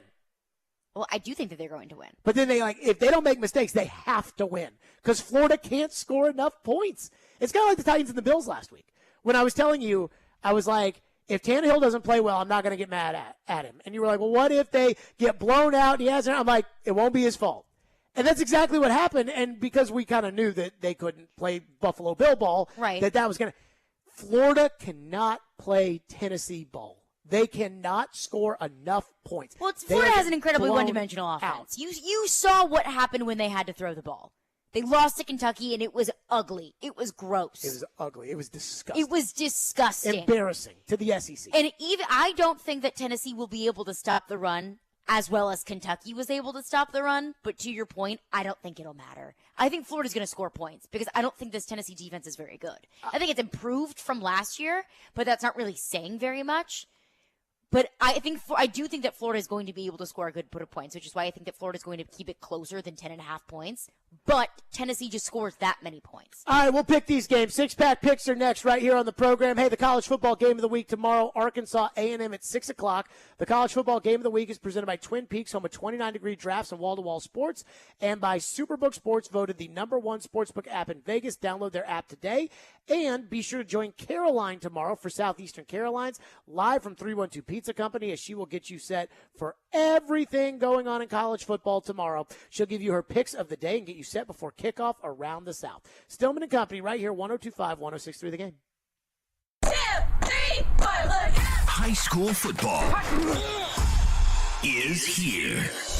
Join Big Joe Dubin every Friday night at 6 for the Apple Collision Center's Game Blitz, presented by National Playmakers Academy. Just a small sample of these great coaches in our area. We'll go around the mid-state for scores and reports on all the big games. If I'm a high school coach, I want the challenge. The Game Blitz is on 102.5 and 106.3 The Game and the Game Nashville app. Hello, I'm Joe Cordell of the domestic litigation firm Cordell & Cordell. Here are a few quick divorce tips that we provide our clients. Number 1, don't move out of your house just because your wife tells you to. Remember, that's your house too. And number 2, don't blow through the financial statements that you file with the court. These are key exhibits, and they often make or break your case. And number 3, watch the social networking. Expect your wife's lawyer to do a thorough online search. And incidentally, this is a two-way street. Now a bonus tip.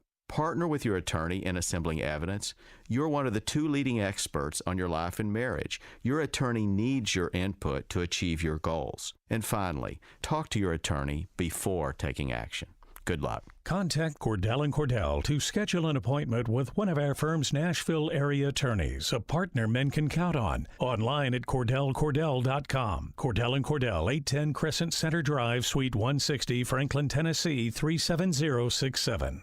Bob's Steak and Chop House in the Omni Nashville Hotel. Hi, this is Chef Mark at Bob's Steak and Chop House at the Omni Hotel. Looking for a romantic dinner with that special someone? Be sure to join us and try one of our signature dishes, like our Australian cold water lobster tail, flash fried to perfection, and tossed in lemon butter. Did I also mention we've won the Wine Spectator Award of Excellence 7 consecutive years? Come join us for a memorable meal here at Omni and be sure to ask for Chef Mark.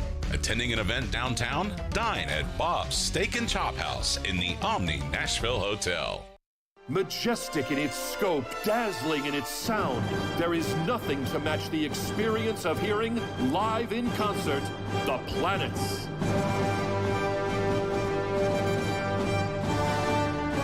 Experience the ultimate trip through the galaxy. Hear The Planets as Giancarlo Guerrero and the Nashville Symphony perform Gustav Holst's sonic celestial showpiece.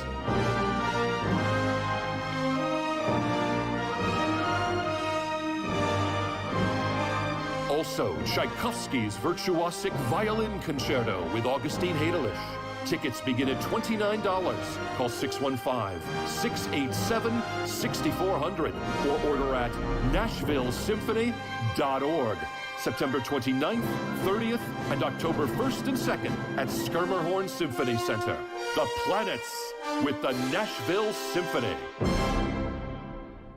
Chase McCabe. The best way to figure that out is to watch Twitter. Willie Donick. Trying to move down the field for the winning field goal. And Derek Mason. I'm putting in my hours and I'm out of here. Chase, Willie, and D-Mace. Weekdays from 10 to 2 on Nashville's best sports talk, 102.5 and 106.3 The Game and the Game Nashville app.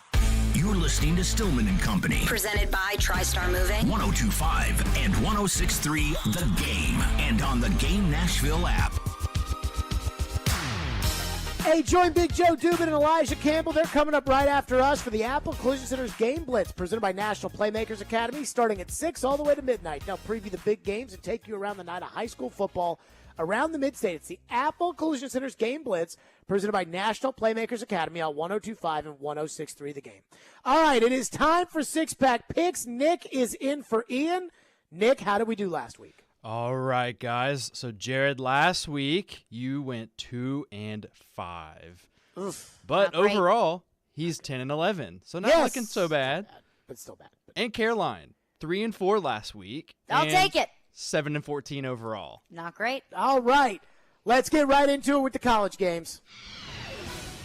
All right. So our first game is at 11 o'clock on Saturday morning. You got Clemson at Wake Forest.